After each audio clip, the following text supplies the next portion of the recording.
This is the hoodie, yeah. So thanks to our sponsors, Link EC. Remember, if it ain't Link, You can't don't blink. yes, don't blink. That's the one. Don't blink. Don't blink. Because that would stink. That would stink. Yes, if it didn't go well, that would stink. Hello to the team from Link, of course, down at Auto Tahi Christchurch, making all incredible things in our engine management and then shipping it out to the rest of the world. Yep, right. Yeah. Made right here down in Little New Zealand. They've got a Link ECU on a speed dial, so if there are any issues with I literally vendors or do. anything. Yeah, she does. Like genuinely. Like that's how small New Zealand is. I think it's quite hard for people who are not from New Zealand to grasp New Zealand. So this is the world here, and then New Zealand's over here. Yeah. And it is like left off a lot of maps, surprisingly. Like even go check like your library or check your local history museum. It might not actually be on the map. We actually may not be here right now. Yeah, which actually that's a thing. Some people in the States don't believe that New Zealand's actually real. No, I mean, so just, and if you are tuning in and you've never been to New Zealand, I can confirm as a Kiwi, as a New Zealander, that we do all know every single one of you, like each other. Yep, it is a village. There's I think the world is 4 degrees of separation. I think Yes. that's what it is. And New Zealand is 2, Yeah. sometimes 1. But that's only because like we're counting like the sister, but if you miss her out, it's just 1. Yeah, it's just 1. Yeah, I mean there are more sheep than people here, right? Yep, absolutely. Yep. A lot of sheep jokes too. So one of the we've all started in Lord of the Rings, and if we weren't in Lord of the Rings, we were in the Hobbit. Yep. Yep, that's all true too. So yeah, and we know, and every single person knows everyone, and we walk around in bare feet. Yeah, that one's still a bit weird to me. Like I can understand like when you're out there in the park, on the grass, on the beaches and stuff, but just going through like, a city center or a village center, I should say, or like a supermarket, or even just outside when it's raining, just on the cold, hard concrete, that's weird to me, personally. We started our life hydrating ourselves by drinking out of puddles. I mean, hey, you lot do you.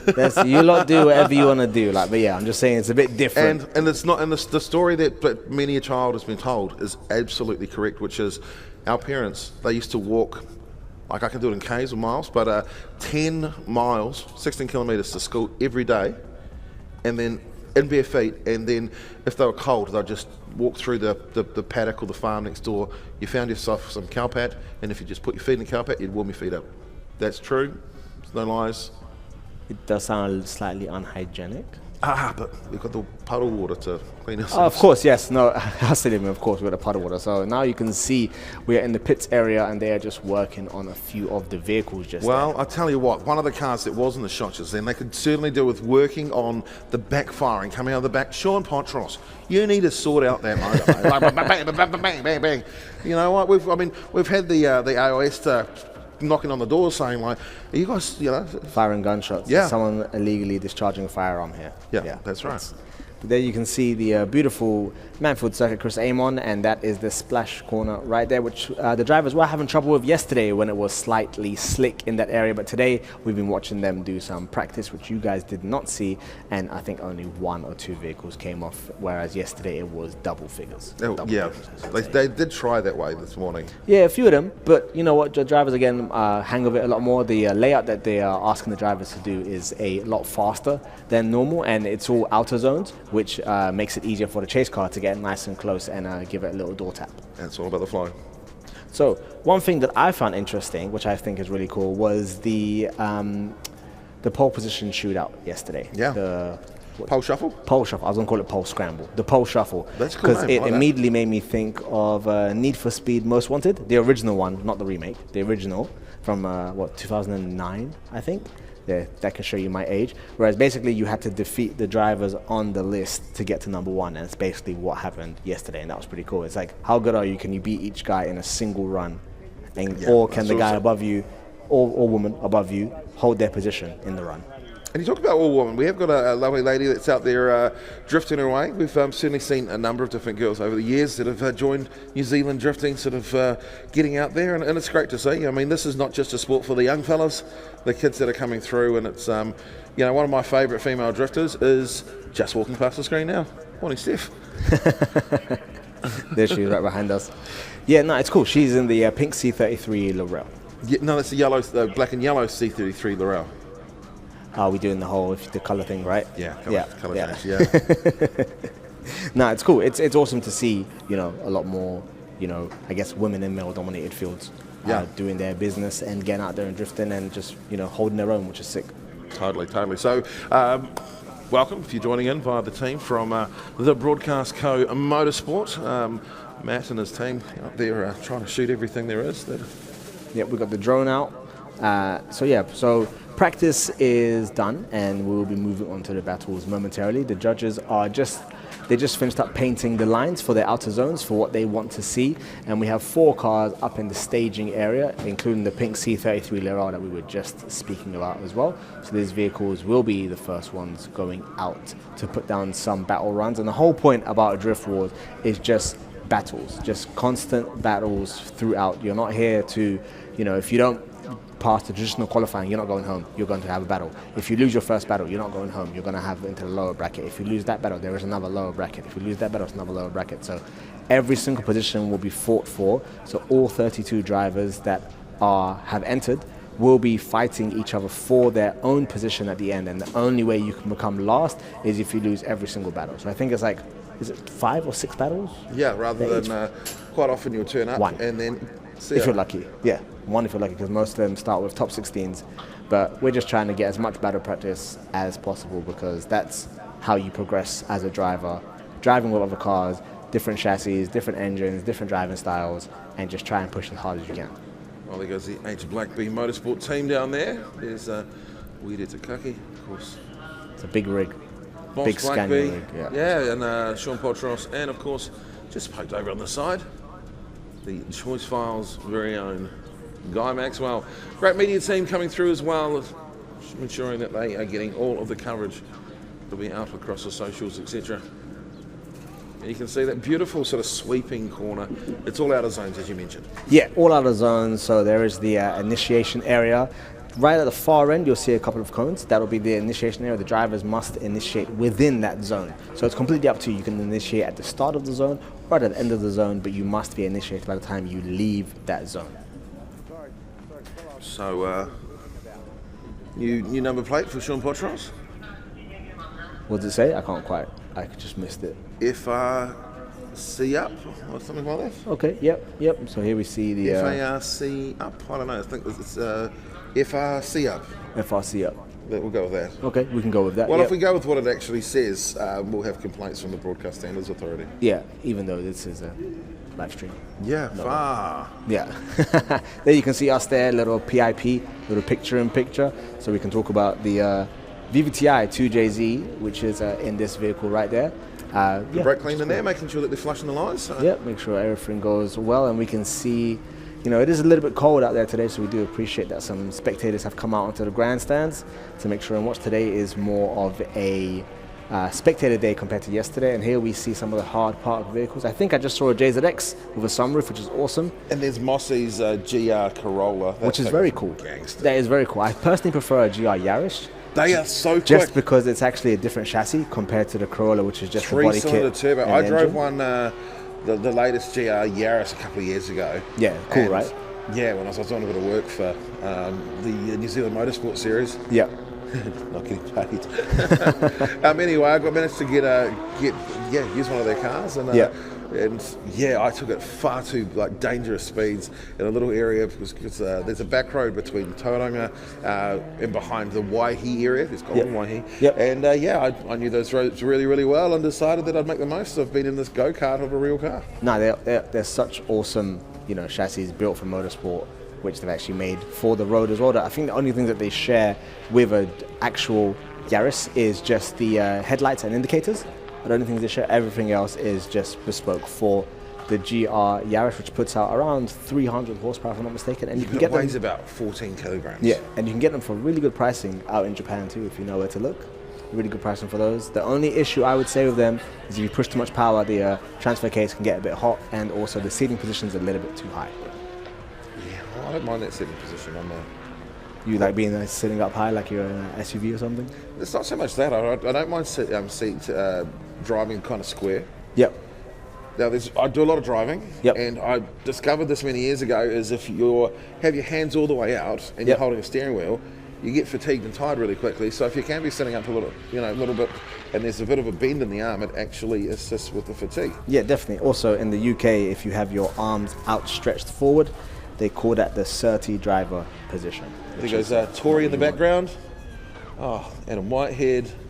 Oh, that is a specimen of a human being. The Chad. Good morning, the Chad. Mr. West, the only thing that looks sign written on his car is on his helmet. It's supposed to be an open face helmet. That's good morning, the Chad. Just walking past, just an absolute legend. Talking about legends. This car right here, I had a look at this car just now. Lexus RCF with a V12 1GZ from a Toyota Century inside of it, and it is absolutely insane.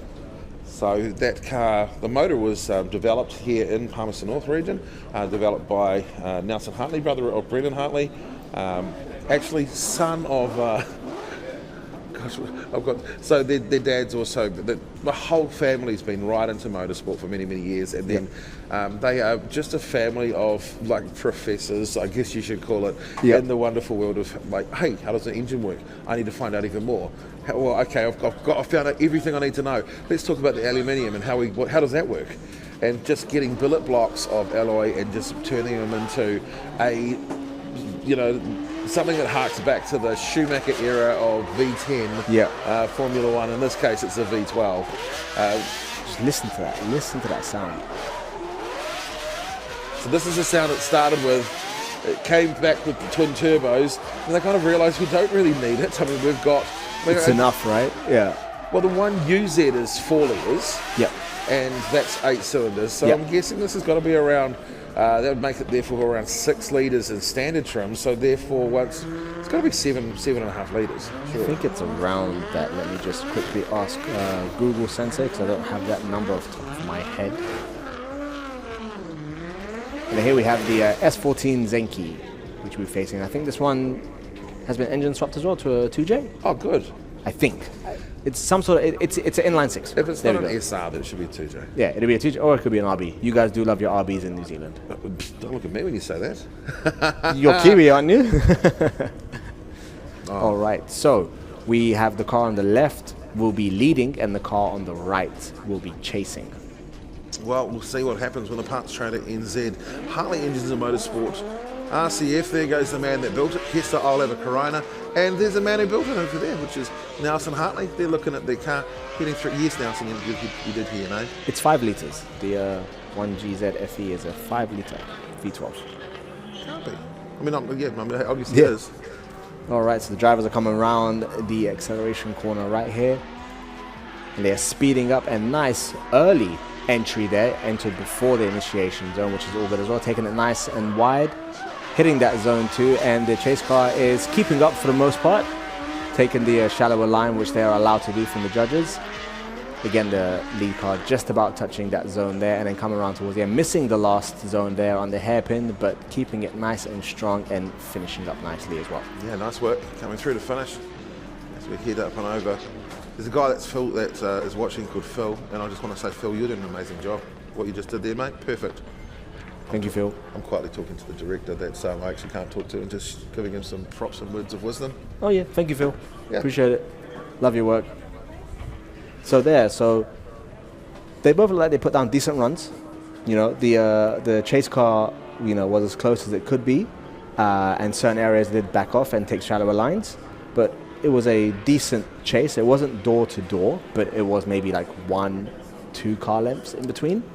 And the lead did a decent lead. There were some outer zones where it didn't get entirely deep into, but again, we have the 3 judges for that. One is a lead judge, one is a chase judge, and one is a battle judge. Yeah, so Jaron O'Connor, one of the things that was just so quick and easy to see with Jaron was he's clearly done a few laps. I mean, that car just straight into, transitions into drift about a mile before everyone else did type thing, because he's just done that many laps here. Like you said, he's a local boy, right? So this is of his course, home and course. that was why he turned up so late yesterday, like the He's last good. person to show up, and he was like, I had to work. But hey, love that. Love seeing people actually being able to come and enjoy their passion and hobby after the regular 9 to 5. But amazing family with Jaron, with Sandy, Kester's parents. Kester, he's like the brainchild of the car, and then he's got Nelson Hartley.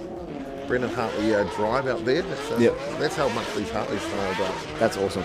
Love to see a family business. So again, Brian Hartley, their dad. They're just a bunch of incredible race car drivers and just professors of mechanical engineering. Yeah, really up there. So now we've switched around. So the white S14 on the right hand side will be leading, and the multicolored Lexus on the left will be chasing. Oh, that was a close, almost touching there. Seems to be a reinitiation by the lead car. Now the judges will be the ones to tell if that was a lead car fault or a chase car fault there. But for the rest of the track, we can focus on what's happening in front of us, and the lead car is putting out a decent line, trying to hit the zones, and the chase car is doing its best to stay nice and close. And here we have the beautiful drone shot, which actually works out wonderfully towards the end there. Yeah, it's about grabbing the shot, and that's certainly what it did. So there's the main corner again. So what do you think? Well, was it? Well, I don't know. It was a bit fast, wasn't it? Yeah, I don't know what to say. Because that was it looked like it was in the initiation zone. The lead car initiated, then stopped and then reinitiated, but it depends on how the judges perceive that with the chase car. The chase car initiated, but then realized, hey, I actually have too much speed. I'm actually going to hit the rear end of the Silvia. Big correction as well at the end of the run for with that lead driver. So I guess I don't know. Guess it go anyway. Yeah, it can go either way. Again, if you are just tuning in, thank you for coming in and checking out Drift Wars, proudly sponsored by Link ECU.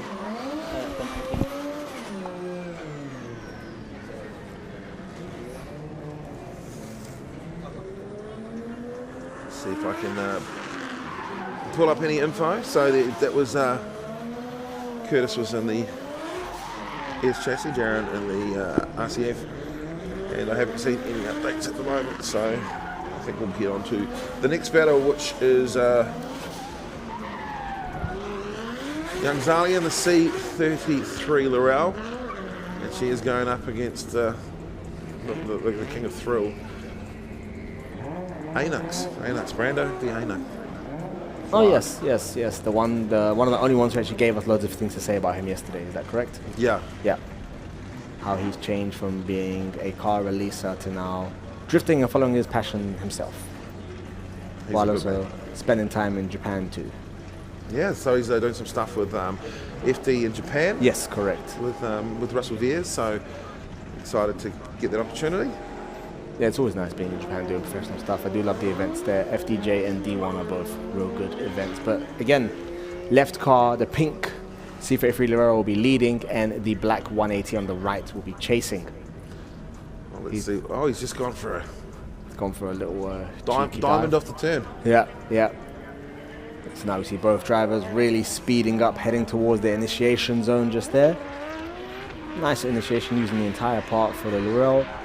Oh, a little bit squirrely there. Oh, a little bit have to do a little bit of a reinitiation there, but the chase car is quite far back, and the whole point here at Drift Wars is to be as close as you can, even if that means taking it a little bit shallow. Yeah, like, come on, Brando, what are you up to, mate? I mean, that was almost an inactive chase. I'm just finding any way to make whatever Brando's doing wrong, but yeah, Brando Clark, what a great guy. What even we see here from the initiation point, that's at least 3 car lengths, and at this point the lead car does wave and have to make a big correction and reinitiation. That is quite a difficult part of the track because you are coming on real strong with a lot of noise while having to transition but stay on the gas to go out to the outside zone and then continue around the splash area. So that is a tricky part of the track compared to the rest of it. I guess at the same time, I want to find any excuse to be mean to Brando because I like him, and that's what we do with Kiwis. Yep. But when your lead driver is a little bit shallow, not coming right out to hit those outside marks, it does make it difficult for the chase driver to run the sort of that shallow line as well. Yep. In order to try and catch up. So I think if Zalia had been right out and hitting her outside clips, then it would have given Brando the opportunity to come through and just close up a little bit of that space. Yeah, totally. Yeah, if your lead car is putting on a run that you can't be 100% comfortable with, then it is understandable to stay back, because the last thing we want is there to be an accident. people come here to drive their cars, they don't want to have to trailer their cars home with a big piece of damage on the vehicle. And now we've moved over to the drone cam for a little bit of footage. Let's see if I can find. So, yes, ANAC would like to obviously thank Stephen Soul Customs, Choice Events, JR Auto Tech, Top Tree New Zealand, Auto Stop New Zealand, NZ Bonding Services, Syndit.nz, Strom Wheels NZ, Phoenix, Strom Wheels NZ. Yes, they're awesome. Phoenix Radiators, Total Auto Solutions, Tasman Toyota, Stealth Ride, Link ECU, and the Thrill Supply Company. There you go, Brando. You're the only person that sent anything through, and we will read the whole thing. Beautiful. Love to see that. So now they've staged up again to be switched. So the black 180 is on the left, and that car will be leading, and the pink C33 Laurel on the right will be chasing. Well, I tell you what, after years of working behind the scenes helping other drivers chase their goals, Brando, he's the man leading, is finally stepping into competition himself, backed by a strong group of partners and bringing plenty of motorsport experience with him, as written by Brando. Yeah, you got to include that, as written by himself, yeah. It's like an autobiography in a sense. What a legend. All right, Brando, let's see if you can ANAC that thing into action. Oh, the C33 has dropped a couple wheels off track. Trying his best to keep up. Taking the inside line there. Brando almost hitting the outside edge. And then coming around again towards last corner. Touching that outside edge on the last corner. But being too far in for the very last apex just there. We want more of a mid on the apex, not an inner. We want your left wheel to be in the white box, not your right wheel. Well, the other thing that's great is that, okay, Zali steps back into, well, I'm assuming that is going to be the position's going to, or the that battle will go to ANAC, but Zali, she continues being able to build her craft. Yeah, absolutely. Yeah. She's like, I've been watching her throughout the weekend, and her driving level with this sort of track, requirements has improved a lot. So regardless, and again, even if she does lose this, which I assume she would lose this battle, she's not going home. She'll have another battle later on in the day. Yeah, it's great. It's the beauty of Drift Wars and this format that we're running is you'll just keep on battling. And we've got some really amazing female drifters that have come out of NZ. We've got some of the pioneering ones that I said, that I happily sort of talk about. Biggs Bennett is one out of Waikato. Her and her husband Dan and their whānau, they'd go through drifting this really cool R32. Yep. Jodie Donovan, the Verhulst, she ran a 86 fronted Supra for many years. Awesome, okay. As well. Of course, you got Jackie in the UK. Jackie in Japan. Oh, yes. Jackie in Japan, yeah. She is down in southern Japan doing stuff there with my boy Kane, who's from the UK. And then, of course, Joe, that's as well known around the D1 and the drifting circles, Joe and Keg. Joe is out there, she's got a little 86 that she just throws around. And of course, Steph as well. I mean, there's so many girls that are out there just doing it. Yeah, absolutely. And there are so many that we didn't even know of. Yeah. Jodie Bell, there's another one, local girl. Yeah. So we have the white R32 on the left, which will be leading, and the silver Commodore, was that right? Yeah. It's a Commodore on the right-hand side, which will be chasing.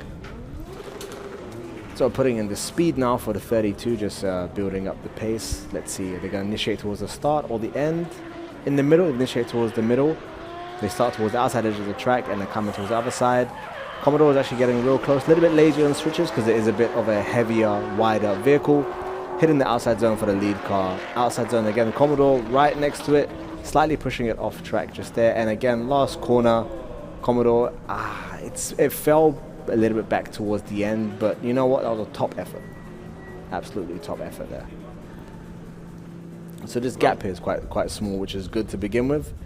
And we can see that it's going from outside to outside, which is great. A little bit of a slower transition there for the Commodore, but again, it's a much heavier vehicle than the R32.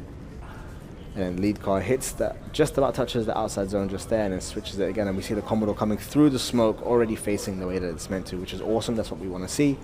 And then switching it towards the end, Commodore switches just before, and by the time the 32 comes back and does a little dirt drop, the Commodore's facing the right way, but it bogs down a little bit just there towards the left side of your screen. So I've spent my life being really mean to anyone with an RB, like my drifting life. So my favourite car, if I could own any form of car, would be a two-door R32. GTR? Yeah. The actual Godzilla. Yep. The only Godzilla, I should say. Yeah. with an RB26. Yep. Still four-wheel drive.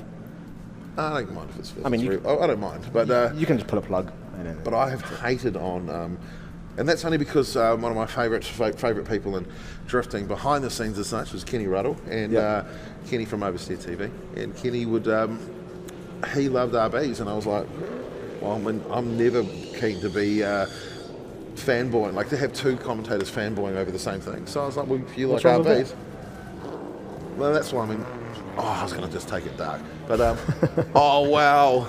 I took it dark anyway. Hey, I didn't lead you anyway. You led yourself there. Oh my gosh. I asked the open-ended question, like, why not? You both kind of like the same vehicle. Yeah, so no, I don't have to. So I was like, I'll just like 2JZ.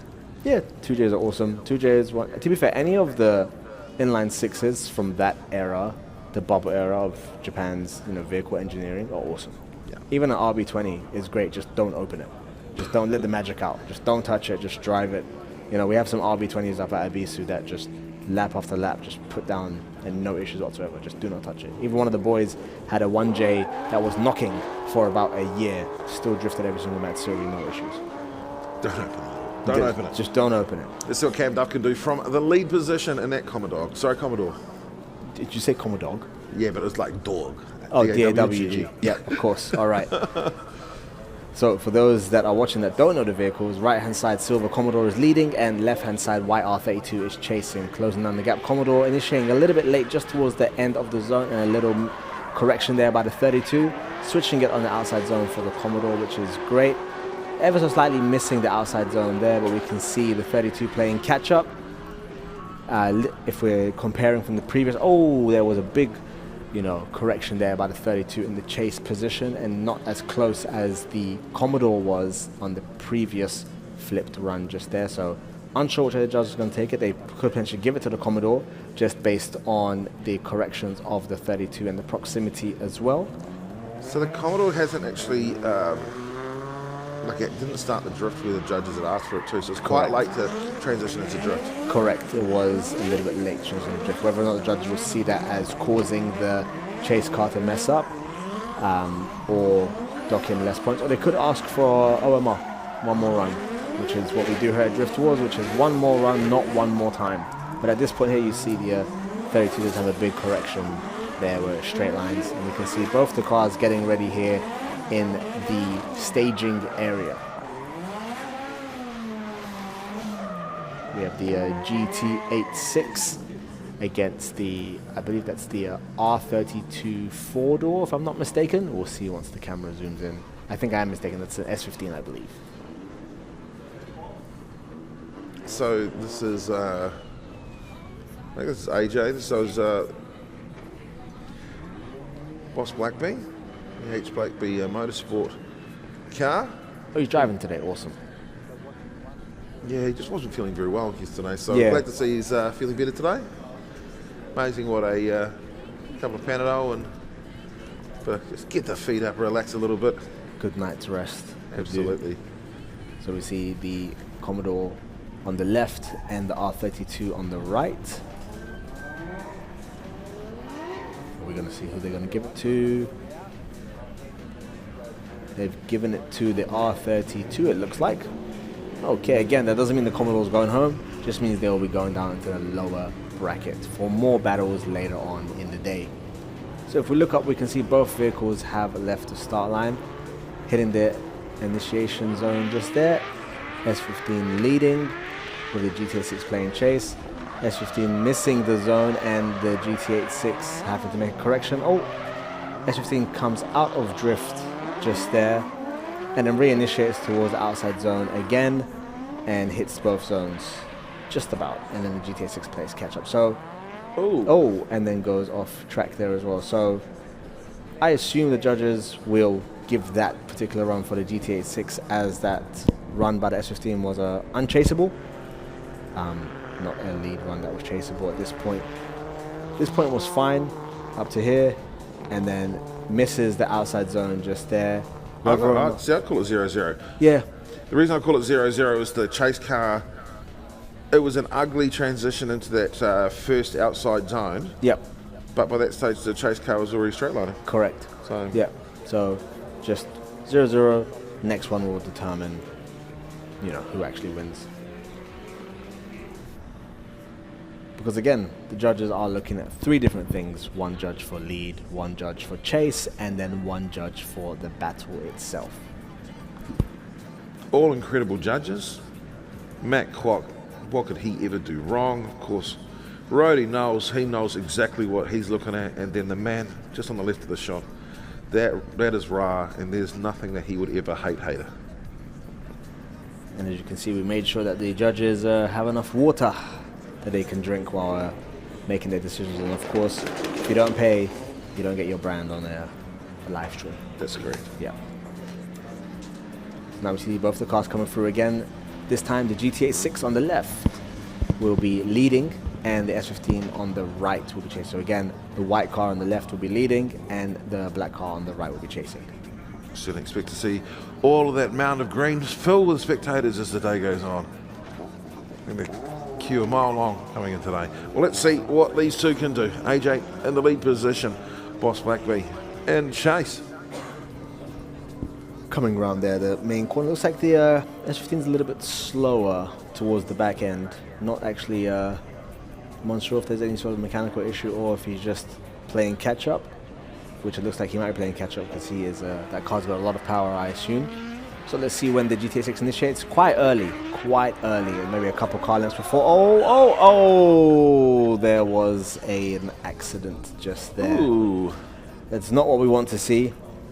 That was a very early initiation by the GTA 6. Looked like the handbrake entry there, about 2 car lengths before the initiation zone started, and just bogged the car down. And at that point, the S15 had already initiated and was heading towards the rear end of the GTA 6. It's a shame that there was no way to avoid that. That looked like a solid push.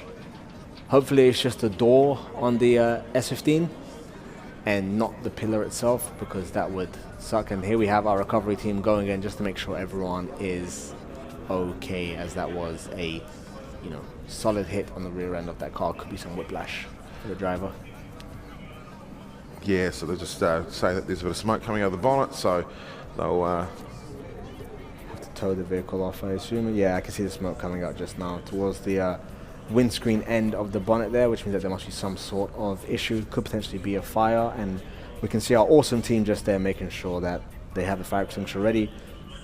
Just quite smart though. Like, one of the things that they did, and this is what motorsport guys will do, is he put his head down, looked underneath, like they're all wearing the flame-proof overalls, etc., but they put their head underneath to look underneath to see, okay, is it this, that and the other, before opening the bonnet. And the reason they did that is because, of course, you open the bonnet, all the oxygen comes in, starts the fire. Yeah, you need fuel for a fire, and oxygen is fuel for a fire. So the moment you open it, basically spontaneously combusts in your face, which is definitely not what you want. So rule 101, check through the grates first, see what you can see before you actually open it, to make sure that you don't get. I was infield commentator at an event a couple of years ago, and I'm in a high-vis shirt, etc., and this driver comes out of the turn, and as he does it, his entire car engulfs in flames. Yep. So he knows that the guy with the fluoro on is clearly a safety official. Must be. So he rushes straight to me to put his fire out. So I turn, I'm in shorts like I always am. Yep. I pull the pin, I go down, I drop down to one knee, put the fire out. And then afterwards I got, hey, knock, Steve, come, we need to have a chat with you. And the officiating, the controlling body said, if you ever do anything like that again, we will ban you for life, because you never took your own safety into consideration. You were in full nylon, you would have burnt. And you didn't consider your own safety to put the fire out for the man in front of you. So I should have just done nothing? Is that what you should have done? The coolest thing, as they said, and next time you do the same thing, I will give you the same growling. Oh, okay, cool. Which Sweet. was, we have to growl you because of this. Yeah. But you put the guy out. You knew exactly what you were doing. You didn't open the bonnet. You didn't. Yeah. You did it, but we have to growl you. Yeah, because you're not wearing the right. And the poor guy was shaking. He was like, because he knows that I'm going to shoot him back. I'm like, bang. Really? Let's play this game. But that's the one little line he said, and I'll tell you the same thing that I said. If it happens again, or when it happens again, I'll just say the same thing. And I was like, totally understand. Cool. Can I just record this conversation? I'll just play it to myself afterwards. That way you don't have to say anything, and that way we're both good. Yeah, but I took the growling. So they're down looking at Weed Eater's car at the minute, hoping that they can get a line tow maybe. And well done, Brando. Yeah, shot Brando. You're good, Brando. Brando's over there. If I'm not mistaken, are both wheels facing different directions? Well, I think that's a dog move by Brando. I noticed that one. Brando just popped in, and I couldn't help but notice that he's in the same race suit as our officials out there. He literally got himself a job working here for a free race suit, so he could use it to race. I mean, hey, you need all the equipment to drift here. Like that's why I don't drift here, because everything's so expensive here. Like I enjoy drifting JZXs. JZX prices in New Zealand are through the roof, and then I have to, my closest place, because I usually stay in Auckland when I'm here, is Hampton Downs. So I need a Hans, I need gloves, I need full race suit, and. But what's even, if you don't want to run a Hans and you want to run something better, there's always the hybrid. What's the hybrid? Simpson hybrid, so much better than a Hans. Oh, okay. Yeah, in Japan we don't use anything. That's opinionated thing, so please don't. The hybrid, I bought a couple of Hanses and hybrids over the time, but never for me.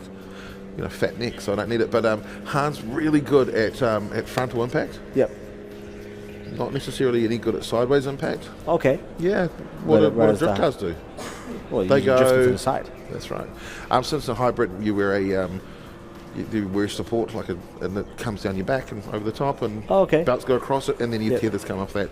It's a personal preference. I've had a son-daughter racing in different classes. Yep.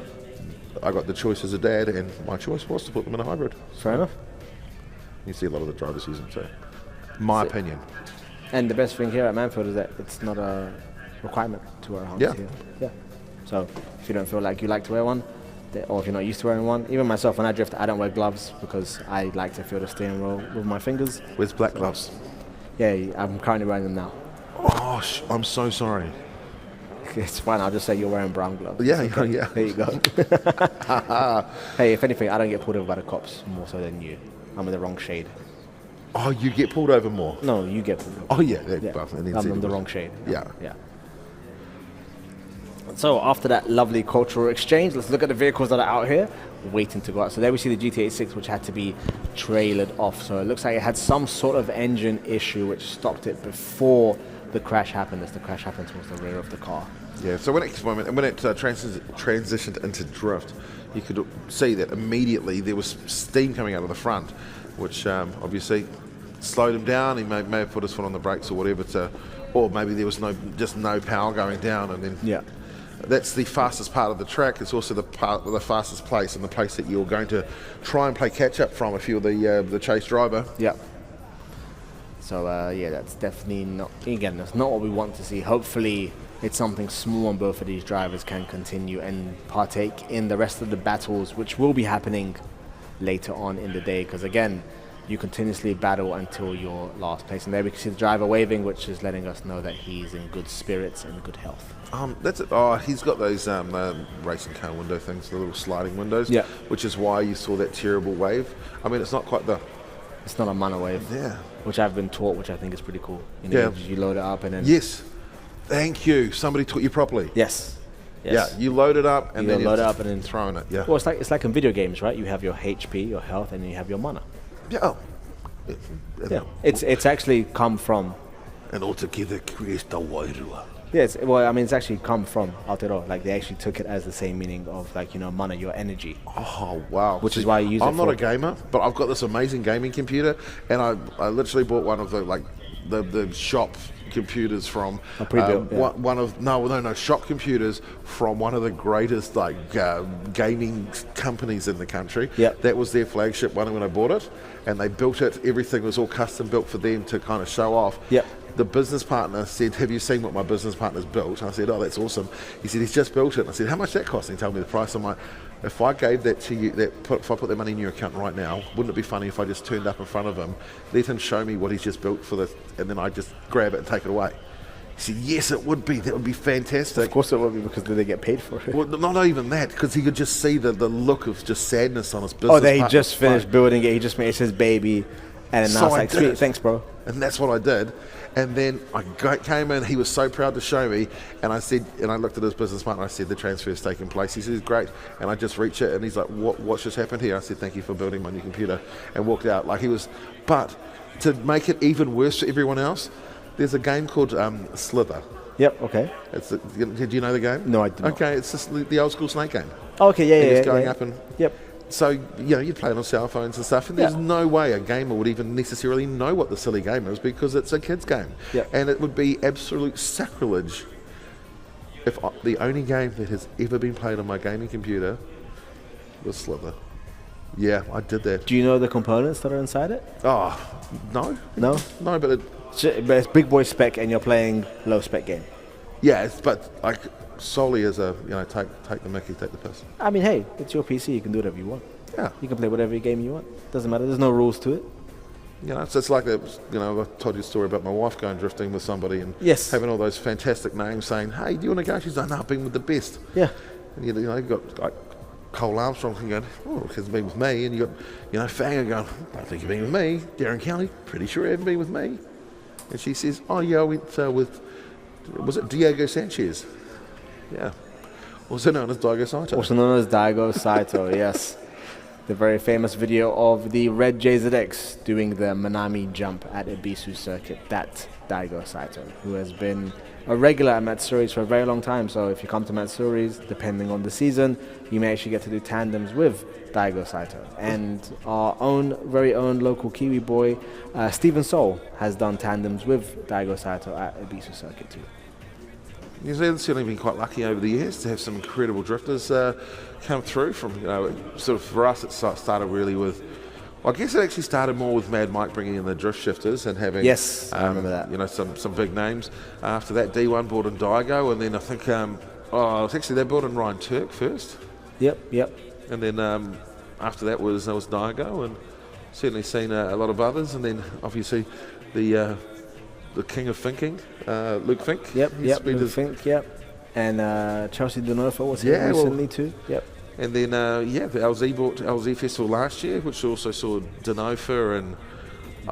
Grant Anderson's been here too. Yeah, sure has. Good old Jimmy Oakes.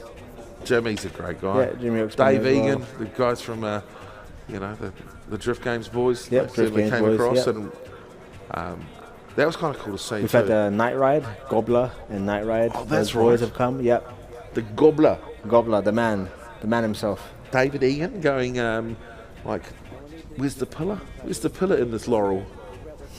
What pillar? Laurels don't have B pillars, do they? But here we can see there must be some sort of, could be potentially oil on the track from these vehicles. So our team is just there, they've blocked the track off and they're just making sure that everything is all taken care of so that the next drivers that come through, that is something must have happened to the GT86's engine at that initiation point. Look, have you seen this being done like that before? No, I haven't, no. Okay, so this is one thing I love, like I said to, I can't remember who it was, but you turn the bucket upside down and then you just push it with a broom, and that's the easiest, fastest way to create coverage like that. That makes a lot of sense. So it's easier to get down, it's dissipating the contents is more even. And it just distributes as and when the other layers go off onto the ground itself. But yeah, so based on that line, it looks like that the GT86 had some sort of engine troubles from prior to the initiation zone. So the moment he tried to initiate, something went wrong. Could be oil, could be any sort of other sort of fluid that would cause an issue. Like if it was antifreeze or something, then it wouldn't really be that bad. But that is a long line of residue on the track. Yeah, certainly not what we want to see. No, definitely not. But again, Not big this shout early out. in the day. Yeah, not this early in the day. It's only, we only started live streaming about 50 minutes ago, if that, and we have a hell of a lot more battles to get through. Which is why, again, we've tried to make it into one more run instead of one more time. Because one more time is going to take up double the amount of time, clearly, as both drivers get to go in the lead position. But with one more run, the judges will pick which car they want to see, and then they will make sure that they get their answer from there. So while we wait, what are some cool facts about New Zealand that you can, or Aotearoa as I should say, that you can let me know about? So we are in the Manawatu region. Yep.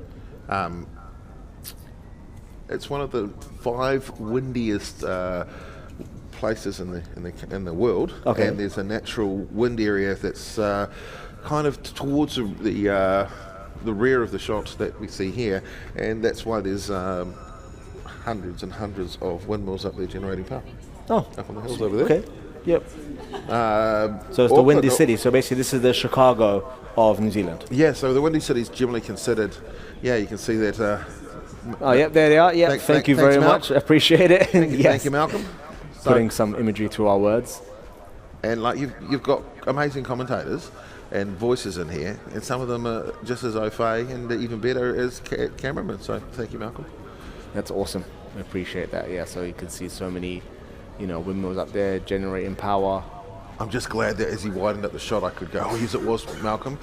Chris is our other cameraman out there as well. So yeah, up in there's hundreds and hundreds of, and of course that is a tectonic plate that goes basically from the top of the country to the bottom. Yeah. And that, so we have a lot of earthquakes in New Zealand. What else have we got? Do you guys have? So is it more towards the South Island that there's earthquakes? Because No.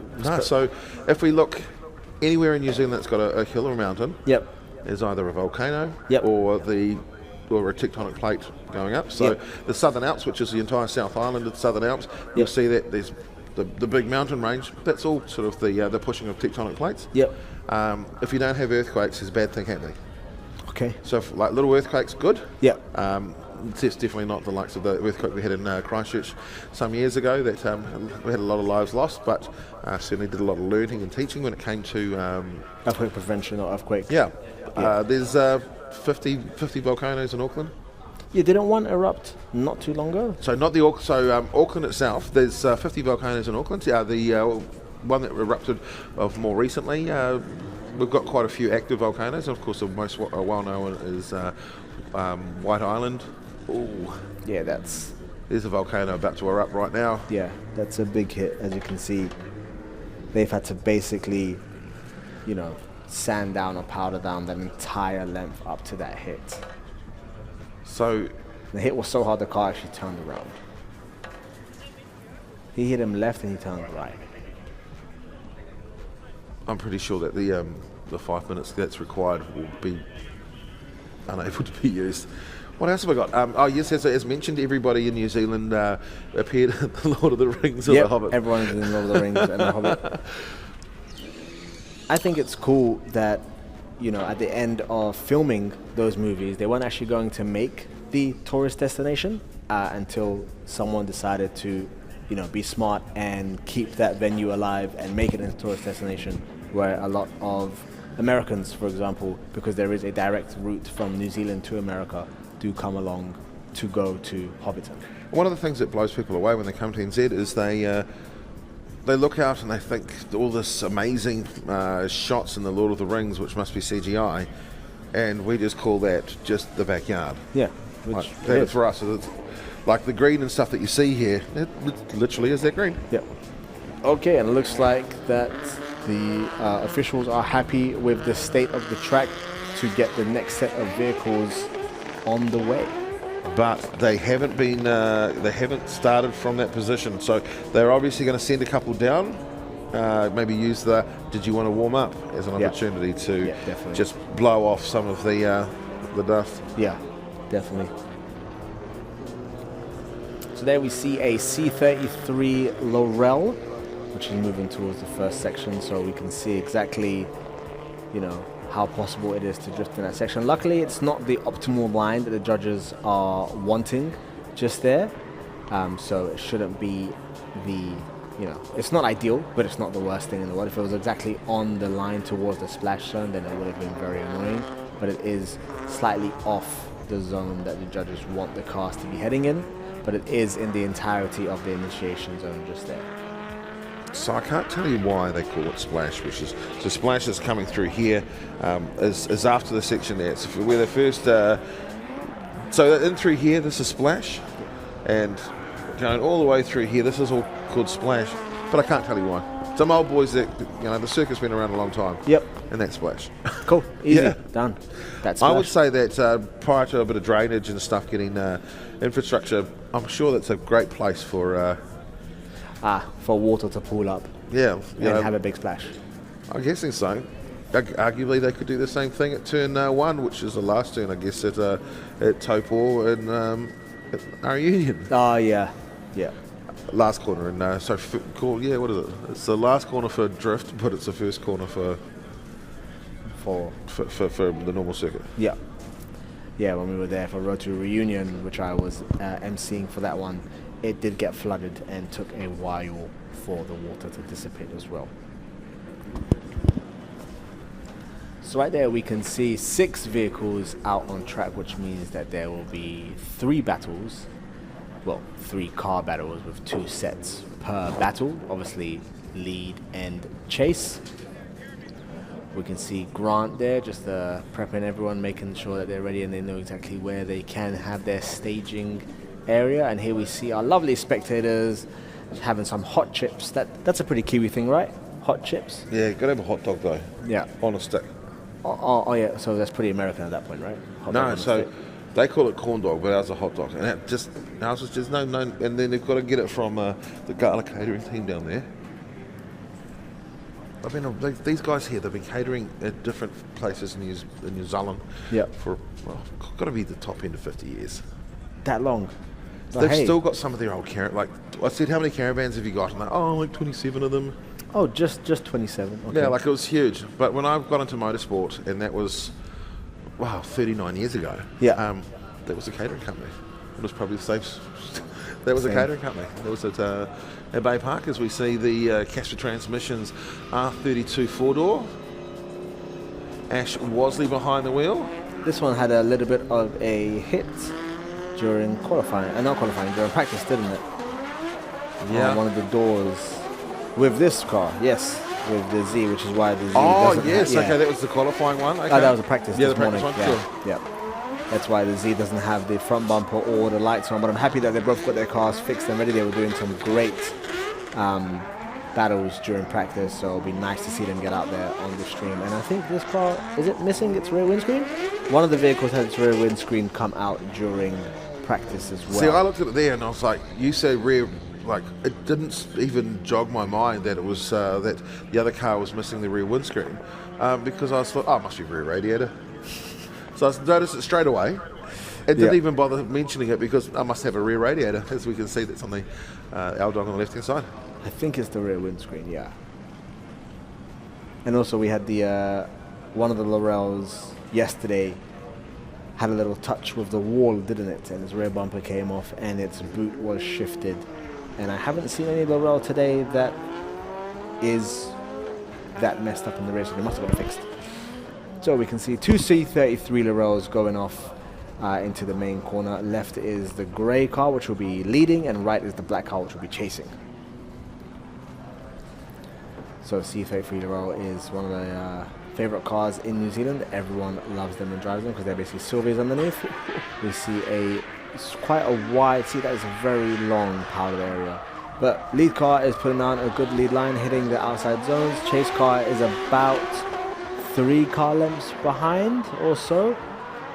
Doing a little dirt drop there, and unfortunately both cars they just came out of drift at a similar time towards that last corner. So I'd love to see that again on the replay.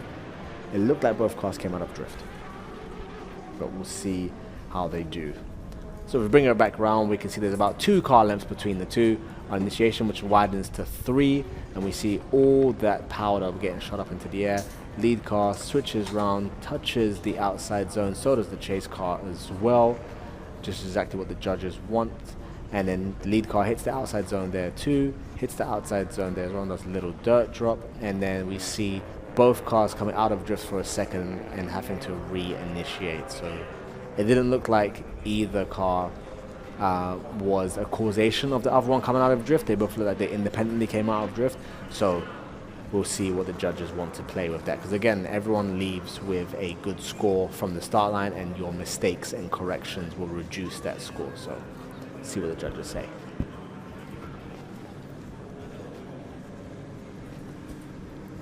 But yeah, it's nice. It's nice to see that C33 Larells are being drifted, because usually these days, especially in Japan, it is mostly Silvias, Zs, and JZXs. You don't really see C33 Larells that much. You definitely don't see BMWs, because there is just no support in Japan for them. You see a few of them every now and again, but definitely not support there for them. And you definitely don't see A31 Cefiros. They are as rare as hen's teeth in Japan. So now we see both cars staged up again, where we have them flipped around, where the black C33 on the left will be leading and the grey C33 on the right will be chasing. Well, down at 3 Toyota they go. The revs will rise. We noticed just how off-putting that dust was. We'll see how that goes this time here.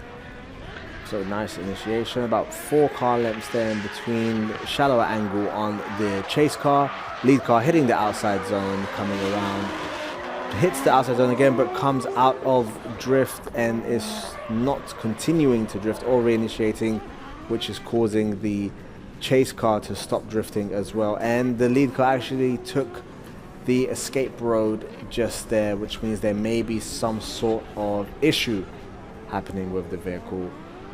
It's always annoying when you have some sort of, mechanical issue that stops you from drifting. So the only thing that I think that you look at is the chase car. So the chase car has maintained its drift the whole way through. Chase car still looked like, although it was a rather heavy adjustment, chase car has continued to maintain a drift, and the 0-0 from the first run will become zeroed off by the lead driver, and the chase driver would therefore go through. Yep, that's the way it looks like to me. Yeah. So there we see the C33 that was just battling, waiting on pitch straight, and now we see the next 2 drivers staging their vehicles. We have a Z just there, and behind it, once the camera turns around, it'll tell you what vehicle it is. I can't, it's actually moved further along. But yeah, Zs are becoming a lot more, I guess, favorable for drifting these days. They're not as cheap as they used to be, as is everything. But again, you have a 3.5 litre V6 in a tank of a vehicle that can take the hits. There are loads of different companies that make parts for them, so it is a great alternative way than a Silvia or JZX to get into drifting too. And if you want to be a big dog, you just go ahead and stick a turbo onto it to push even more power if you need. It isn't necessary, but if you need, it'll be good. So we can see on the left-hand side, we have a black Silvia, which is leading, and a black Z, which is chasing on the right-hand side. And they literally live like doors away from each other. And this is going to be the big one. Let's see what Vinny Singh can do going up against Trent. So nice speed on the lead car, touching the outside zone. Chase car bogging down a little bit and coming out of drift just there, but the lead car staying in it, hitting the outside zone there, completely destroying the rear bumper, but staying in the drift, making the noise, bringing the vibes, you get me, and coming around towards the end of the track. And we see the Z just catching up there as well, but I believe that one will be given to the lead car on account of the chase car independently stopping drifting just there. Come on, Vinny, up to G. So we see at this point here where the chase car would want to catch up, they actually stop drifting just there. Unsure what happened. Maybe it was a misshift. Maybe the car just bogged down, and we see the lead car doing a dirt drop and just completely ripping off the rear bumper. Hopefully it was just cable tied on, something that was very easy, or quick release, so that the bumper itself isn't broken, because it's difficult to get stuff like that here in New Zealand because, again, they're so far away from everywhere. You know what we do really well, though? Tell me. Taking fiberglass molds off your fancy parts and just making our own. Yeah, you guys do have a lot of people that do fiberglass, which is really cool. Yeah, I think the Kiwi ingenuity of just making things yourself and not waiting to get it shipped in from anywhere is just pretty awesome. You know, you just go down to your local hardware store. You guys have 2 big ones. Yeah. Grab the stuff you need. It's either a Mitre 10 or a Bunnings. Off we go. Yeah, and then done. Yeah, it's cool. It's. I think it's a pretty cool mindset to have. Whereas like a lot of us, like from the UK or London, for example, will just Amazon everything, and that also includes getting rid of stuff, or we'll just get rid of things. Whereas here, you guys will, you know, break it down, try and fix it, put it back together, go grab the parts you need. You always got a mate who's a sparky. You always got a mate who's, you know, a plumber or anything like that, and you can put things back together, which I think is really awesome. Is that not normal? Like, you know, that's the other thing in New Zealand we do. If we break it, we fix it ourselves, you know. Yeah, no. We'll glue glass back together, make a new glass. No. That's not normal. We don't do that, obviously. No. We just buy new ones because you can just go buy a new one, and it's like less time. I mean, everything eventually came from the land, so we just give it back as well. So, I mean, don't feel bad about the fact that everything goes back to the tip, to the refuse station, to the dump. Don't feel bad. It came from the land to start with. Back to the land it goes, yeah. So we have the Z leading now, which is in a disadvantage compared to the previous one. That is a very big gap between the 2 vehicles there. The Z having to reinitiate and missing the outside zone. The chase car, the black Silvia, taking the shallower line to try and catch up, and has very much caught up there towards the end. Going to come through the smoke. Lead car is actually hitting the zones that it needs to as well, but there was an reinitiation at the beginning of the run, so that will be negatively towards the driver. Well, it's got to be an OMR. You reckon OMR? No, I'm just trying to, you know, do anything I can for Vinny. I think that one will be given to the Silvia on account of the lead car independently having to reinitiate on the fastest corner. Was that before or after he created his own inactive chase? So anything he can do to clutch. Hey, he does close the gap from about 5 car lengths to 2 towards the end. So definitely speeding up or using the slowdown of the lead car to his advantage. Matt, don't eat that whole thing. Oh, he ate it. I was going to make Matt show you what a real Kiwi hot dog was, but you know. Oh, I mean, Japan's got the hot dogs in a stick. Yeah, but that was better. Okay, I'll go up and get some for free shortly. Our lovely vendors making sure to take care of us and making sure that we are fed. I'm just checking to see if my mate Dean's down there. Oh, he might not be. I might have to pay for them. Oh, unlucky. It looks like it's going on. Guy Maxwell's tab. Well, you taught me yesterday, right? Unlucky use. Unlucky use. Unlucky use. There we go. So this is a different S14, which is prepping up in the staging area. So in case, you know, drifting isn't your forte, you don't watch that much, the drivers do this just to warm up their tires, warm up their rear tires so they have grip, and warm up their front tires, and just make sure that everything is moving around correctly as it should be before going out onto the track, because they do not want to have an accident. Certainly don't want accidents here, especially at this track here. It's definitely a very quick track, but we'll so they like to get a lot of heat in those front tyres, and then obviously with the brand new tyres, especially when they've got semi-slicks, there's a sheen over top of them, hence the scrub combination of scrub the sheen off, as well as obviously get it ready to go. Yeah, ready to go, yeah. Nice close with the Silvia there, taking that inside line just to get right up in the door of the C33 Laurel, which is leading, coming around. Great lead run by the C33. A little bit of a hesitation there while transitioning for the last outside zone, but I think that was all in all a good run from both drivers. They might give it to the chase car on account of the lead's mistake on that last hairpin corner there, but again, I can't wait to see them go back to back. So you can see here is about half a car length to 1 car length of a distance. Both initiating, lead car initiating towards the end of the outside of the initiation zone to get as much speed as possible. Both cars on noise here, and the chase car doing a nice transition on the inside to be on the door by the time the lead car has transitioned. Coming around, staying on song, nice and committed, missing the outside zone there, but then transitioning towards this outside zone, hitting it, and also doing a little bit of a dirt drop as well, which we like to see but also don't like to see. A little bit of a hesitation there while transitioning to the last corner, and then full noise on the way out, ever so slightly missing the mid clip that the judges would like to see with the white box on the ground just there. So we can see the next set of drivers staging up, waiting for their turn to get ready to go out. So as you can see, we're just going through the battles. We're trying to keep the action as high as possible with as little downtime, and if there is downtime, then you have myself and Steve to keep you entertained with little tidbits about New Zealand and what the things that I find a little bit different to growing up in the UK. Well, it's certainly going to see a lot of action continue on the track. I'm going to be back in about 2 minutes' time. Just got to go and check on some information. It's, I think I'm going to get received out that door. Yeah, sounds I'll good. be back in a moment. Yeah, no worries. All right, so welcome to the Milky Diamond Show. I am now running it solo, and we are live from Manfeild Circuit. Chris Amon for Drift Wars, proudly sponsored by Link ECU. And remember, if it ain't Link, don't blink.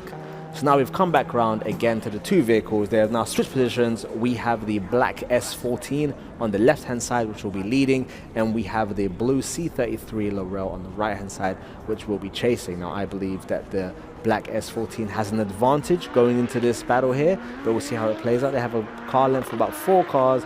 Black car initiating quite early in the initiation zone, but keeping it nice and strong, just about touching the zone, whereas the Laurel hit it while chasing. Big slowdown there from the S14, which allowed the Laurel to catch up there. Unfortunately, there's a little bit of a straight line there from the Laurel just because of the position that they were in when they caught up, and then the black S14 hitting the outside zone and taking it all the way out. So again, depends if the judges will say that the Laurel's not drifting towards the last hairpin corner was caused by their own misjudgment of track position or by the lead car slowing them down. So we'll just have a look at that one more time. So you can see the gap right here is quite large, about 4 car lengths, but at this point here it looks like that the S14 slows down quite a lot, and then the Laurel is able to catch up to make it to about 2 car lengths. We can see it's actually ahead of it, and from this angle here we see it actually stops drifting. Now the judge is going to see that as that was a lead car not transitioning, which caused the chase car to come out of drift, or was it the chase car just being in the wrong position?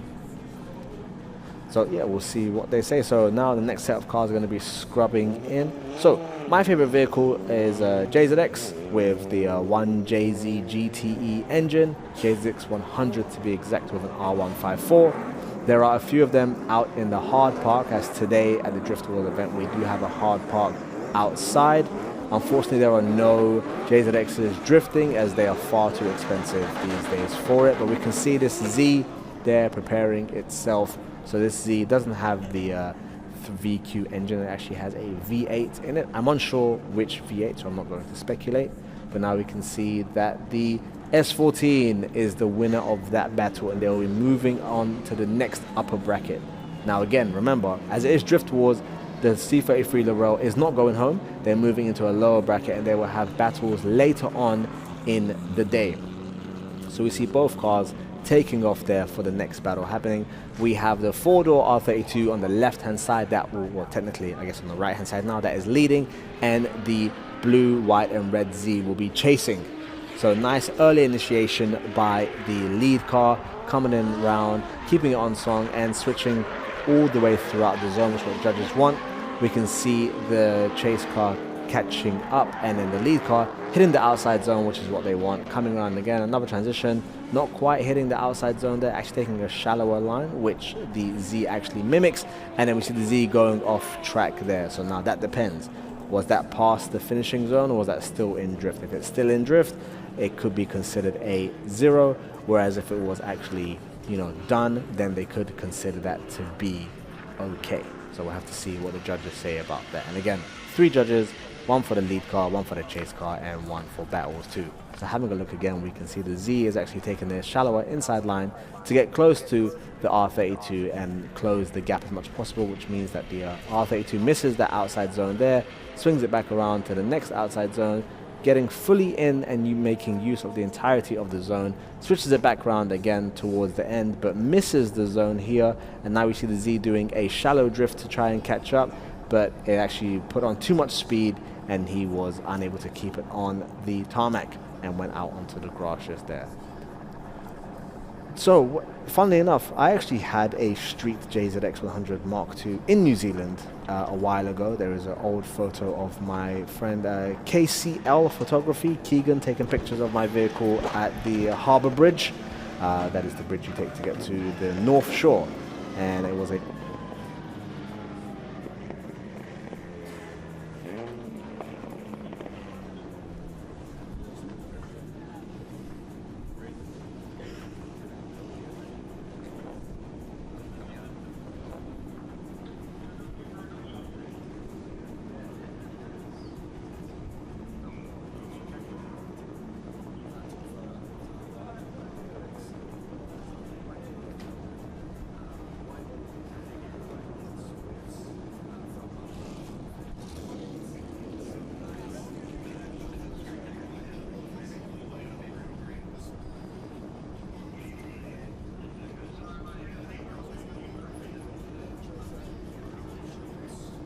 had no...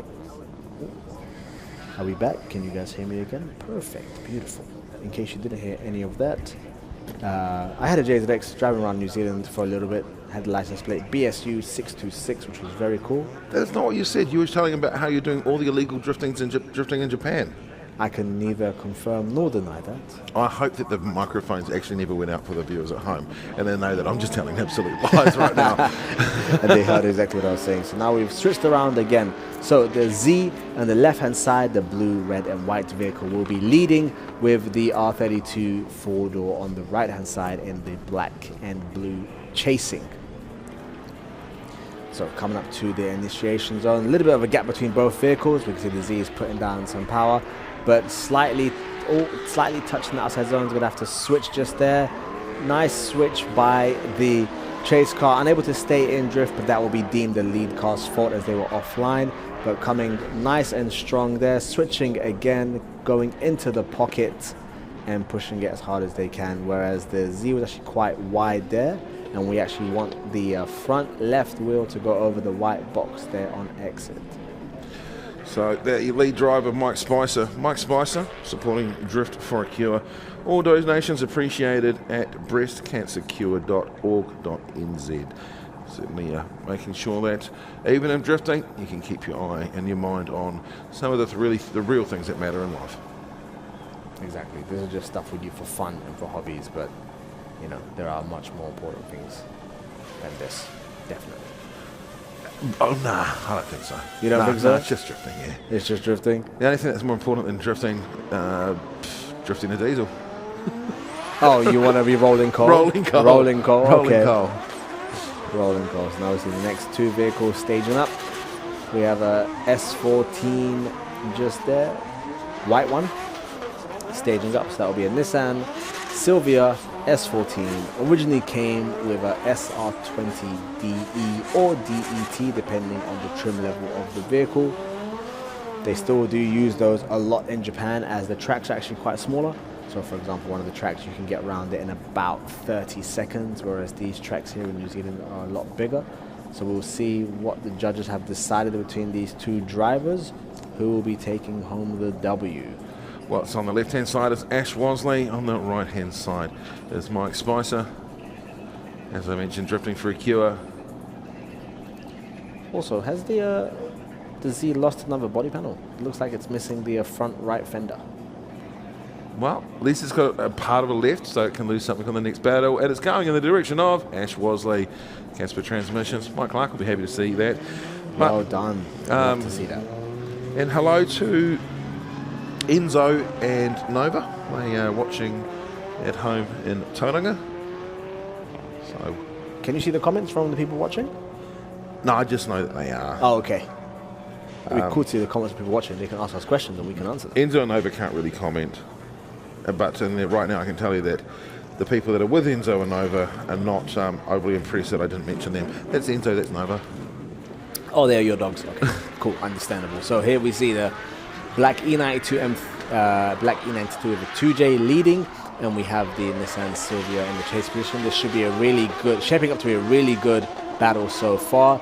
We can see the transition coming at a different time. The S14 taking the wider line and losing a little bit of speed, and unfortunately initiating on the grass there, so that will play not in their favor. That will be in the favor of the black E92 leading. So the lead car will probably move into the next part with an advantage, but that was a great run so far. So Scotty D in the black E92 BMW. It's been drifting for many, many years, as has Jared Anderson in the CHB Engineering S14. It's a white one in the chase position. So closing the gap there. It's a nice little bit of a slower rotation by the E92, so that it could actually hit the outside zone, and being right back on the gas to take it out wide towards that zone there, which is really nice to see. At this point, they've already transitioned, whereas the chase car transitions to try and catch up, and does unfortunately, you know, have too much speed and then come off the track and hit one of the pylons. Luckily they kept it on and nothing else happened, but I believe the advantage will be given to the black E92 just there. Confirmation that Nova and Enzo are watching. So I'm being shown a photo of two dogs on an L-shaped couch. watching a laptop on the floor of the live screen. Yeah. So, Nova doesn't care, but you can see Enzo, he's still like, that's my dad down there. yeah. They're watching little fur babies. So, going through the pits now, we see some people standing there at the top watching, and then we have the two Laurels. They even got pink fuel cans. That is awesome. Why not, right? Why not? Oh, it's my favourite colour. See, mine's purple. I like purple. That's because black and pink, black and purple rock. When you say black, do you mean my skin colour? Yeah. Okay, cool. Yeah. So, yeah, nice. That's what I say about why I look good in pink. But you're brown. Yeah, but in New Zealand, as we move to the second half of the battle between the black car and the white car. The white car is Jared Anderson, THB Engineering, S14, and then we've got the Earthworks, hasn't been painted or stickered, BMW of Scotty D Drift. Nice double initiation just there around similar timing. Some little bit of corrections there by the E92, but keeping it nice and close. Lead car does slightly touch the outside zone, but doesn't go as deep as the E92 did. Another switch to E92 right on his door. Yes, my guy, coming in clutch. Pushing it again, going into the pocket. Keep it there, my G. Keep it. Oh, my goodness. That was a little bit of a over-rotation, but not quite. And the E92 kept it there. My goodness. Yes, brother. This guy's been putting in the work. Love to see that. That's because Scotty D just, he's defiant. Yeah, that's what the D stands for. Scotty Defiant. So here, a little bit of some squirreliness from the chase car there. Just have to keep it in drift, but hey, corrections are corrections. That's perfectly fine. Coming around, keeping it nice and close to the lead car. Switching right here, as you can see, as soon as the lead car switched, the chase car is already in the pocket. That's the way to do it. Switch before at the same time, and then coming in nice and close. And from this clip, we can see that the lead car actually slows down a little bit, and the chase car manages to react and keep it on his door, which is awesome. Love to see. See, that got me a little bit hyped. That got me a little bit more excited. I can't just be shouting for no reason, but that was good. How pathetic. Wanted to point out that they're on a Burberry, genuine Burberry, whatever that is, blankety thing. That's the dog's blanket too. Burberry blanket. Yeah. Did you get that from here, or was that Australian? No, I got it from here. Oh, you guys have Burberry here? I think so. Oh, okay, cool, sick. I mean, like I'm a little bit different than most of the other people in this country. And how do you want to finish that sentence? I mean, like that. So I've got an amazing man cave, and that's my wife's man cave. Your woman, Yeah. her woman. Well, we wouldn't call it a cave. But I think she shed sounds terrible. So yeah, that's it. Like, I do think a little bit differently. Yeah, it's good. So I believe there we just saw that the win was given to the black E92, which, from the battle that we just saw, made sense. We haven't had any OMRs yet, as every battle has been decisive. good. Yes, it is good. We want to get through the battles. You're going to have another battle coming up. It's not one and done. And now we see, on the left, we see a white S13, which will be leading, and on the right, we have a black S15. So there'll be chasing. So there'll be Kyle Short in the white S13, and it will be Corbin Wilson in the Pro Wear S15. And that's Sam West coming through. Some more drivers going up. Because again, we are just doing battles the entire day. That is what the second day of Drift Wars is all about. All just about continuous battles, non-stop action and throw, something that'll keep the spectators and you at home entertained while we keep it moving. I like to move it. We do like King Julian from Madagascar. So we can see very, very close initiation there. Chase car sticking on the lead car from the get-go, switching it around, coming for a little bit of an inside line. Unfortunately, the lead car has lost it, but the chase car anticipated and slowed down and stayed in the drift. Brother, do we even need to see them go back-to-back? Because that is the chase car all day. My goodness. He's trying to sell him some extended car warranty. Look at that. He kept it moving. He drifts with his eyes wide open. That was gangster. That was sick. I love that. That was so good. He anticipated it, kept it moving, stayed in the drift, and then, bruv. Yeah, that was sick. Can you guys hear this? That's me clapping my hands. That was so gangster. See, man is there the entire time, super nice and close. And then wait for this point here, where a little bit of a, Mistake happens from the lead car. They come around, a little bit of an over-rotation just there.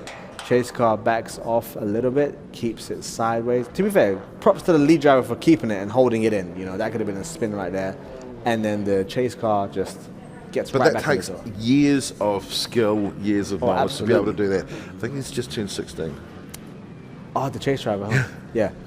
See, these days, yeah, with sims and stuff, like you can actually have so much track time before you actually get into a real vehicle, and it's awesome. It's so good to see. Like, I love that. You know, like, it's so sick that the technology is there for drivers to drive as much as they can without actually being in a regular vehicle. And if anything goes wrong, just press the reset button and keep it moving. So that's a lot of cars. There's a lot of anticipation and insight there by the chase driver. And again, props to the lead driver. Unfortunately, that was considered an over-rotation, but well done on keeping it on song. And when in doubt, pin it out and staying in the drift and keeping it going and not having a spin out just there. Absolutely agree. Well, Corbin Wilson behind the wheel. He'll move into the lead position for the second half of this battle between himself and Kyle Shawn. I'm expecting great things. I'm expecting big things. You know, everyone get hyped, get excited. I'm expecting it to be super fast as well. So we can see both drivers putting in the speed. We see the lead driver just making loads of noise and pulling away from the chase car.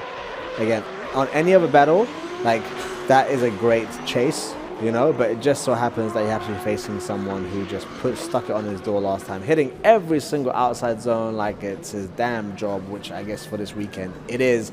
Even hitting the clip there at the end. Well done, bruv. That was gangster. My goodness. Yeah, that was definitely clinical right there with Corbin Wilson. Yeah, he was in there that swimwear. That was good. That was nice. I'm excited about that one. That was gangster. My goodness. Yeah, look at that. Hitting the zone exactly where it needs to be. The entirety of the zone. Staying wide on the outside, making it very chaseable. Wide again, the entirety of the zone, switching it around, staying on noise, on throttle, right at the edge of the track, just there. Again, look at that smoke coming around again, hitting bro, this is like textbook. This is sick. And then again, left wheel on that white box there as well, exactly what the judges want. Bro, that was sick. That was gangster. I wonder if I shout. I wonder if I will peek out the microphone, because I feel like I want to do that one. So. Yeah, I mean, but there's a good sound engineer behind the desk. He would have already put a bit of compression in there so he could catch it, but probably should, because I'm quite loud anyway. Ren's just looking over like, shut up, Steve, you don't know what you're talking about. So next battle coming up, we have the E36 orange, E36 on the left-hand side. Same line. Then the white 180 on the right-hand side. Troy Brown. There we go. Steve does the names, I do the cars. Don't worry, you don't have to run with compression. We're not going to... made him nervous. He's over there. No, don't worry, I won't be shouting or screaming. So that beautiful greenness over there, it used to be a jet sprint track in the middle of that once upon a time. And that goes in the favour of whichever way it went. There we go. Let's go straight into drift. Right to the next set of cars coming around. We can see there's a little bit of a two-car gap between the first, between lead car and chase car. Looks like they're hitting the outside zones just about. Oh, and the chase car goes off track just there, loses a piece of fiberglass, but gets back on and doesn't get bogged down or anything like that. So based on the chase car going off track there, that will be given to the lead car, as it is what it is. That just looks like Tony Longhurst's old B&H, BMW touring car. So going back to the replay. Yeah. Just there we saw that the S15 on the right-hand side, the dark brown one, got the win against the white S13. And here we see the chase car takes all four wheels off the track while chasing. I love a good dive as much as anyone else, and it seems to be that corner where a lot of the drivers choose to dive into the car in front, but it actually curves up on them a lot faster than they think. Troy Brown making his way back around to the start-finish line. Sam Lyon with the BMW, as we can see our safety crew out on track, just confirming that yes, the cars have driven over it and tried to lunch the grass as much as possible. I was talking to to Jacob Giddens when he was in your seat the last Drift Wars, obviously out of FD World, and he said that they do quite a few of events where you bring a roll of turf with you. Oh, okay. So you come up, you enter, you pay entrance price, but you also have to bring a roll of turf, and then they can then put the turf, so the turf can be used later. So they go, go to this company here, which is, in America they have a lot of turf farms. Yeah. What a cool idea, eh? So there's a company up in Tauranga, Madison Lawn. Maybe I could do a deal with them. They supply us the grass, the drivers have to do that, and then we can make every single track eventually in New Zealand look like a golf course. Yeah, look nice and fresh. Because sometimes drivers do dirt drop on the side of things, especially when you're playing catch up, or you just get too excited. I know I get too excited while drifting, and I just like the adrenaline takes over, the sound, the noise, the motion. I'm like, yeah, I'm there. If my mate Tom and Topol's watching, he'll definitely like the idea of that. Well, here they are. It's the turnaround time, and it will be Sam Lyon in the chase position with Troy Brown leading.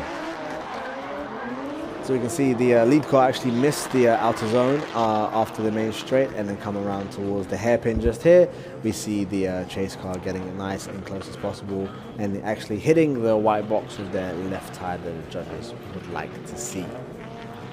So if you're watching at home, you don't actually get to really feel the difference in height between the inside of the pole line and the outside of the track down at the hairpin.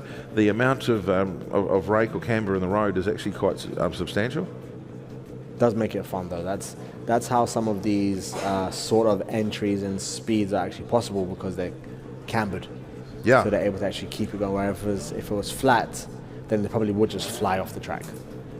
And of course, that's why the likes of in New Zealand, we don't have any massively banked tracks, and we certainly don't.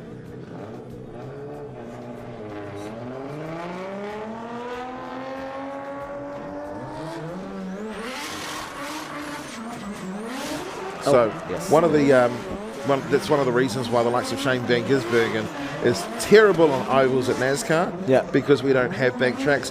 And congratulations to Shane Van Gisbergen, who also got his first oval pole position in the trucks. Yeah, our boy's getting it. He's going to come to America. It's not going to be long before he pantses you in the ovals as well, America. Put New Zealand on the map. Yeah, well, we need to. Yeah, need that. Definitely. Yeah, I didn't like. There's like a whole Reddit group dedicated to New Zealand not being on the map. It's so monumentally huge that New Zealand's not on the map. Like, it's crazy. It happens so much. Like, even on like official government or even like official like museums, New Zealand's just not on the map. Oh, that's awesome. Yeah, it's wild. I mean, it's called New Zealand, right?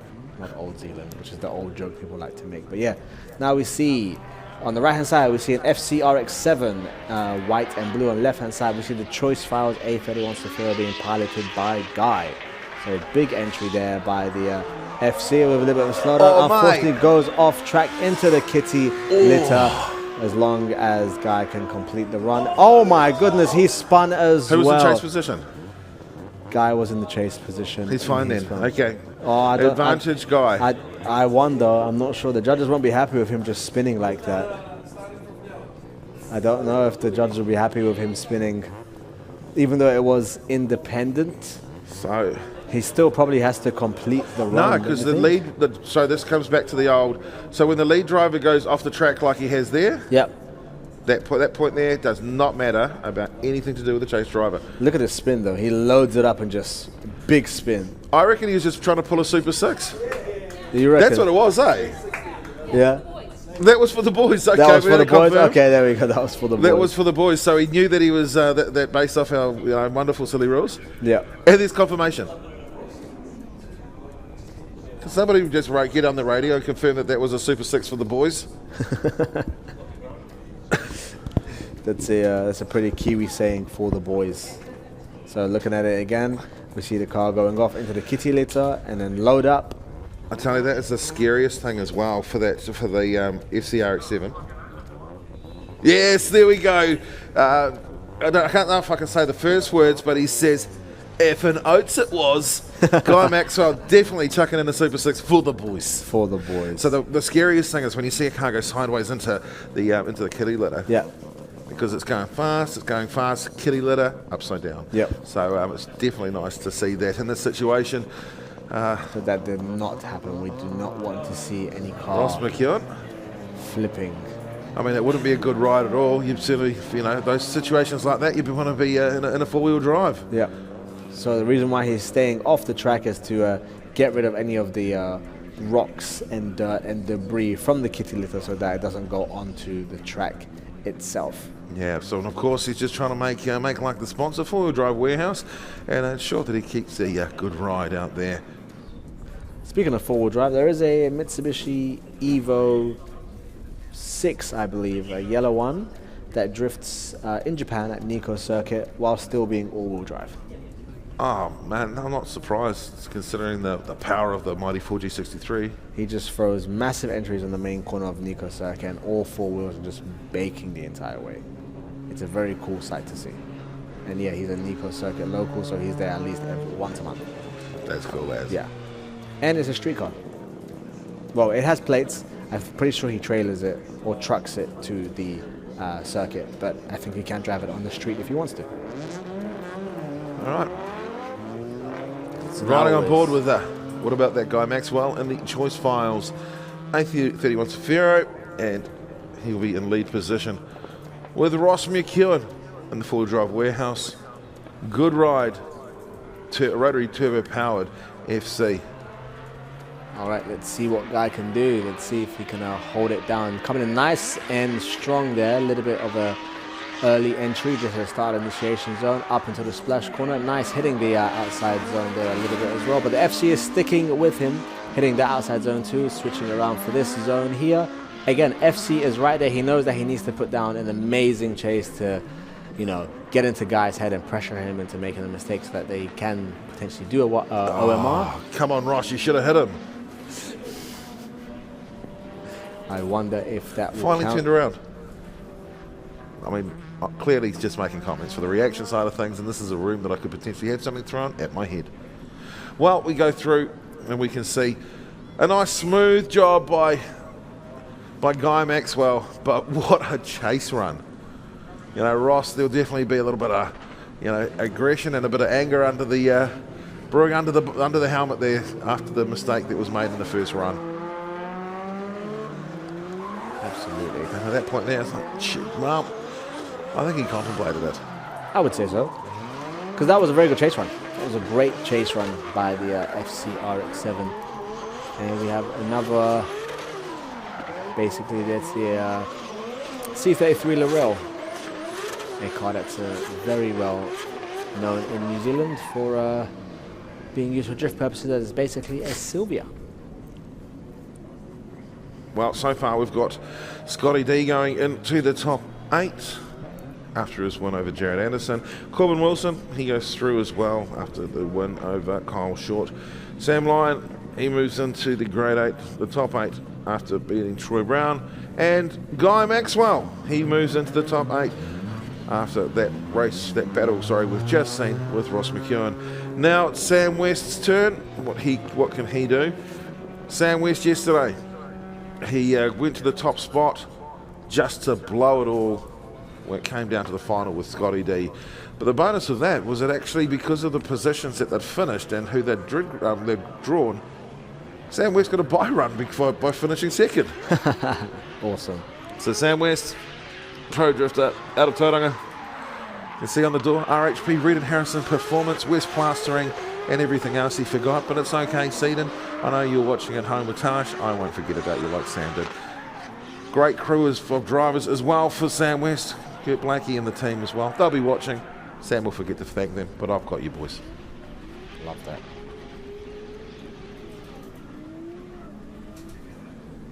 So hopefully we get the replay back up on the screen. So we see about a 3 car length difference between the two just there. Whereas the 180 is taking it from the outside towards the other outside, hitting the entirety of the zone there, whereas the Lorel looks like it had to reinitiate or And then we can see the rail is catching up towards this zone, which everyone always does catch up in this area here. Switch around towards the hairpin just there, and the Laurel is right on, well, very close, taking the inside line, which is what they're allowed to do. And again, we see perfectly the lead car hits the wheel in the box like the judges want them to be. There we go. Sam asked me to just say hello to his kids, Skylar and to Cobes, watching at home in Papamoa. And of course, he wanted to say hi to his beautiful wife as well.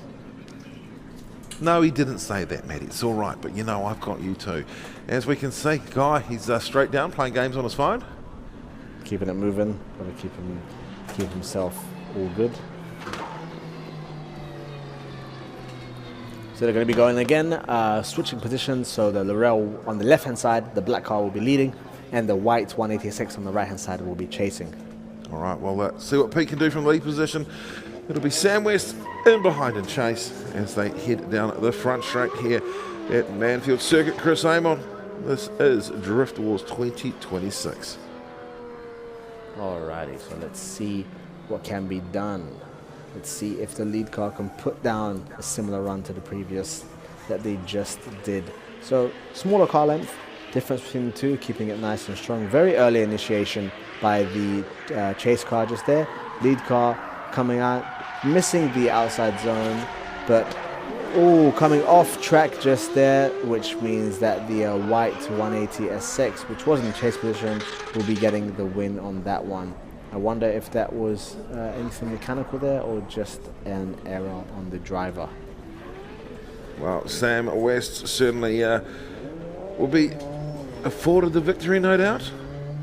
And he wanted me to just say how amazing it is to have his right-hand lady, his crew chief, Tori, out there, and of course Ray as well as Max, giving him a hand this week. And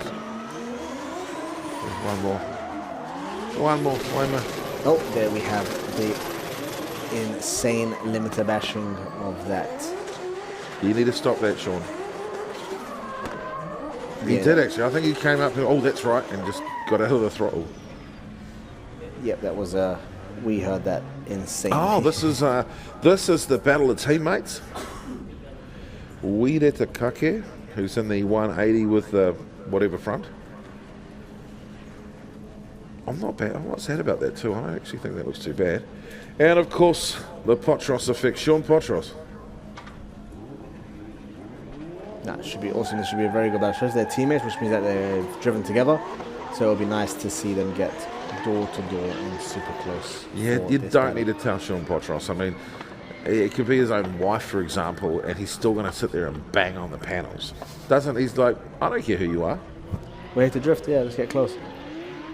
So we have both like half a car length initiation between them. So we see, oh, look at that, nice and close. Both, that was a synchronized switch just there, which is great, which means that the chase car won't get left behind. Again, coming through the smoke right onto his door towards the last corner.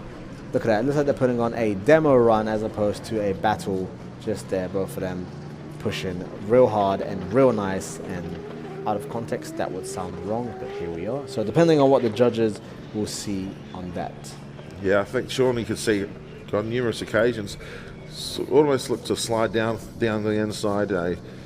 Wireta up in front. Sean was pretty hard to take him hard from behind and try and come inside him. But of course, when it comes down to drifting, you've got your lead driver, you've got your chase driver, and they know their spots to stay in. Yeah, that was awesome. Look at that run. That was basically a demo run, which is cool. So I don't know who they're going to give advantage to. I'm unsure. I'd say the black car. Oh yeah, the black car. Yep, black car advantage. There Whatever one takes the win eventually, we'll have a Sylvia front. Silver in front, yeah. So that's a very different swap there that people don't usually do, which is a S14 front onto a 180 SX. Yeah, because if you're going to, you'd probably use a 15. Yeah, strawberry face. Ichigo. Ichigo. Face, yeah. So I had a conversation with another drifter about this. I said, oh, there's this one called a strawberry. This guy's like, Steve, what are you talking about? I'm like, it's called a strawberry. Yeah. He's like, were you smoking something, Steve? I'd never heard of it before, and I felt like that was the biggest. So technically, 15 is Ju Go. Ju is 10, Go is 5, but everyone just calls it S14. like 1.5, which is Ichigo for 1.5 for S15, but Ichigo is also strawberries. So therefore, Ichigo, S15, strawberries. Wow. There you go. That's incredible. So anyone that actually did know the strawberry, that's how it came about. Yeah. So they've swapped positions. The chase car is actually, chase car had to reinitiate, is actually going off track. No. Just there. Don't hit anything. Okay, sweet. That's fine. I wonder, he had to reinitiate. So clearly the S15 here will be the winner of both. That was looking like a very sick start to that battle. And as you saw just there from the drone footage, that left wheel went exactly over the box, like the judge, like exactly over that box. But I've never actually been that scared when you have a camera shot in there and you can't see the marshal's hut on the inside of Splash. And he's going, and that was honestly one of the scariest rides I've seen. Because that is heading straight for the marshal's hut. Yeah. Until you get to about here, it starts to push down. It's actually quite far. Yeah. Ooh. Yeah, would love to know what happened there. That was a very strong start from both cars. You know, it was a very committed entry from the chase driver right on the door, which was awesome. So would love to know exactly what happened there. But here we have, I guess, a car closest to what I would like, which is the Sora, which is the JZZ30. So it comes from the factory with a 1J. And an R154. Whether or not this driver is still pushing those, I'm unsure, but we have the right car, the white one is chasing, and the left car, which is black, will be leading with the A31 Safiro. So they're both coming around onto the straight just there, going to build up some speed, probably hit third gear for the initiation. Again, the Safiro starts quite early before the initiation zone, but he's going from outside to outside, just unfortunately missing the outside zone that judges want to see, and touching that zone just there, coming around to the penultimate corner, hitting that zone, and then going to the hairpin, whereas the Sora looks like it's having a little bit of struggle to stay into drift based on its line positioning on the track. So love to see, it's nice seeing I guess you can say the Sora will be lower powered and heavier. Sora's actually way more than JZX. I think Sora's weigh about 1.6 tons and the JZX is 1.5 and the Sylvia is about 1.2, 1.3 depending on which one you choose.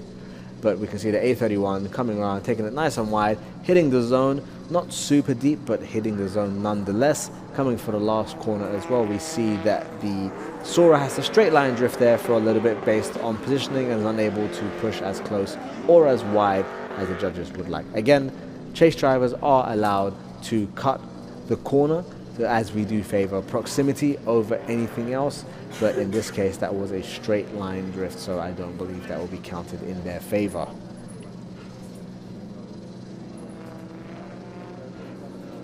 Steven Soul Customs, it's the OG. Super OG, I remember. Super duper OG. I've actually drifted with Steven myself in Japan. We both had our JZXs and we were drifting on school course at Ebisu circuit, and that was very fun.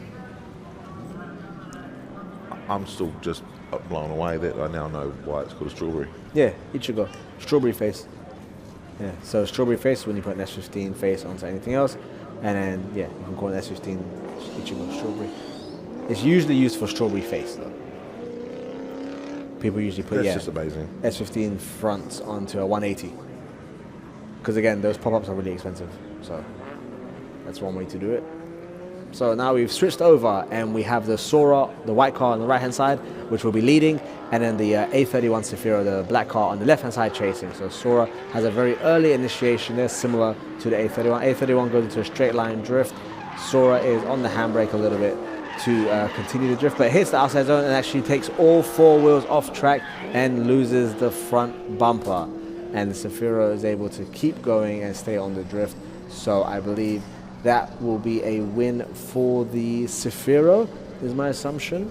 And we can see that there are license plates on that Sora, so hopefully that bumper isn't broken and can be put back on so that they can drive back home. It's always cool to see someone driving their car to the event, drifting, driving home. This might not be what they're doing, but it's cool if someone does that nonetheless. Yeah, all four wheels off there, and the cone taking out the front bumper. And I can't imagine it'll be easy to find new body kit parts for a Sora. Yeah, we can see that the front bumper is broken. Looks like that it was fiberglass. I think there's heaps of them. Yeah, there's heaps of them, right? Yeah, potentially. Where's sweet as, bro? Sweet as, bro. Yeah, man. So is it AS or AZ? Sweet Z. as or sweet as? It's almost like both at the same time, like as. Sweet as. Yeah. But sweet as, bro. Sweet as, bro. She's got to kind of speak like this, which has got a bit more sort of, cuzzy bro accent. Yeah, I can't do that.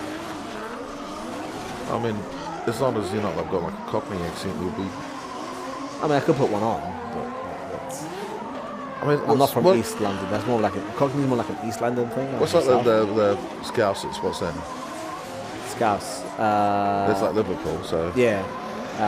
Show me the Skrilla. Yeah, like that whole language you can't even understand. Yeah, show me the Skrilla. Skrilla means money. Ah, I see. Yeah. So you guys can't see it. We just see our wonderful recovery team picking up the front bumper or front bar, as you guys may call it in this part of the world, for the Sora. Looks like a Vertex styled, or it could be actual Vertex front bumper there, made out of fiberglass. So we can see the white and blue S14 on the left hand side, which will be leading, and on the right hand side we have Steven Soul in the camo colored R32.4, and the reason why it's that way is because it is an R32 with an R34 rear end on the car. I was like, if I'm going to go up and hit my sticker bomb, I should probably put something that's related. So Kenda. Kendas are what I use in Japan too. For rear tire, I use Kendas for the rear, and they are great. They last a long time and they do a good job.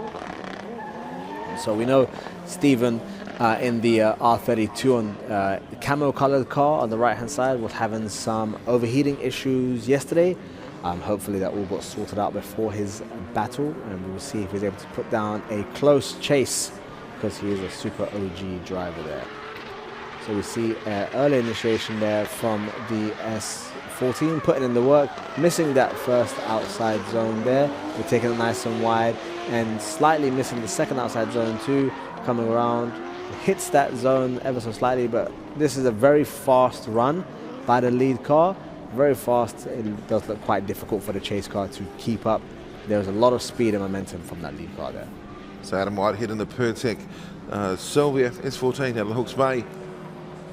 Been running for quite a few seasons now. Going up against Steven Soul Customs, the car painter. I tell you what, there's not many people that can keep cars in top shot in the way that Steven Soul can. The only other person I could probably think of would be, your boy, Danny Boy's Customs. Obviously looking after the likes of John Atwood's panels and, Scotty D Drift. Because he's the only other sponsor that's on Scotty D's car at the moment. So I forgot to mention him earlier on. Oh yeah, no, all good. Yeah, you do whatever you have to do. It's all good. Everyone's just paying off the boys, eh? Yeah. I mean, like, everyone knows each other. Like, I'm pretty sure the drift scene here is like small enough that literally everyone knows everyone. Yeah, it's because if you're Kiwi, we know you. Yeah. It's, if you're not related, like, oh yeah, you're my uncle's cousin's, brother's sister's girlfriend, eh? Sister's girlfriend. Okay, whatever. Still in 2 degrees of separation. That's right. Yeah. We've actually got a phone plan called 2 degrees. We got Vodafone, or now One. I have 2 degrees. Yeah. That's pretty sure. Yeah. And that means you've got 2 degrees of separation to anyone that you two we can do. All right, and that looks like if we're moving back to the 2 cars that we saw actually drift earlier on, just there. So these guys are going to be coming again for their, the reverse battle that they're going to have now, where the left car, Steven Soul, will be leading in the camo R32 with a R34 rear end. And you said Adam Whitehead was in the blue and white S40 on the right hand side. He will be chasing. So it's definitely advantage to Adam Whitehead, I believe. Well, we'll see what Steven Soul can do this time. Whitehead goes down the inside line. He'll be in chase position. Steven Soul into the 32 fronted 34. Starts plucking gears and will move into drift. Let's see if the speed. So he's initiated there, about halfway down into the initiation zone. Keeping it nice and strong. We see Adam actually pushing and putting the pressure onto Steven, keeping it nice and close. Steven missing that zone just there, coming around, touching that zone slightly, does a full rotation, goes off the track, and the chase car misses and avoids and continues drifting. So we believe that it will be the chase car for that one. Now, for the record, Stephen Soul did not just spin out. The world changed. Okay, The we'll go land with that. changed underneath him. We'll go with that. You know, like, Everything else moved. He didn't do a push-up, he moved the world. that's right. Yeah, Well, with Chuck Norris finally deciding that he was enough. going to move on. yeah. Hello, little Thomas watching at home in Toto. Swinging it around so you can see right here at this point, it's just See, and comes at off. that point there, the world world just changed. moved. Yeah, the Yeah. world moved.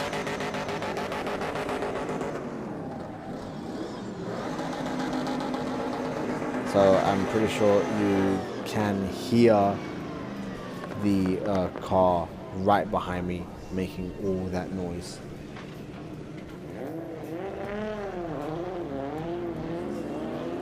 So we have the next set of battles here. We have the Z versus the white S14.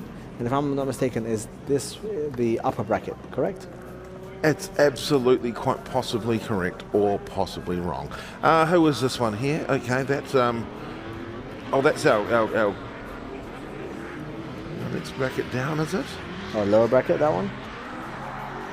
Swinging it around. So unfortunately, the lead car missing the outside zone that they were necessary to hit just there, missing the outside zone as well. Swinging it round towards the penultimate corner there, and then going towards the hairpin just there, missing the outside zone again. So that will be points against the lead car for not hitting the zones that they wanted to, or needed to, I should say, and the chase car doing their best to, stay within the chase area. So Mike Spicer in the chase position. Curtis up front. Of course, Spicer is supporting Drift for a Cure with all donations appreciated. Just go to breastcancercure.org.nz. So this is for it's the 25th to 26th position. All right, so they're fighting for 25th and 25th, 26th position. Like we said before, Drift Wars is all about battles, so you'll be battling for every single place that you finish in. You do not just get given a place based on your qualifying. You will battle for that position. So right now they are battling for 25th and 26th position. It's all about getting your battle practice up, having a lot of fun, pushing the car, pushing yourself, and taking on an unfamiliar line at a track you're probably very used to. Now, how do I need Nick Meir to win over AJ? I need Zalia to win over Cam Duff, and then Zalia will beat whoever wins this one. Nick beats whoever, and then it is boyfriend and girlfriend that will have to battle each other for 25th and 26th place. Now, there has to be a chance we can make that happen. So you want that to be like the story? Yeah. So I don't care what happens with this one. It's the next one that's important. Don't care about happening the following, but the following one will be important. All right, so we have the Z on the left-hand side, technically the right-hand side now, the white and blue car, which is leading, and then we have the white Sylvia, which is chasing, which is an S14. So you see a early initiation there, coming into the outside zone just there, touching it ever so slightly with the Z, moving towards the next outside zone, which is on the C, touching that slowly as well. Missing that zone as the lines are not painted there anymore, so it's unable for me to see what's going on, and just about cruising past that zone just there. So it depends what the judges will want to see from both drivers there. And I will be right back in 1 second. Well, seeing the replay now, Mike Spicer travels out through Splash. Car sets up nicely. You can also hear the rumble and roar of a few other cars warming themselves up, getting that heat down, and then so yes, nice job by Spicer. So this is the one I need. So Zalia going up against Cam Duff in the Commodore. Hoedown on the back, Duff Engineering.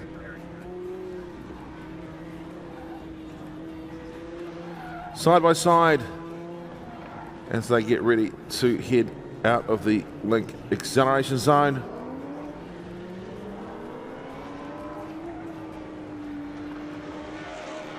As the speed starts to rise,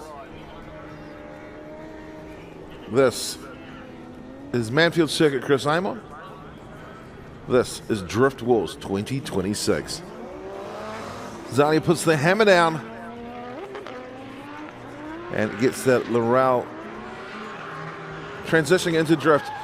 Just misses that outside zone, and Duff over rotation. Zalia will certainly need to hold on. She's not necessarily going to know that chase car has made a mistake and does come through to finish, and that should see a strong advantage in the favour of the pretty in pink C33 Laurel. Cam Duff will obviously have a little bit of mahi to do, but the bonus of this type of event and having the event happen the way it does is that you never run out of battles. So, you know, if you a lot of other drifting events, you'd be going home right now. This one here is all about battling down to the, find your spot, and that means that there is always competition battling to learn from, which is really important. Super important. It's not easy to have battles, especially with other drivers of a similar skill level, of similar vehicles. Especially if you just go to a random drift day, it's difficult to have continuous battles with other drivers, and the best way to get better as a driver is to drive against people who have different driving styles, different cars, different engine packages, and that's how, on different tracks with different layouts, and that's how you fundamentally get better and can do more. Well, the Commodore heading down to Toyota. The first turn here at Manfeild Circuit, Chris Amon. Zalia, come on, toes him up. So we can see that the silver vehicle on the right hand side is moving quite quickly, whereas the pink C33 Laurel, it's about 2 car length gap between them. A little bit of a later entry for the Commodore, but again we can see both of these drivers. Nice little diving attempt there by the C33. A little bit of a slight over rotation there, but a little bit of a straight line there for the C33 Laurel as well. But again, she's holding it in. She's doing a really good job, and they said the driver style and driver progression has changed a lot throughout these 2 days. Nice work, well done. Yeah. That's one of the biggest things with drifting, is just adapting. It's just your adaptability to either track conditions, to your car either doing something weird, to how the lead car is moving and driving. All of this comes together to drifting, and one of the biggest things that you have to learn for drifting is avoiding a crash. That is one of the things you should learn from the very beginning, is just how to get out of the way of anything going wrong. The problem that you have a lot of the time is avoiding a crash is actually quite difficult to put yourself in a position to experience it from, because you don't find like mega trains and stuff here in New Zealand, because it just simply is never allowed, which means that you've got to almost go searching for it. And I know that there's probably one way that you could go searching for it, and that would be to do the likes of taking a tour to one of the other locations in the world that you can go up and set yourself up, understand, have the ability to do some drifting somewhere else, and somewhere that you can kind of create that education. I can't think of anything myself. Have you got any ideas where you could go? Do I have any ideas? Yes. Japan is a great place to go, especially with. And where could they go to try and find somebody that could help them out with that? So if you hit me up, Milky Diamonds, on all platforms, YouTube, Instagram, Facebook, TikTok, or if you ever feel so inclined, you can hit up my website, diamonds.tours, and that'll give you all the information there you need as well. And you can email me directly if you have any questions about any of this, so that we can get you out there and get you drifting and driving and get you as much track time as possible. So if you come to Japan for a week and you go to a Ibisu circuit, you'll do more track time than a year drifting back home in New Zealand. Now, for the record, at no stage did Milky know, and I had to look the other way because I could see he's like, oh my gosh, Steve is just shamelessly whoring, and at some stage he's going to go on, Milky, tell us about it. Yeah, it was quite funny. I saw it coming from a mile away, and I was like, you know what? This is great. I'll take that. Yeah, that's great. But yeah, you can just hit me up on anything, Milky Diamonds. Send me a message. I always get back to you. Or if you'd like to see something else, like a website, if you are old school, you can just type in diamonds with an S.tours, and then you can see my stuff there as well, because we can do from just drift packages to more luxurious packages. If you want to come with a family, maybe we take you drifting, and then your wife and kids can go to a nice onsen, or can go see the countryside of Japan and really see it properly. There we go. So if you're very, very old school and you write things down on a piece of paper, if you send it to P.O. Box, no one's going to ever read it in any place in the world, just send it there. You're that OG, right? Yeah. Yeah. So with that battle just there, I'm actually unsure of who. So they that was that was a battle between me old mate Vinny and Cody Bitchan. Event 36. There are so many events. Event 36. After that will be event 35. Oh, who have we got down there? We've got to the left, we've got Adam Whitehead in the middle. We've got Sam West and Scotty D. Scotty D. Loaded up the Sylvias on Pit Straight. So here we see that the R32 is at the front, and the 180SX is just behind there. So look, if you are on Facebook and you now, how do you spell Milky? Milky. And the diamond? Diamonds. And that's the biggest thing. One whole word though? Either one will come up to me. Yeah. So the S is important, because if you don't, well, you may find yourself looking at Cruella de Vil's male-female cousin. Yeah, it's a photo of a cartoon character which looks like me. So that'll be it. As opposed to the one that comes out when you don't have an S on the end of it. Oh, yeah, very different.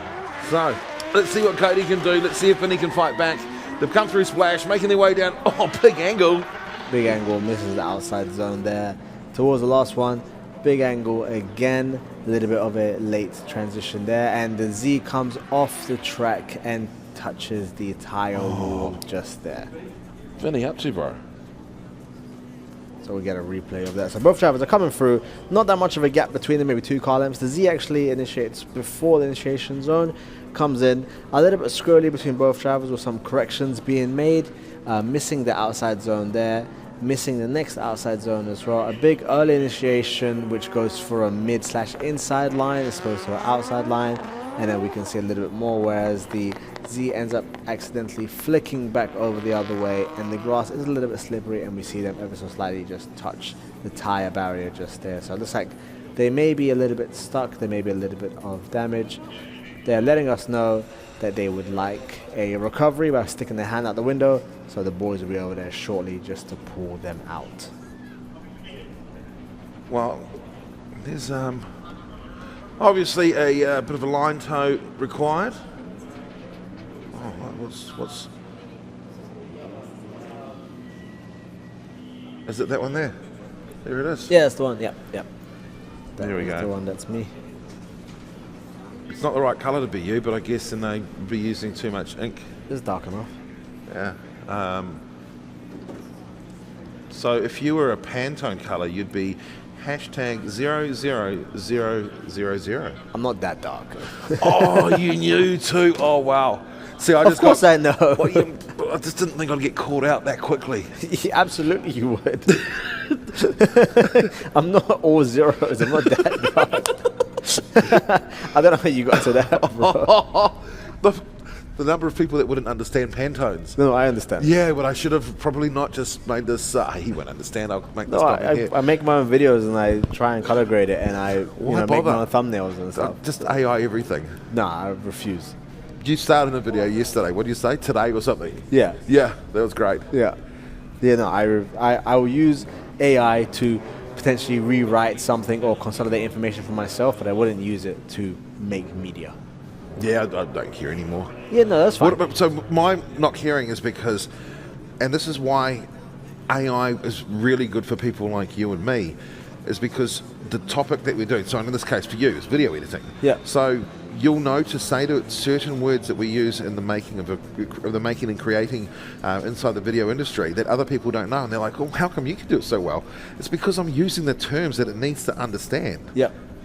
You know, I mean, like, I want such and such in the lower third, I want a foreground blah blah blah with the background such and such, I want to make sure that there's a such and such glow to create a difference in a layer, and it understands what I'm saying, whereas people don't know what they're saying. Oh, well, how did you sound like that? What's the prompt? That's what they usually say. What's the prompt? If they don't, it's like, oh, I've put it in, I'm not getting the same thing that you are. It's like they usually ask you what's the prompt. That's because you got to speak the language of the machine. It's machine language in a sense. Mine is so. My AI, we are so connected that it will literally swear at me now, and it treats me the same way that I treat it. I'm not sure how I feel about that. I'm okay with it. Mine's like, you know, like, how the F and how could you actually come to that conclusion, Steve? You're an idiot. Like, it'll call me out, and I'm like, but it will tell me things that no other human's going to call me. And I like it because I finally feel like I've been called out by someone. Well, something. Yeah, I said, where do you live? And it was like, just stop it, Steve. Yeah. Tell you somebody's not going to stop. Ash Wasley in the Casper Transmissions R32 four-door running the Michael Clark machine. I think there's been a change of pace, so I think it's now Ash's car. If I'm wrong, I'm wrong. And then, of course, you've got the Hartley Engines and Motorsport Parts Trader NZ 1GZ. Hardly got any of that left in it. It's all just the brainchild of Nelson Hartley. Of course, Red Star signs because Clint will be watching, and Link ECU. That is Jaron O'Connor. And remember, if it ain't Link, you can't blink. Don't blink. Close enough. Don't blink. Don't blink. There we go. So that Lexus RCF there on the left-hand side of your screen does have a Toyota Century V12 in it, a 1GZ 5-litre engine. It's the only V12 Toyota has ever produced, and there's barely any Toyota left in it. Well, the judges have been sitting there watching, waiting, getting ready for this battle. Not waiting for Ra to walk in. And we'll see what Ash Wasley can do from a lead position. Jaron O'Connor, of course, the local man. He's done more laps around this track than the tractor driver. I just want to hit this car. It just sounds so good. So only like a 1 car length gap between them. The Lexus initiating there quite early in comparison to the 32, coming around towards the first outside zone just there. R32 hitting the zone, Lexus taking a little bit more of an inside line, R32 switching and touching the zone, dropping a tyre off track and initiating incredibly early, being offline, whereas the Lexus has kept it in and the R32 comes off track and spins off. So that will probably be advantage given to the Lexus going into the next one. So it was a good start towards the beginning. And then towards the end of it, that's where some problems arose for the lead car. But at this point, very good. A little bit of a correction there from the chase car. Switching it around. Again, taking the inside line to catch up, as that is something the chase cars can do. Lead car missing the outside zone. Coming in for a switch there. Touching the outside zone, but also going a little bit wide and dropping a tire.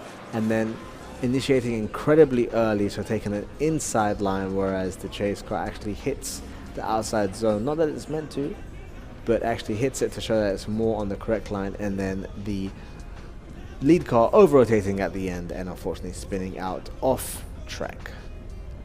A couple of AWS designs as well. Andrew Stewart, he's certainly the name on the side of pretty much every major livery in the D1NZ these days, where he certainly has put his hand to so much of it. Jaron O'Connor heads back down into the box. So we can see the cars lining up for the Great 8 parade, which we'll be having after the other battles are done, before we move in to the last part of the upper bracket. So again, these cars will be running one more time. Not actually one more time, but they'll be running again in switched positions, whereas the Lexus on the left-hand side of the screen with the red accents on the rear of the vehicle. Spoiler, I should say, will be leading, and then the black R32 on the right hand side of the screen will be chasing. So we can really hear that V12 absolutely roar from that Lexus. Definitely coolest engine here by far, in my opinion. So a bigger gap there. Very early initiation from the Lexus, has a lot of torque and power to keep it down. Hitting the outside zone, only hitting about half of it compared to what the judges actually want to see. Just about touching the end of that outside zone, coming in for a mid zone there, and then finally coming in for a mid zone there as well. So not exactly hitting all the zones that they wanted to see from the judges, but not spinning out and completing the run. So I believe that it will be given to the Lexus there, as the R32 unfortunately had a spin off towards the end of his lead run. So if that's the case, that'll send Jaron through to battle the winner of... Who's the winner of? Brando and Stu. So Stu taking the win over Cam Duff, Brando over Zalia. So those two will go and battle each other out to see who's going to go through into 17th and 18th position. Again, because every single position that is given to you in Drift War is battled for. And the only way you can end up being last is by losing every single one of your battles. But again, it's better than just going home when you lose your first battle, as this is not elimination battles like traditional drift competitions. And again, if you guys just tuned in today, then yesterday what you would have missed would have been qualifying, where we had all 32 cars qualifying. Again, if you qualify badly or if you get a 0, you do not go home, you just go into the lower bracket. And we also had the pole shuffle, which is the top 5 cars are batting that series in first place. The 5th car battles 4th, winner battles 3rd, winner battles 2nd, and then winner battles 1st for pole position. Something that was taken from a different discipline of motorsport and adapted for drifting, and I think it's awesome and feels like Need for Speed Most Wanted back in the day, when you have to beat the list and make it to the top. So here we see white R32 leading on the right hand side with the black 180 on the left hand side, pushing it down. We see a nice 3-car gap between the two. A little bit of a straight line drift from the chase car just there, but the lead car is keeping it and going towards the outside. Are they going to have enough puff to take it out?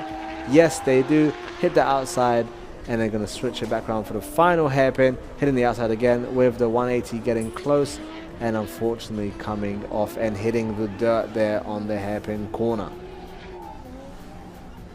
So good run there from both drivers. Based on what I saw, I believe that the lead car, the white R32, will be the one that goes advantage into the reverse battle there. Unfortunately missing that zone and missing the next zone as well, but switching it out nice and wide to this zone, whereas the chase car is right on their door in the pocket, switching just before the car to make sure that they're there.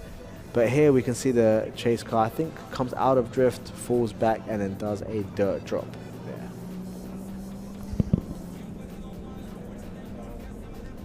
Next we have C33 Laurel on the left hand side, the Jesco Laurel just there. So we see these boys making their way back, coming back round towards the start line, and then we'll see what the judges have chosen for that vehicle there. Well, we're going to head back to the Soul Milky show for a moment, and I'll be back shortly, bro. Cool, sounds good. Alright, so you have come back for the Milky Diamonds segment of Drift Wars, proudly sponsored by Link ECU, made right here in Aotearoa in Christchurch by a lovely bunch of people who I actually had the pleasure of visiting in February. I went down to Christchurch and went to Link ECU headquarters and met with everyone and had a little talk about Link ECU and my drift endeavors in Japan. So remember, if it ain't Link, don't blink. So again, we have the reverse of these boys coming up. We have the black 180SX on the left hand side, which will be leading, and the white R32 on the right hand side, which is chasing. I believe the white 32 has an advantage going into this. There's about a 4 to 5 car gap. Very early initiation from the black 180 before the initiation zone, coming around to the first outside zone there. Little touch and go, not making use of the entire zone. both on the inside line, missing the outside zone there as well, missing this outside zone too, and then swinging around for the final corner, hitting the outside zone, whereas the R32 looks like it went into more of a shallow line to try and catch up. So judges are looking for the lead car to hit the outside zones as much as possible. Again, every car starts with 100 points once it leaves the line and loses points while it's going through. So here we can see touches it, so that's why I call it touch and go. But unfortunately misses that one completely, misses the next one completely, goes for a midline, whereas the chase car actually hits the zone. And again, the last one hits the last zone just there, but then comes in far too much towards the end of the hairpin and misses the white box, which is what the judges want your left tire to be in. So I'm here for this event, and then I'll be leaving the country on Monday. My flight is at 8 a.m. and I'll be going to see some more drift car stuff in Japan. But again, I don't really see that many C33 Lorels in Japan. I definitely see more of them here in New Zealand, and definitely see more rotary engined vehicles in New Zealand than anywhere else in the world. Definitely more than the UK, definitely more than Japan itself. There are, vehicles, Mazda cars that I've never even seen in Japan, but definitely see here in New Zealand. So, I've never felt so slapped in the face before. The boss of the broadcast goes like, Steve, I work with you all the time. What's the chance of using Milky to do the top 8 because you suck? They did not say that. Well, I mean, that's how it felt. I mean, that's how I read into it. He's like, Steve, you're dumb, you suck, and I hate you. He's like, Milky's amazing. That's absolutely not what happened. They yeah, did but not I mean, say that. when somebody says, no, you can't do that. Oh, really? You hate my family? So all I'm hearing is you're sensitive. Yeah, sensitive. You're sensitive, yeah. Okay. It's Steve the Moldy the crybaby. I didn't say that. All I said was, it's like, so can I do that? No. Right, just tell me. Oh, you hate me, you hate my family and my ancestors. Just spit in my face. It's a lot easier. Just spit in my face. Don't worry about it. Like, my goodness. I just think the world needs to hear more of your voice, bro, because, like, I can't shut up ever. Like, every commentator that's ever worked with me is like, Steve's saying nothing. I'm like, oh, man, like, geezer, this dude on fire. No, I enjoy talking, and it's fun, and I can pronunciate my words as well as they need to be, and quite often better than most people, like most others. Like, hey, what's that track a little bit further up the island that you have also drifted at? Hampton Downs? Yeah, and there's one further down then from there. Topol? Yeah, that's right. That just rolled off the tongue. Yeah. It's not Tau, Towel, Po. No, I'm cultural, so I stick to the cultural names of my things. dog. Yeah, and there's a macron on there, so Yeah. You gotta hit that. So I believe the judges decided that the Black 180 was the winner. And winners will be grinners. I think. I have to double check that one. But now we can see Black S14 on the left hand side and a C33 Laurel on the right hand side, going for the next battle. Again, Drift Wars is all about battles. Constant battles. Driver progression is what we want to push here at Drift Wars. So there's about a two car gap which is being shortened. And nice late initiation there, but late within the initiation zone. Switching it around, touching the tire on the edge of the outside zone just there, hitting the next outside zone, switching it around towards the penultimate zone. Nice and on the edge just there. And the Laurel is no slouch, getting nice and close, taking a little bit more of a shallower line. There was a little bit of a correction there by the Black S14. You can see that the angle actually changed from being a deep angle into a shallower angle towards the end.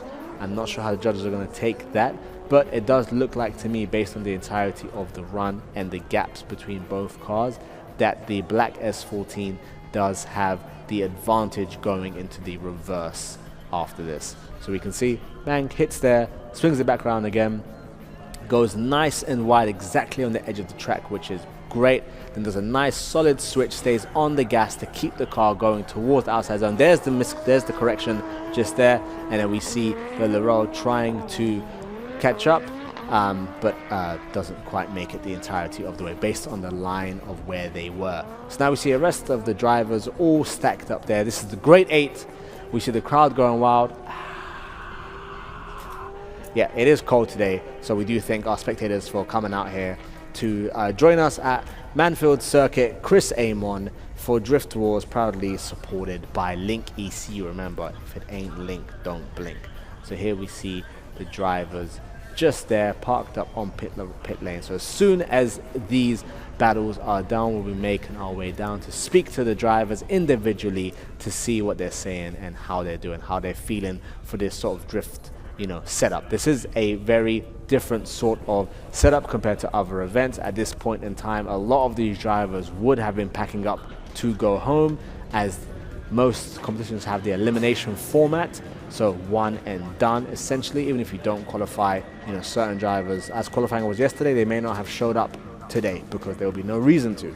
Because there's 32 drivers, most competitions will do a top 16. If it's more than 32, like 40 or so, then they'll do a top 32. But a lot of them, just because of time constraints, usually do a top 16 these days. But here, we want you to battle and we want you to drive. You didn't spend all this money and time off work, time away from family potentially, to come and do 5 laps and then go home, because that is not good value for money, and that's what we want to push here. So we see the reverse. C33 is leading, a little bit of a wobble there.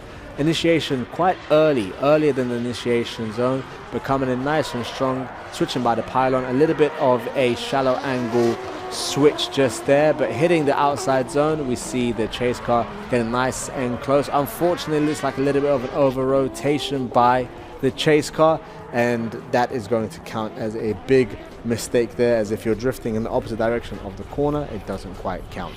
So we are now going to switch. I will give it back to man like Steve. He will take over. Man's not hot out here. Well, here we go. It's a replay, of course, of the last battle that we just saw, as Milky as the better of the two of us. Just Oidekites down to the top 8, where he's going to talk to Sean Potros, Corbin Wilson, Sam Lyon.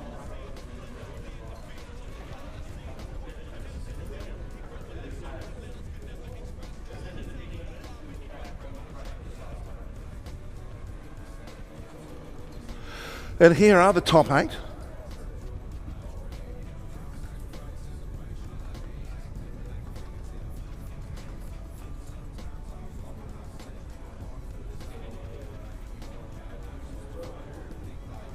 As we see the cars making their way around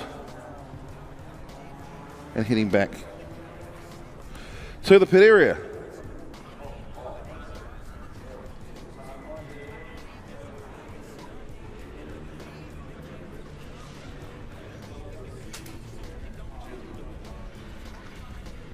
So they'll come down. Which way is it going to strike? We are about to find out.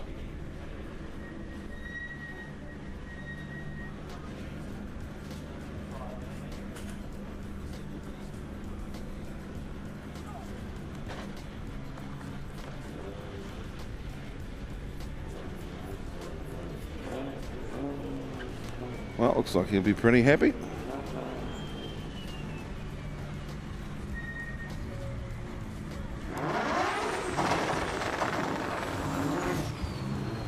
As we hear the rumble and the noise. You are down there. How's it looking down there, mate? Looks like the first person you'll be speaking to will be Sean Potros. Yo, Steve. Hello, mate. How we doing? All right? You can't. Just let him know his first person he'll be speaking to is Sean Potros. We are down here with the Great 8, you get me. So right here we have main man Sean Potros. Is that correct? I said it right? How you doing, brother? Lovely to meet you. Bro, now your driving has been mad. You are putting down mad smoke. You make it sound like you're throwing gunshots, bro. So how are you feeling coming up here into the Great 8? Feeling good. We've turned the bangs down for Guy in the community, so no one needs to be scared. But the car's going good. Massive thanks to Boss and Wedita for getting me here, and Guy, this is a good event. So yeah, we've just changed the ratio to get a bit more legs in it, so things turn up a notch now. We can expect to see some gangster runs from you this afternoon, yeah? Yeah, as always. Anything else you want to say right before we move on to the next driver? It's Sam West, so he always puts on a good show, so hopefully no demo doobie just yet. Save for the end of the day, yeah? Yeah, save it for the finals. Appreciate it, bro. Thank you very much, man. Appreciate it. All right, move on to the next driver here. So we have this bad man rocking something which you don't see that much, a BMW E36. I'm sure all the Polish brothers out there will love that. So main man Sam, what's going on? How you doing? You good? Yeah, nah, good.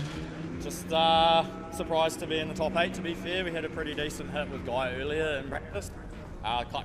Slipping, the turbo core stuff. Other than that, all right, I guess. So it sounds like good driver mod there to keep the car going, yeah? Might have something to do with it, I don't know, man. Yeah, but nah, happy to be here. Cheers heaps to all the sponsors that have jumped on board for this.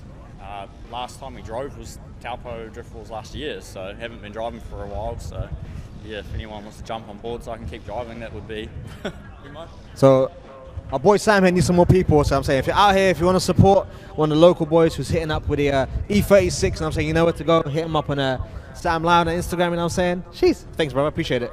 Thank you, bro. Moving on to the next car, so we got main man Luke over here, moving the A31. Oh yeah, moving the A31 Safira, which is a rare as hen's teeth. Don't see them that much around. So yeah, brother, how you feeling today? Yeah, good as happy as to be in the top 8 against Adam Whitehead. Thanks to all my team, my sponsors. Last minute decision to come here, so just happy to be in the top 8. How you finding the different sort of non-elimination format here at Drift Wars? Yeah, it's very good. A few more battles than normal. Not on the trailer as soon as you lose, I suppose. Yeah. Awesome. You want to give any last final words to anyone, or are you good to go? Just my sponsors, Sports Tyres in Wanganui Collision Centre, my team here. Yeah. Awesome. Thank you, brother. Appreciate it, man. Thank you. You too. Take care, brother. Adam, all right, so we got man like Adam here in his S14 Corky, putting out some crazy laps, making loads of smoke, being the bad man that he is. What are you saying, brother? You good? I'm good, man. Chilling, brother. So tell me, what do you want to say? No, just thanks to Guy and Choice Events for putting on the event. You know, it's heaps of track time, and it's good for all the new guys to get heaps of seat time, get heaps of practice, and you know, put on some good battles and a good show. Yeah, awesome. All right, awesome. So do you want to give a big shout out to your sponsors or people who helped you get down here today? Yeah, huge thank you to Pertec New Zealand, obviously, supported me over the last couple of years, so huge thank you to them. Linglong Tyres and Havelock Tyres and all the other guys, just appreciate their help, and thanks heaps. Oh, mate, yeah, but hey, it's not expensive when you love what you do. So Exactly, I appreciate it, bro. Thank you very much, man. Good luck this afternoon. Thank you, bro. So Sam, so we got man like Sam here rolling around in the 180 S6 with his license plate, Mr. West. Don't forget, you get me. So brother, how you doing today? Good, brother, how are you? Yeah, good, thank you. So tell me a little bit about how you found the event this afternoon. Oh, the Choice event's always the best event, so heaps of track time, all the good people, so yeah, just happy as. Yeah, sick, awesome. All right. So what's underneath the hood of this car right here? It's a Taylor Automotive easy, make 950 horse, so loves a bit of limmy. That is a lot. And what gearbox are you running behind it? Just a G-Force GSR. Yeah, does the job? Does the job. Awesome. So right before we go, do you want to give a shout out to any of your sponsors? I need some sponsors, so if there's any sponsors out there that want to sponsor my car, give me a shout out, and just hello to the family back home, and thanks to all the crew. So, me. Where can they find you if they want to reach out to you? West Motorsport on Instagram and Facebook. There we go. And OnlyFans. And OnlyFans, there you go. So your boy, his car is very, very fresh. He needs some stickers, so help your boy out, bro. Appreciate it, bro. Thank you very much. Good luck this weekend. Man, like Scotty D. Oh, yes, bro. I was watching this car, yeah. This BMW E92 with a 2J. Is that correct? Yeah. Bro, my man is putting down the laps. We call him the postman because my man always delivers. You get me? So, yeah. Tell me, brother, how you feeling this weekend? I hear, can't thank Earthworks enough for getting me in my... But no, the car's going real good. It's tired. It'll do it. We got Corbin up next. So it's going to be a hard battle. Corbin's a bloody awesome. But no, everything seems to be running sweet. We're having fun. I really like driving on the radials because you can really play with the car. So. You're putting out some crazy laps out there, bro. So anyone else you want to thank right before we move on to the next driver? Carmo Parts, they always help us out with service and whatnot, and then Danny Boys for painting it. He only got this car painted last weekend, so we're in a little bit of a hurry to get here. That's why she's a bit bare on the stickers, but no, it's been awesome. Even the whole Earthworks crew, they're out there doing the hard work for me, and they all support me, so can't be more happy. Appreciate it, bro. Well, thank you very much. Good luck this afternoon. Appreciate it. Move on to the next car. So we got man like oh, okay, this brother here, yeah. Hold on, this brother here was putting out some crazy laps. Definitely my favorite driver so far because he is on everyone's doors. And you are how old again? Oh, I'm actually 18. He is 18, so just about got your license, more or less, right? So he is putting down some mad laps in this RB26 powered. Apologies, it's an RB34, bro. Man, it's running the RB34 S15, putting down some crazy runs. So how are you feeling at this event, bro? Yeah, no, I'm feeling good. Drift Wars is always an amazing event, one of my favourite ones all around New Zealand. So yeah, pleasure to be here. And yeah, thanks to the guy, thanks to my sponsors, and thanks to everyone that puts it on. So as you are 18, I'm assuming you used the sim to build up your skills for coming here, or did you just go straight out? Yeah, definitely was on the sim a bit. Fucking yeah, when I was 16, got a sim, and yeah, it's been us ever since. So as you can see, it clearly definitely works. So before we move on to the last drive, is there anyone that you want to thank for getting you out here today? You know, obviously mum and dad, you know, dad of Bank, he's a big help, and yeah, just a good being here. Awesome. Well, thank you very much, bro. I appreciate it, man. So moving on to the last car, the reason why I'm here as well, main man GUY guy in the A31 Zafiro, 4 choice files, putting down the work. The reason why we're all out here at Drift Wars with the non-elimination style battles to make sure that every single driver can do as much track time as possible. Tell me, brother, how are you feeling? Yeah, pretty good. I'm actually really surprised that we're out here in the top 8, but yeah, we just jumped in last minute. We bought the car, and a driver unfortunately lost the motor on the dyno on Thursday, so we bought the car, so I had to take up the numbers, and you know, we want everyone here to have battles. We don't want buys, so yeah, I'm in here now, and I'm doing all right. The old girl's hanging in there. It's a bit rough, but we'll make it work. Sick, bro. Yeah, just about hanging in. I think you had a little bit of an off yesterday during practice, right? Yeah, I've ended up in the wall once. I've ended up in the front of a BMW for the second time. So, yeah, we've got Sam Lyon next in his yellow E36. So it'll be fun. We're just out here having a good time. So, yeah, massive thanks to Steph, our whole Choice Files team, the whole Choice Events team that are out here running it, everyone behind the cameras, on the cameras, everyone for being here and supporting the event. Link ECU, Livco, Kinder Tyres, everybody that has anything to do with it, SP Tools for having the car show out the front, yeah, just everyone that has anything to do with what we do. We really appreciate you and the Broadcast Co for bringing this to everyone on the live stream. And yeah, bring on the top 8, but we're going to get into the next round of battles next, and yeah, it's going to be fun. Appreciate it, bro. Thank you very much. Appreciate it, man. So yeah, again, the main thing with Drift Wars is that we just do battles upon battles upon battles, because that's the hardest thing to progress to the next level of drifting, is you need to have battles to become a better driver. Different cars, different drivers, different people, and that is what Drift Wars is all about, with the unique non-elimination style, you get me? So remember, don't sleep, come Drift Wars. Jeez, see you right back there in the studio, Steve. Thank you very much. Well, welcome back upstairs. Of course, this is Drift Wars 26 here at Manfeild Circuit. Chris Amon. Manfeild, named after that incredible man on the left-hand side of the shot right now. Chris Amon, the only driver to ever race out in Formula One for Ferrari, and certainly one of the big 3 before the likes of Hartley and Lawson decided to enter the foe. Chris Amon, Denny Hulme, 1967 Formula One driver, and of course, out of McLaren, Bruce McLaren himself. These days, though, joined by the likes of Liam Lawson, who is certainly making his name heard loud and clear in the Formula One circuit. Well, we have got our top 8 ready to rumble. Getting their bits. But you know what? She's starting to drift away, and that's going to give us the ability to drift away for a quick break. We'll be back with the rest of the action in only a short moment's time. Mate wa, we'll talk to you soon.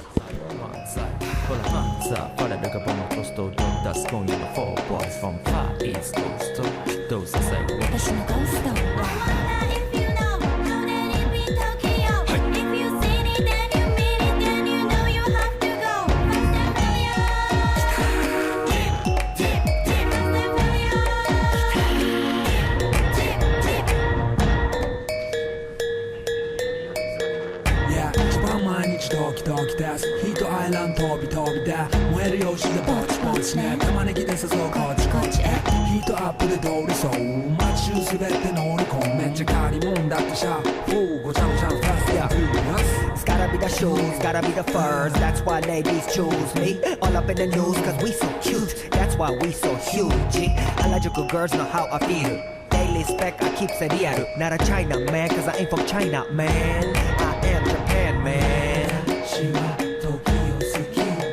You see Nigo coming out of the black pants as a laugh. You wonder where he get that kind of money? Don't worry about it.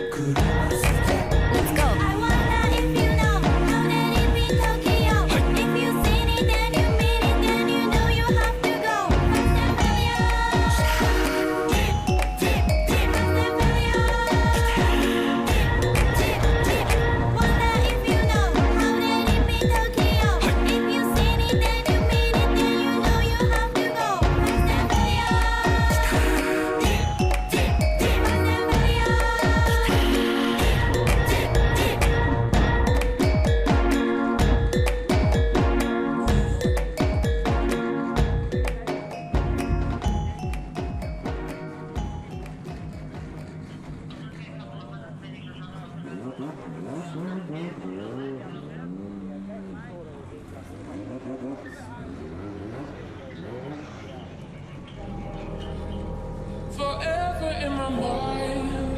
I want that more than anything in this world. I want you to fight like hell and stay with us.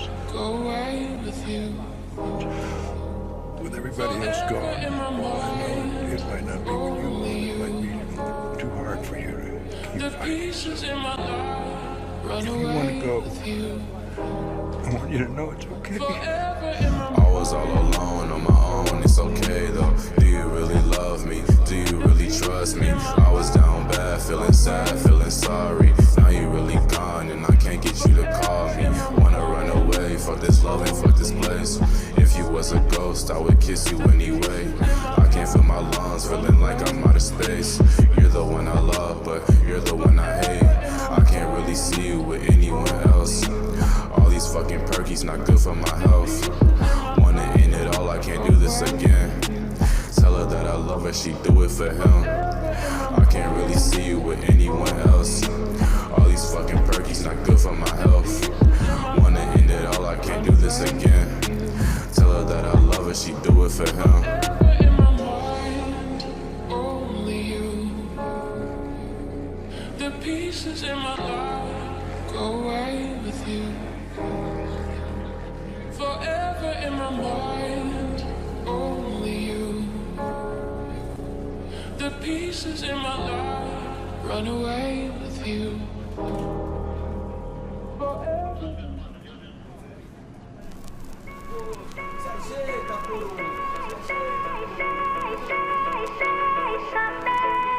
Deixa eu dizer o que penso dessa vida. Preciso demais desabafar. Segura! Deixa eu dizer o que penso dessa vida. Preciso demais desabafar.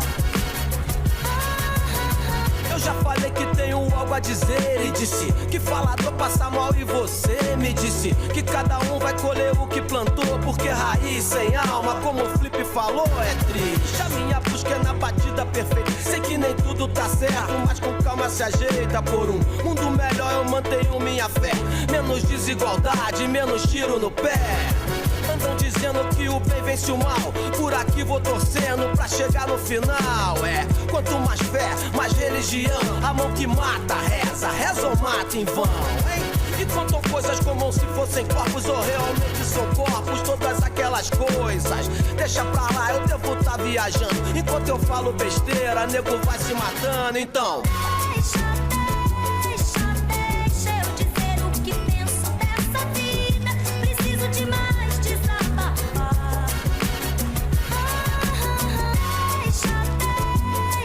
Deixa eu dizer o que penso dessa vida. Preciso demais desabafar. ok, então vamos lá, gente. Tu quer a paz, eu quero também. Mas o Estado não tem direito de matar ninguém. Aqui não tem pena de morte, mas segue o pensamento. O desejo de matar de um capitão Nascimento que, sem treinamento, se mostra incompetente. O cidadão, por outro lado, se diz impotente. Mas a impotência não é uma escolha também de assumir a própria responsabilidade, hein? Cê tem em mente, se é que tem algo em mente, porque a bala vai acabar ricocheteando na gente. Grandes planos, paparazzo demais. O que vale é que você tem e não o que você faz. Celebridade é artista, artista que não faz arte. Lava a mão como Pilates achando que já fez sua parte. Deixa pra lá, eu continuo viajando. Enquanto eu falo besteira, nego vai, então deixa. Deixa eu dizer o que penso dessa vida. Preciso demais desabafar. Deixa eu dizer o que penso dessa vida. Preciso demais desabafar.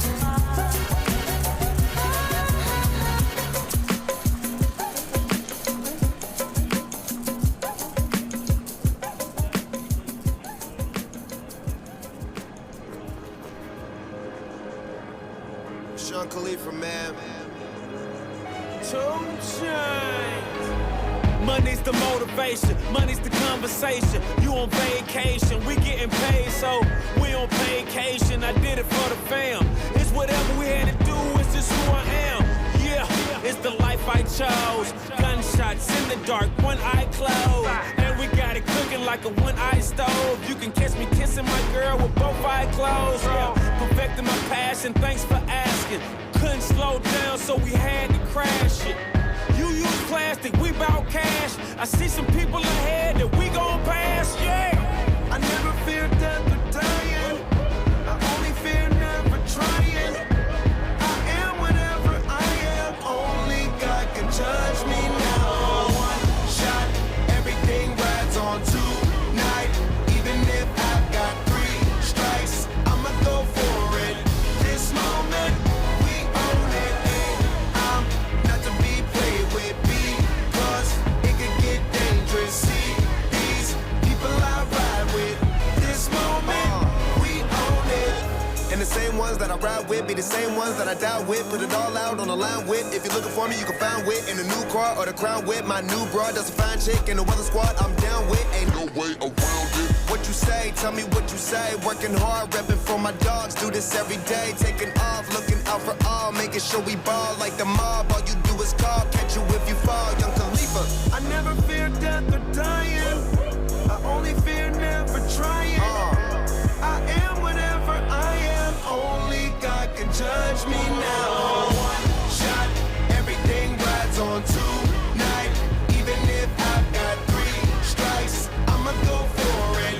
This moment, we own it. Yeah. I ride or die not to be played with because it can get dangerous. See, I ride or die people I ride with. This moment, we own it. This the biggest day of my life, we got big guns. Been graduated from knives, it's the day of the life and I'm ready to ride. Got the spirit, I'm feeling like a kill inside. Oh, financial outbreak, I'm free but I ain't out yet. Ride with the plug so I'm close to the outlet. At the red light rim sitting offset. I look better on your girl than her outfit. Stuck to the plan. Always said that we would stand up, never ran. We the fam and loyalty never change up. Been down since day one, look at where we came from. Jumping out on anybody who try to say something. One thing about it, got a problem, I got the same one. Money rolls, we fold. Plenty clubs, we close. Follow the same code. Never turn our backs, our cars don't even lose control. Shot, everything rides on tonight. Even if I've got 3 strikes, I'ma go for it. This moment, we own it. I ride or die not to be played with because it could get dangerous. See, I ride or die people I ride with. This moment, we own it.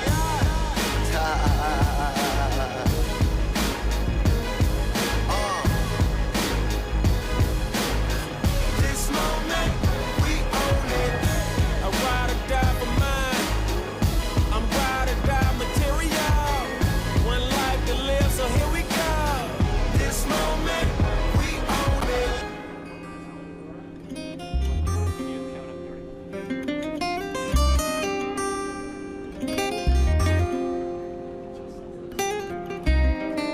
Yo, Diego Calderón, Omar, los bandoleros.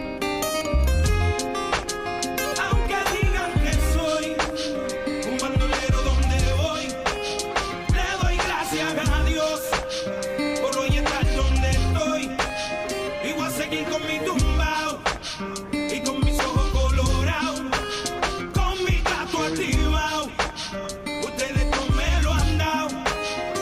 Oye, a mí me importa poco lo que se diga, William Landrón y yo somos socios de la avenida. Soy bandolero como el Mr. Politiquero, el que se robó todo el dinero y lo postularon de nuevo. Como si nada, si fuera Caldiodón Goma, nos daban conspiración, la llave bota. Y yo no soy ejemplo, mi respeto al tempo. Su único delito fue tener talento. Que tú quieres que yo escriba o asimilla mentira. De que el DEA me tiene en la mira. Yo estoy claro, mis impuestos pago. Critican si trabajo, critican si soy vago. Y hago en primera y me tratan de segunda. A su nena le encanta como el negro zumba. Yo soy tu cuco, tengo el trabuco. Conocido mundialmente como el Aunque maluco. digan que soy un bandolero donde voy, le doy gracias a Dios por hoy estar donde estoy. Y voy a seguir con mi tumbao y con mis ojos colorados, con mi gato activado.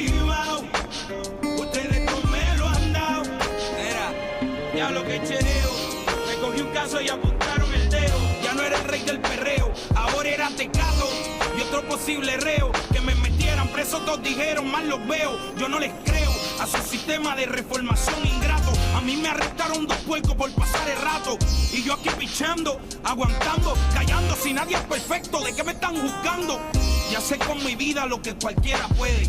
Vivir como quiere, tener sus placeres. Mi gente, yo no soy distinto a ustedes. Y hoy en día soy cantante porque ustedes quieren. Me dieron las primeras planas. Coger rapero con marihuana, pistola y cosas raras. Solo quedaré en su mente clara cuando crezcan donde yo crecí, se críen donde me criaba. Diablo, me duele tanta baba. Duele tanta baba. El no juzgarme se les agradece. El beneficio de la duda cualquiera merece. Tío, el no juzgarnos se les agradece. El beneficio de la duda cualquiera merece. Aunque digan que soy un bandolero donde voy, le doy gracias a Dios por hoy estar donde estoy. Y voy a seguir con mi tumbao y con mis ojos colorados, con mi gato activado. Ustedes no me lo han dado. Oye, a la gente le encanta sacar pellejo. Unos por profesión, otros por bochinchero. Dale a latihuesos o chicharroneros, haciendo dinero con el sufrimiento ajeno. Yo no soy un santo, pero estoy en clave. Estoy pagando con mis maldades. Y estoy aquí tirando pa'lante. Como quiera que lo ponga, hago menos mal que antes. A ti lo que te jode, que te mataste, trataste, te superaste, pero te olvidaste que el papá upa está mirándonos de arriba. El único que juzga, el nicho que nos discrimina. Y yo no he visto al maní ni bandón. Calle Callejón, el bandido Calderón. Dice, no juzgando se le agradece. El beneficio de la duda. Well, welcome back to Manfeild Circuit, Chris Amon. This is Drift Wars 2026. Steve Daniel, Milky Diamonds. Gotta remember the S. Yoo-hoo, big summer blood. Yeah, Giza. So I see a couple of cars staging up. Couple of guys staging up. Nah, I got that really bad. I'm just... It's okay, you don't. It's quite difficult to get my accent. I don't think it would be, and that's the problem. I'm trying not to be you. You know? No, but the thing is, like, mine is like London, but I'm like, not trying to cast shade when I say that. I'm shaded enough. Ba-dum, 2 drums and a cymbal, or, you know? Wouldn't that be ba-dum-bums? 2 toms and a crash. It's all about the snare. Anyway, it's all about drifting today. It's all about drifting in the 112 as Choice Events brings Drift Wars down the island, and we send our next 2 drivers out on the track. Now, who have we got here? We've got Kyle, Jared Anderson. He's in the lead position. Kyle Short in behind. Jared Anderson, he's been drifting in New Zealand for quite a while. I haven't seen him back for a little while, so it's nice to see him, in my perspective anyway, because I've been around drifting for a couple of years. Not in full-time mode anyway.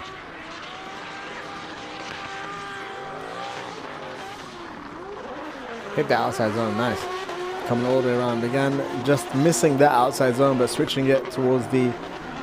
Missing that outside zone again is more of a mid-zone for that one, but hitting the hairpin and hitting the outside zone completely. But a little bit of a slowdown, slightly there. Again, that last corner is very cambered from what the cameras can see, so the judges can see a lot better who are right behind me than what we can. So to us, it can look like a little bit of a slowdown, even if it is on full noise. But this is a great, confident entry, a little bit squirrely from the lead car.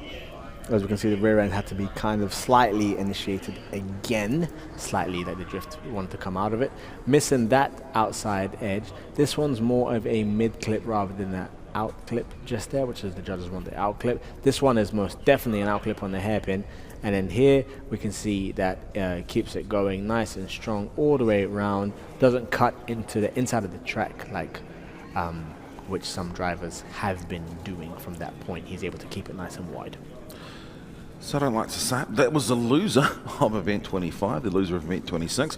This is event 21, Jared Anderson versus Kyle Short, making their way back around the final turn here at Manfeild Circuit, Chris Amon, back onto the front straight, and we'll line back up for the second half of their battle. We've got Troy Brown will be up next with, well, should be up next or close to, with Ross McEwen. On the other side, we've got Pete Bassett going up against Weda Takake. Sam Lynch going up against Steve Soul. That is for 9th and 10th positions, and of course, if you don't win, they just slide further down the bracket. So it's up to Kyle Short to go through and take his opportunity to take the W.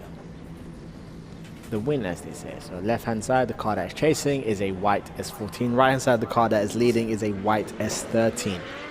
Nice close proximity there. Initiating at a similar time throughout the initiation box. Coming around towards the first corner, hitting the outside edge. That chase car is right there, sticking on his door, bro. That is nice. Swinging it around again. Already there, good lead run as well, nice and wide, and nicely sticking onto that door. What a great chase and a great lead there from both drivers. That was good. You can see a couple of snatches of the handbrake. What do you call it? E-brake? Handbrake? What are you calling it? Handbrake. Yeah, handbrake. Yeah. Oh, you're normal. Yeah, so it's a handbrake. Use your hand for it. Yeah. Oh no, but it's an e-brake. That's For an because the emergency. Americans they don't even turn them on. We put them to park. Well, I mean, the e-brake for emergency brake, isn't it? Yeah. But like, we're not using it for emergency. It's more of a handbrake. But yeah, people just usually leave their cars in park and then they just kind of roll forward and back. But look at that. Look at that proximity. My man is right there. A little bit changing the angle there to make it a little bit more shallower just to get it nice and close. But again, solid lead as well. We have to give props to the lead to make it nice and wide. But great chasing by the S14 as well. Able to get in the pocket, as we call it, of the lead car. So that was very, very good. So again, heading down the back straight. There's certainly, I think it was last year we encouraged them to get around as fast as they could. And the speed they were going down there, they're like, hang on, he's going 260 kilometres an hour down there. You did say as fast as you could. Yeah. So after that, they're like, go inside the 200 bracket, I think. Yeah. Are you allowed to hit that speed here? Or does that, like, do they have speed limits? No speed limits. Okay. Just Ross McEwen, he'll be in chase position. We've got Troy Brown, who'll be in lead. That's in the white 180. They head out of the Link starting box down the front straight. They'll go around the... there's a couple of turns here that are just named after which way we're going. the white S14 was the winner of that previous battle. Jared Anderson. Yeah. So they go through Toyota because it's always been called Toyota. It could be sponsored by Nissan, but we're still called their Toyota. And let's see what they do as they start grabbing gears. Nice and close proximity, a little bit of an early initiation in the initiation zone just there, but both drivers being nice and close. All a little bit of a mistake there by the FC, which caused it to spin out. Now it'll be whether or not the judges determine that to be the lead car's fault or the chase car's fault, and we can see that again on the replay. But yeah, lead car still completing the run, hitting the outside zones. Love to check out the replay there just to see exactly what caused that mistake there by the FC, who was in the chase position. All right, well, they head back into the pits. We'll see a... There you are. That is the white 186 heading back into the pits, and there is the blue FC heading back into the pits as well.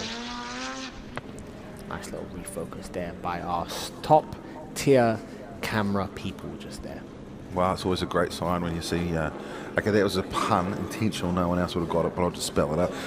A sign, Malcolm Signs up the top there. He's the cameraman. Yep. Also an extremely well-known voice in New Zealand motorsport.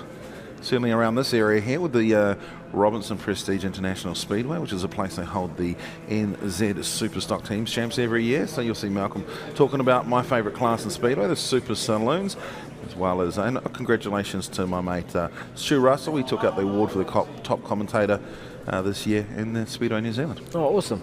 I didn't even know that they gave awards for commentators. That's pretty cool. There are, yeah, that was in another form of motorsport.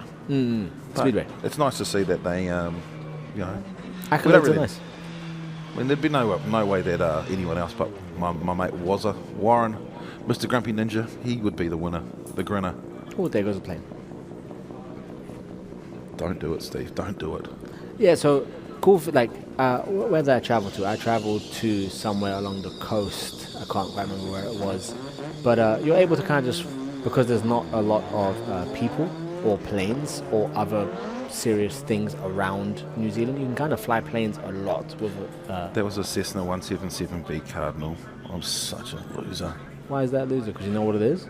Yeah, it's just going to come back and fly back into... That's cool. scooter, you know, and then you Into can the see a Fieldy fly path. Aerodrome. So here we see the FC is leading. We can see a much bigger gap than the first part of this battle, coming around towards the outside zone, just ever so slightly touching the outside zone but keeping it going, missing the next outside zone. That looks like a bit of an early transition, with the 180 trying to catch up One and wheel. hit the outside zone with one wheel going out and then hitting the outside zone on the hairpin as well. So the 180 was playing catch up most of the time, and the one time it did try to dive in, the FC took a midline, which meant that I was able to come out of the corner a lot faster.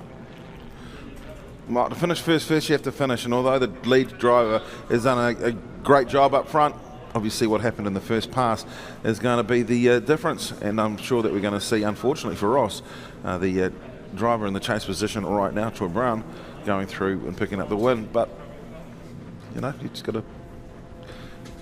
People say, I'm going to give it 110%. I said, no, just give it 100. They say, why not 110? Because now you're overdriving. Yeah, And you're overdriving is going slow, or overdriving creates mistakes. Yeah, overdriving, yeah. Just weird things happen as opposed to just, if anything, go 80. Yeah. Yeah. It's like, you know, Toyotas, they always built everything 80% because it gave 20% of awesomeness that you could add on later. Yep. That's why everyone still uses the 2JZ to this day. Even though that engine is technically, if we're talking about the non-VVTI one, that's like over 20 years old. Well, more than that actually. It's close to 30. Wiri Takake goes through, warms the tyres up on the 180. And there's the pillarless C33 in a row, and there are wonderful judges. We've got Rahader on the left-hand side, in the centre, Matt Kwok and Roddy Knowles. And that's me. Yep, that's your hand. That's me. That's my hand. Right, so on the left-hand side, we have the 180SX with the S14 front, which is the black 180. And on the right-hand side, we have, technically it's dark green, but it might come across looking black, C33 Laurel. Yeah, Pete Bassett behind the wheel of the L-Dog. Is that what you guys call Laurel, say, L-Dog? Me and Kenny always did, and I managed to make sure that stayed in that. Within those two people, okay. Oh, no. So we're seeing the 180 initiate quite early, going for a little bit of left foot braking there. As you can see from the lights at the front of the windscreen. Coming around, touching the outside zone, making a big gap. Looks like the Laurel may have stopped drifting, or just there was a massive gap made after the splash just there. That's what it looked like to me. But the 186, the lead car, is hitting every outside zone except for the first one while completing the run. So the only thing I've ever done in the form of drifting was I did a incredible reverse entry into the dipper at Hampton Downs. Oh, yep. But we'll talk through this one, and I'll tell you how bad my reverse entry was. So at this point here, the gap widens quite significantly, and it looks like that potentially the Laurel reinitiates. If anything, the gap just gets incredibly wider going towards the hairpin just there. So more points will be given to the lead car there, as they were two independent runs. So I once stole from Oversteer TV. So Yep. up until broadcast, Kenny Ruddle and his team from Oversteer were basically the pioneers of bringing all the videography work to New Zealand to New Zealand drifting.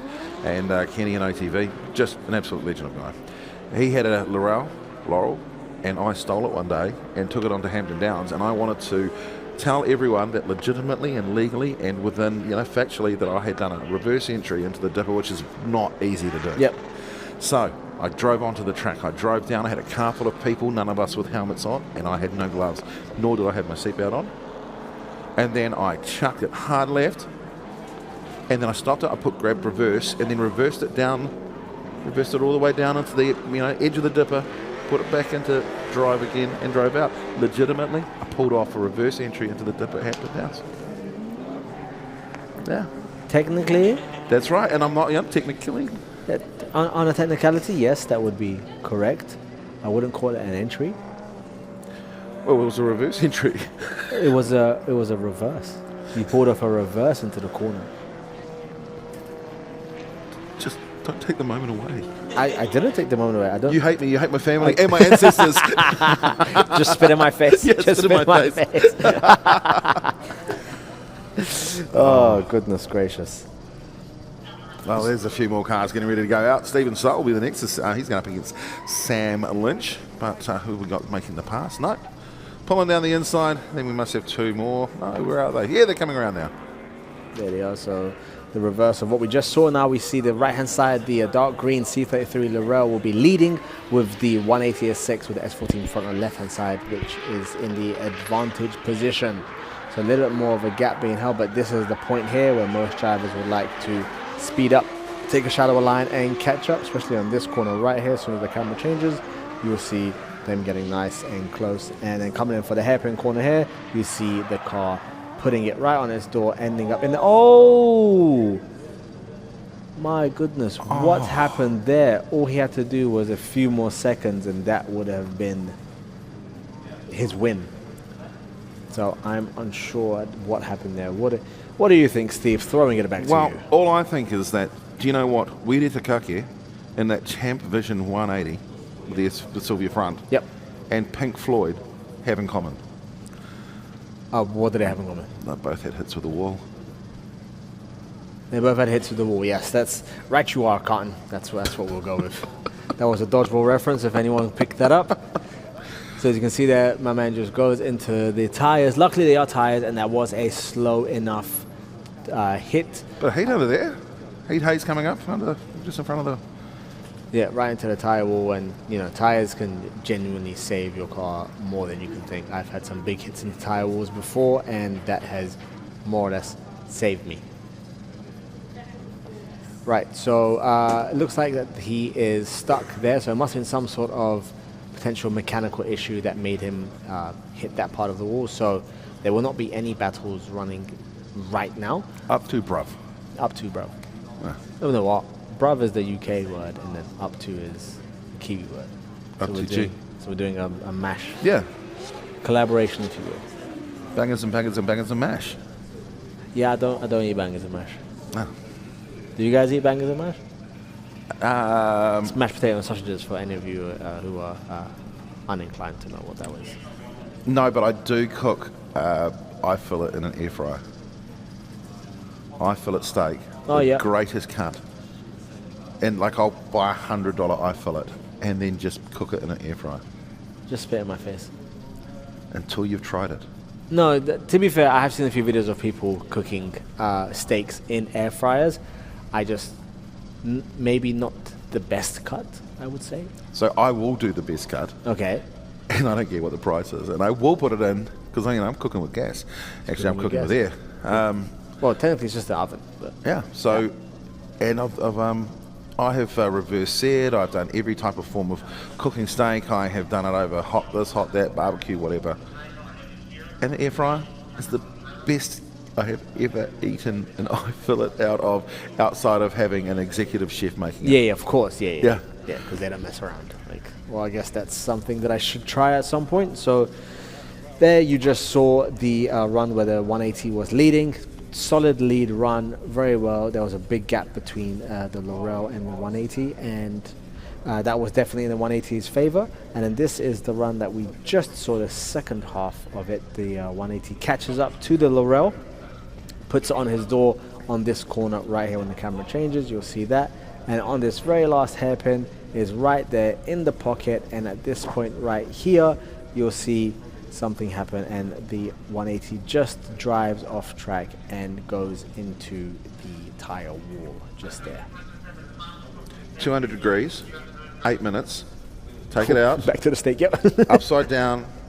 Oh, sorry. Oil, just salt and pepper if you need it. Yep. Oil it down and then put it in there. 8 minutes at 200 degrees. When it beeps, upside down, 8 minutes, 200 degrees, and then take it out, sit it for 8 minutes, and then straight in. And that's perfect. it, and you eat it. It's perfect.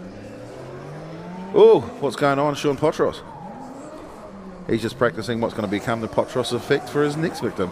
Or is he actually stopping and talking to... oh, yeah, he is, okay. He's going up and going, "Our cuz, what happened there, bro?" Pretty sure he would have almost said it word for word. He would have been, "What happened there, G?" "Oh, cuz, I just went into the such and such. This happened." Well, I thought Sean Potros was driving an S15, wasn't he? Yeah, so he's that's weird. It's his car. He's just going through his teammates. Yeah. So that is the angle, so you can see the vehicles in the staging area to warm up them tires and themselves, as you know, you can get your vehicle, you can cool down your car and you also cool down yourself as well. Hello to Mila watching at home in Tauranga, as with Ronya. Is that another pink drink bottle that you've clearly bought off Timu? My gosh, girl. All right. It's the Sora. Oh, what is that? Is that something drop mirror? Off the vehicle onto the access road just there? Side mirror, maybe? I'm sure it's red. It's always hard to tell until you're like right in front of it, and even then sometimes you can't even tell what it is.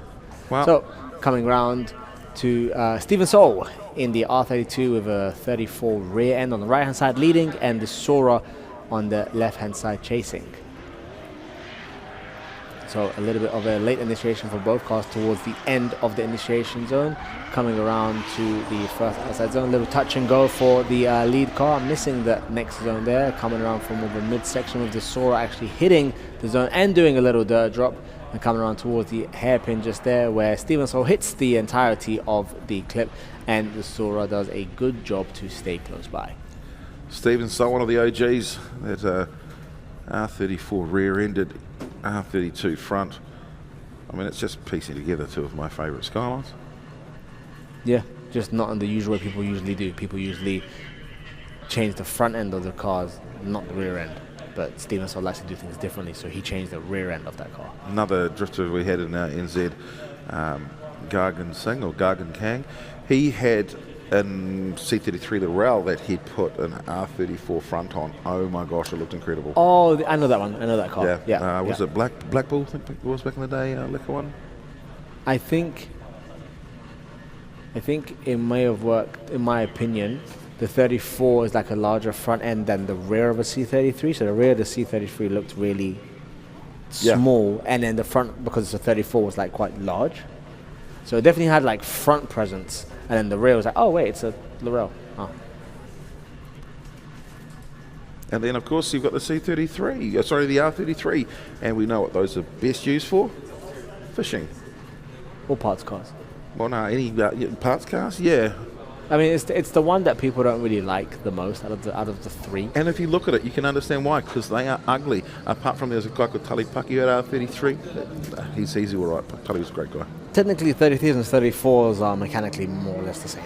No, yeah, but what they did was they realised that yes, you can't polish a turd, but you can put sprinkles on it. And they were like, actually, we're going to throw the ugliness away, turn it into a 34 beautiful car. But the prices of 34s now are just inconceivable. Like it's a joke. In my opinion, it's a joke. I don't think you're wrong. Right, so they're coming round to the straightaway for the start of the initiation zone just there. A little bit of a gap between both cars. Both vehicles initiated a little bit earlier outside, but prior to the zone. Stephen Soul getting it nice and close just there, but losing him on the transition. Coming around, Sora is hitting the outside zones like they meant to. Actually doing really, really well and hitting all the outside zones. And Stephen Soul is getting nice and close there in the hairpin towards the end. Did you just say hit him? Yep. Why? Robbie's racing. Yeah, but you didn't say Rob, you said hit. Also, I think between R32 and a Sora hitting each other, the Sora would win. 100%. Well, I think we need to see the contact to confirm you're right. Do you know how heavy Sora doors are? You see how long those doors are? Yeah. The Sora weighs like 1.6 tons. Well, I think it's 1.67 tons is what it weighs. Yeah. It's a heavy car. They look like it too, eh? Yeah, and even the JZX is only 1.48 tons. It's like 2 tons, or it's 200 kilos more than a JZX, which is 4 doors. This guy and his numbers, you're pretty good. I do have an accounting degree, so. Oh, I really? Like yeah. 116022017759235. That was my very first banking number. Why would you say that over the air? Someone could clip that. Clip it. There's probably nothing in the account. Go for it. Stephen B. Daniel. Oh, yeah, just say the entirety of the Go name, for it. too. Might as well tell them your IRD number as well. BT55859. So that was going to give my driver's license number. Well, don't give that one either. No, yes. You should in care. New Zealand, we're all cousins. That doesn't mean you all look alike. Yep, I stopped. I was going to obviously go off and just On a tangent great. or something. I've got somewhere I can go with this, and I'm trying to reduce me going to cancel. To cancellation. Do people even cancel people here? You guys don't have enough people to cancel. Oh yeah, but you can't really cancel anyone in New Zealand because we're all cousins. Yeah, that's what I mean. Oh, Auntie's gonna be unacceptable to you if you cancel Steve. Yeah, she will be upset. No more food for you. No more hungy for you. Oh, we'll have hungy for our guy. All right, which way? Left or Will right? it be the left-hand side? Will it be the right? Is Steven Sell going to be good enough to get the win? We're about to find out. In Toru, Rua, Tahi. Oh, they're still deliberating.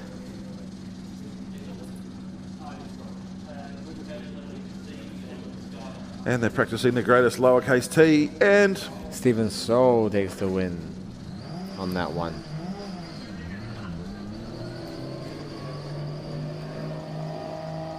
what's happening over here? So this is... Oh, so they're doing that's- OMR. Ah, awesome. Yeah. Must be doing an OMR there, yeah. So that's Because they- Wireta Kake going up against Pete Bassett. Pete Bassett will be in the lead position. See the illumination from Wireta with the foot on the brake.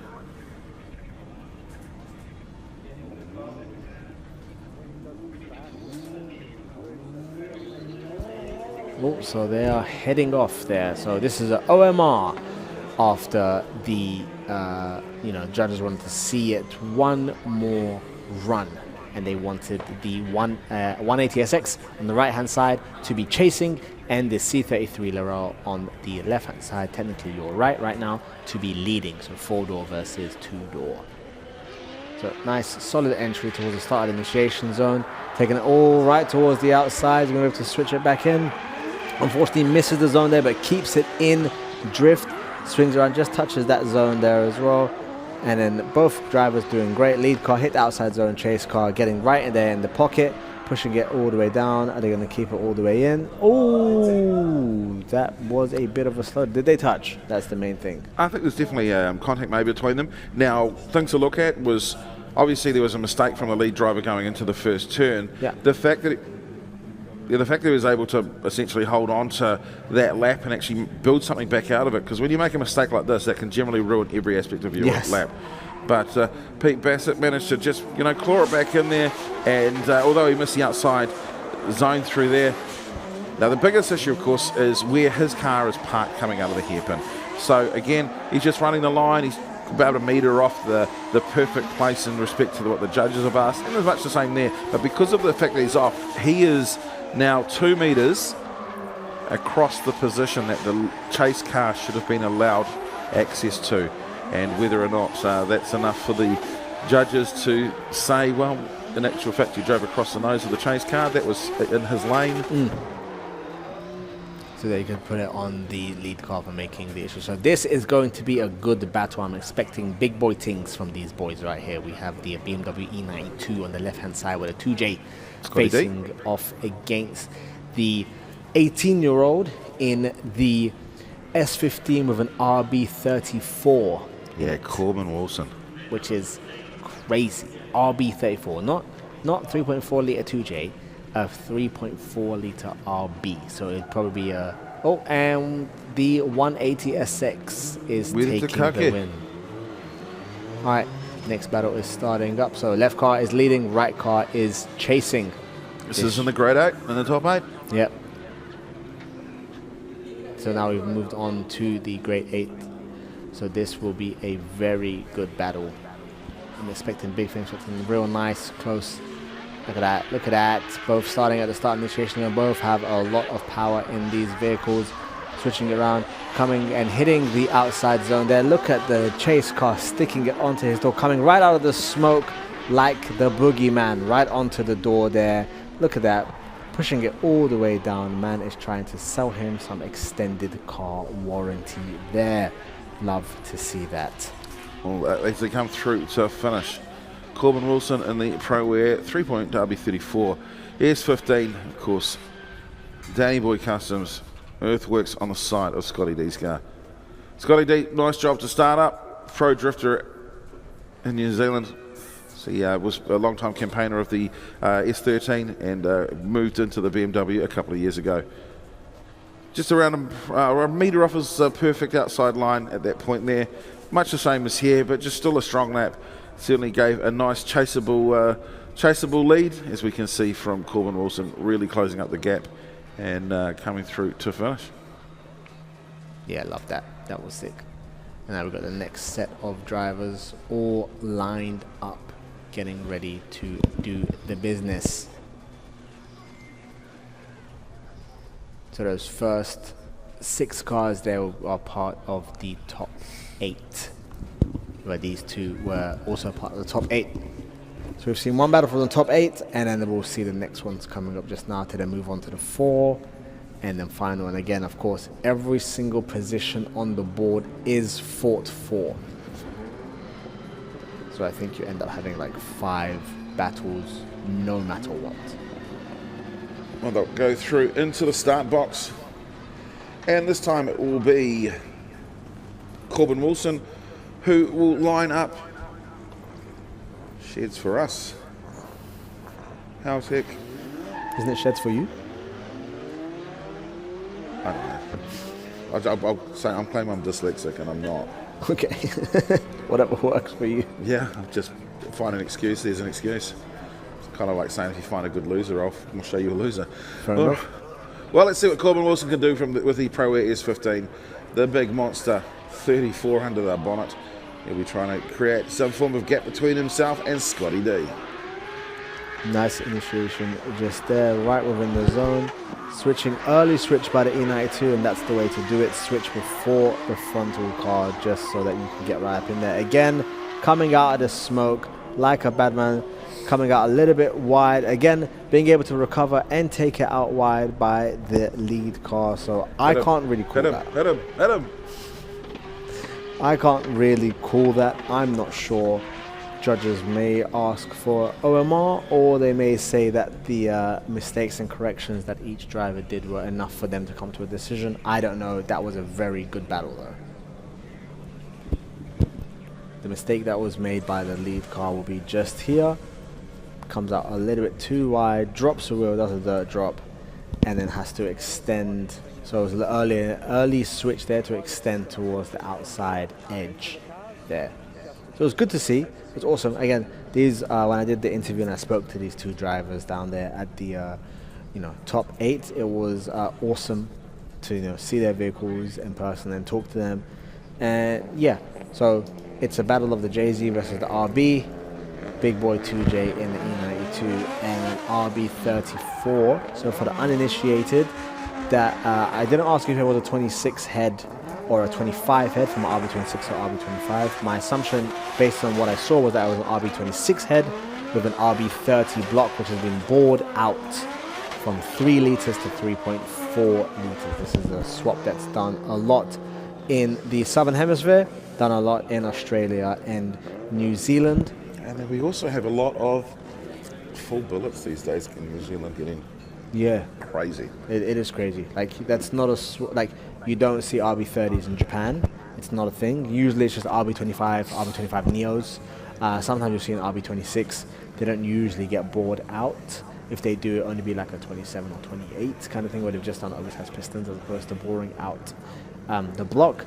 And then in the UK, you barely see RB30s. It's not really a thing, except for my man Julian from Garage D, who has the Blitz ER34, and that has an RB30 in it, but he is actually born in New Zealand. Irishman, good man. Born in New Zealand, yeah. Well, let's see what these 2 can do. The man who kind of owns the series, well, he's the 2 I seated to Steph. The Choice Files on the side, Choice Events the name. That brings you Drift Wars, and this is Sam Lyon versus Guy Maxwell. Sam, straight into drift. Nice initiation there. Guy playing catch up to push it down. This is a good spot to catch up, take it a little bit on the inside line and keep it going. Unfortunately, the E36 took a little bit of the inside line there and missed the out clip. But are we going to see Guy come out of the smoke like the Dark Knight? There he goes. Comes right through pushing. You're allowed to go on in clips if you are the chase car, as the judges are pushing proximity. Again, something else that you don't see that much out here in New Zealand is E36. It's for sure. People usually have Japanese cars because Japan's a lot closer than Europe is to get parts from overseas if necessary. The other thing, obviously, is it's such a common thing to see a lot of these cars that are getting drifted out here were daily driven by somebody in New Zealand as well. Whereas the BMWs that we're seeing, a lot of those ones there are imports out of, a lot of them come out of Hong Kong, Singapore. Okay. As opposed to coming directly from Europe. So they've come back in as an import from generally the Asian countries. Yeah, a lot of the European ones are all left-hand drive anyway. Yeah. Yeah. I mean, to be fair, a good place to get BMWs from is Japan anyway, so. Yes. Yeah. Import them from Japan. They sometimes get special editions, and they're not really messed around with by importers compared to the JDM cars, I should say.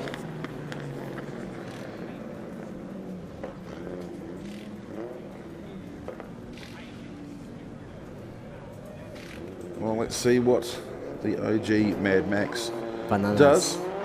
Bananas. That's the license plate, bananas. They should be. Well, let's see what Guy Maxwell can do from the lead position as he tours the CEF around turn 1 here at Manfeild Circuit, Chris Amon. This is the 2026 Drift Wars.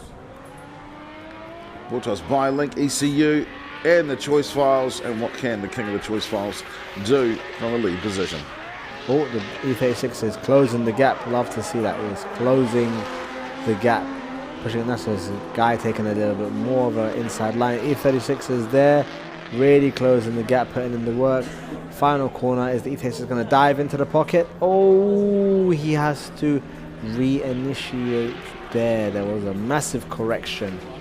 Massive correction. Again, I'm unsure of how the judges are going to see that because that was part 2 of their battle. So it depends if, enough was done.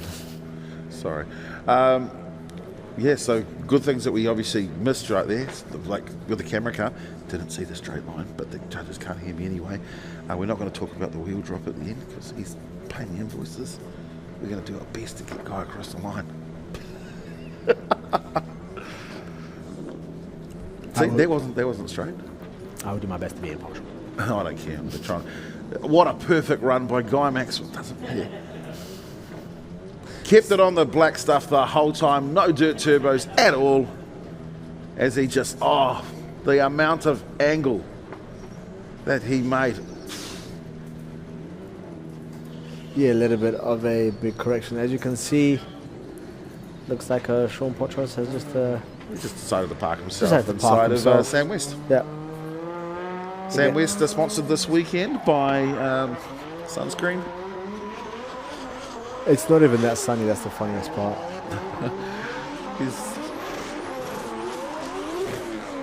Here is our man Sam West. This guy here, Sean Potros.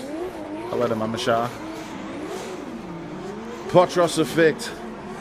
And the judges got it wrong and gave it to, congratulations to Sam Lyon. He takes the win, which means that guy will be back on the radio. We'll take his position back on track again. Mahi hard. Well, there's 2 great drivers that both took a step out of the Pro Sport Championship with the National Championship and moved into Pro. There's the Tauranga driver, Sam West, 2JZ 180. The second in the chase position will be Sean Potros. The Potros effect in the Champ Vision, Sylvia. Let's see what these two here can do when they come out and drift together. Certainly a lot of trust between these 2 drivers. Sam said that he was quite happy that he was facing up against one of his mates. Sean Potros, certainly extremely aggressive driver. And then you've got Sam West, who just doesn't give a damn. Yeah, look at that. They are super close on entry. The fastest part of the track. Early switch. Early switch by the chase car there. and then pushing it again, held it on the track, a little bit of a dirt drop, and then again lead car is hitting all of the outside zones like he's meant to, and both cars are just putting down some serious laps there. My goodness. That was sick, bro. My man was there the entire time. That was gangster. Oh my goodness. Thank you for picking up what I put down too. Round the Town Funky Clown. That's a My Wife and Kids reference if anyone's ever watched that show. I'm not sure if I made it this far though. Will you take me to Funky Town? So, you know, even though this is the wrong replay, this is also a replay of the boss. This is the Choice Files, and you know, and that is an amazing group of fans. Yeah, we appreciate people making it out here on a day like today, giving us Little your Bubby. Saturday. Thank you very much. There is a man out there. Yeah, there's a man out there with a cat as well. But a cat? Yeah, there's a man out there with a little 6-month-old kitten. Oh, just cute. hanging about. Yeah. There's one guy in the shorts over there. Man's not hot. Yeah, I don't know how he was doing that. Oh, here's the replay of the battle that we just saw. So look at this. Both cars initiating a good time in the initiation zone.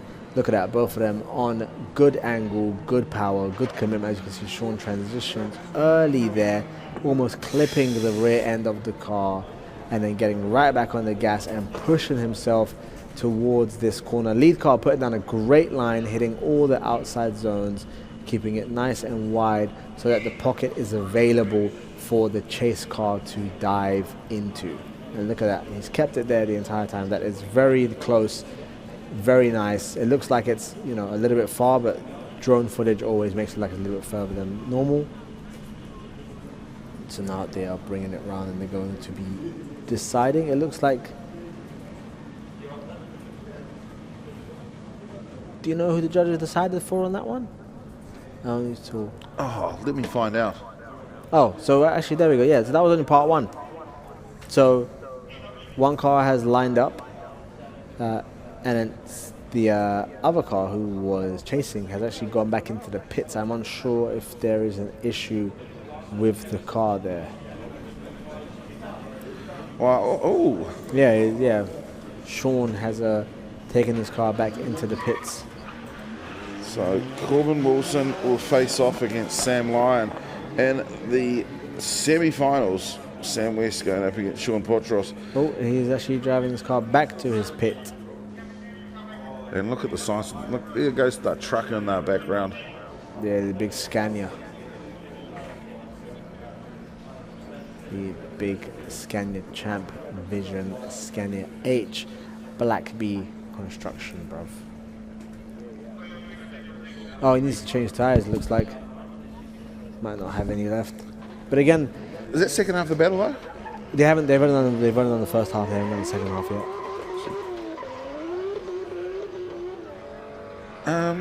Okay. Just obviously remind Sam not to go and skid it up when he goes through there, because I bet he does though. Nah. He's probably just going to take the access road back to get to the back of the pack so that he can wait for his opponent to come back. And again, we don't have any 5-minute timers or anything like that here. We just want you to drift as much as possible at Drift Wars. Brought to you by Choice Events and Promotions, proudly sponsored by Link ECU. Remember, if it ain't Link, don't blink. Don't blink. I would have got it right this time. Yeah, you would have got it right. That was on me. My bad. I should have thrown it over to you. No, that's okay, because now the next time I'll probably still stuff it up. Well, like maybe, I have the whole time. Maybe you said the first part then. Nah, because I forget to do that. And that wouldn't be very good. It's only 4 words, if it ain't Link. Don't blink. Nice, there we go. You got it. Yeah, perfect. So we've just shuffled the battles around. So that battle will happen and it will continue. We've just moved it to a later point once Sean's car is all good to go. So now we've moved on the left hand side. We have a blue and white S14. Adam Whitehead? Yep, Adam Whitehead. On the right hand side, we have the black A31 Cefiro. Luke and Saya. I'm missing a bird in the middle. So a little bit of a front brake touch there with a big entry. Lots of smoke by the lead car. Swinging it around. Hitting the outside zone just there. Keeping it on noise. keeping it wide and hitting that zone.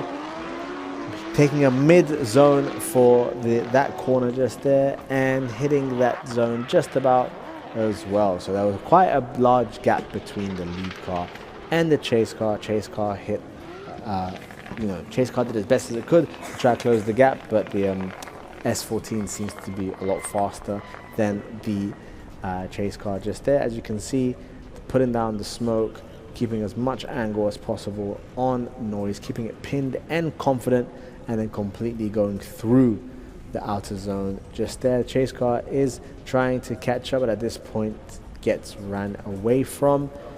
Again, lead car hits the midline there instead of the outside line, and onto the last corner does hit a mid to outside line as well, whereas the chase car tries its best to keep up but just didn't have the legs to take it all the way. So now we see the cars coming back around to hit it again, but in the second part of the battle. So it'll be Luke Chapelsayer who will switch positions as they go through for the second half of their battle. Adam Whitehead. Now, I don't understand. He's got 12mm drift motorsport, okay? Is that because if he was a 10mm, no one would be able to find it? Yes, correct. That's exactly what it is. Yeah, because you always lose a 10mm, no matter what. There is no way to prevent that. It's just, it's like the only things known in life are death, taxes. Yes. Yeah, the third one is anything going to lose a 10mm. Yeah, of course. Yeah. And when people say life is short, it's not. It's the longest thing you're ever going to do. Yes, correct. And Stephen, I understand. So we can see them pulling up to the line just here. So sometimes I like to throw in some Kiwi-sounding words, or maybe they're Aussie at times. Line, yeah, line. Line's or Aussie, but that's okay. Mungie. Or no. That's what you guys say. No. No. Is it? Yeah. Yeah. See, I love hearing you say the words that we get because we don't know. Accent. Yeah, how do you know accent, that? Yeah, accent. Or name, for name. Name? Name, yeah. What's your name? Yeah. Yeah, we've got people that sound like that. Yeah, depending on where you go in the country, I used to wear the old warehouse glasses. Oh, yeah. So big entry. As you can see, the chase car is really diving in and catching up. A little bit of an early transition just there and doing its best to keep on the door of the lead car, switching it. There we go. Oh, getting nice and close. Gonna have to slow down a little bit here as it's a little bit offline, and the lead car is slower than the chase car. Look at the chase car has a lot more power and is able to really push up. That's a blessing and a curse. When you have a lot of power and you're leading, it's great. You can do whatever you need to drive, exactly how you need to drive to what the car is capable of. But then when you're chasing, at times the lead car can be slower than you expect, so you have to really slow your car down because it just wants to go fast, and that's what you're used to. So here you can actually see in the middle of the drift, the chase car is actually catching up to the lead car. And you see, and this corner right here switches it back around, and he is already there, ready to get back on the gas and go. And as you can see, almost pulls in front of the lead car and has to drop back, reinitiate, and then pull back in again. So it depends how the judges are going to see that, what they're going to decide to do. So all right, that's further down the bracket. Bracket.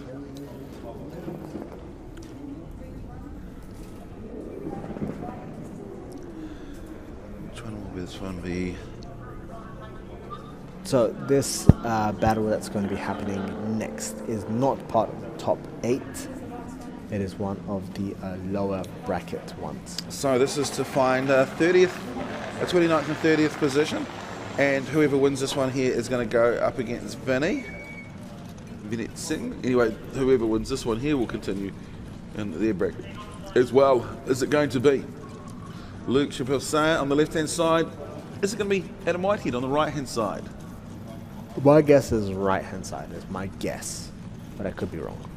Swipe right for Adam Whitehead. I don't think they're going to do an OMR, but maybe they'll find a match. Maybe. So they're just deliberating. Judges are behind us and we can hear them talking. They're just deciding who is going to win that one. Depends who's paid the most money, I guess.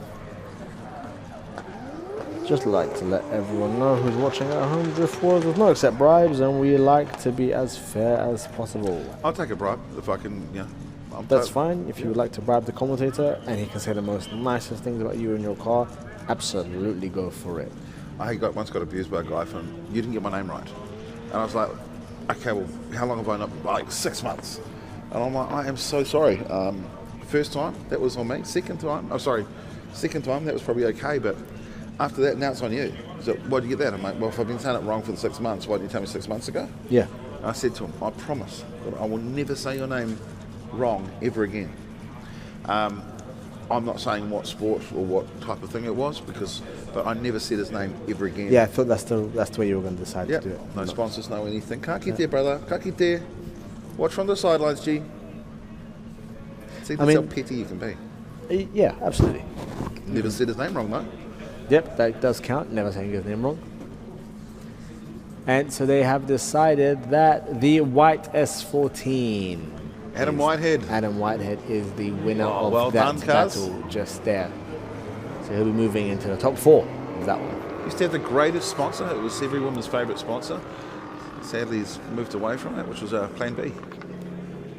Well, let's see what can happen this time. Cam Duff in the Commodore, and Mike Spicer. Look at Spicy out there. And the Z. This is for 29th and 30th? Well, it's the battle for 29th and 30th. Yeah. Again, and like we said before, every single position is earned through a battle in Drift Wars. So it looks like the Commodore has stopped drifting there for a little bit and has come out of drift there while trying to take the inside line just there.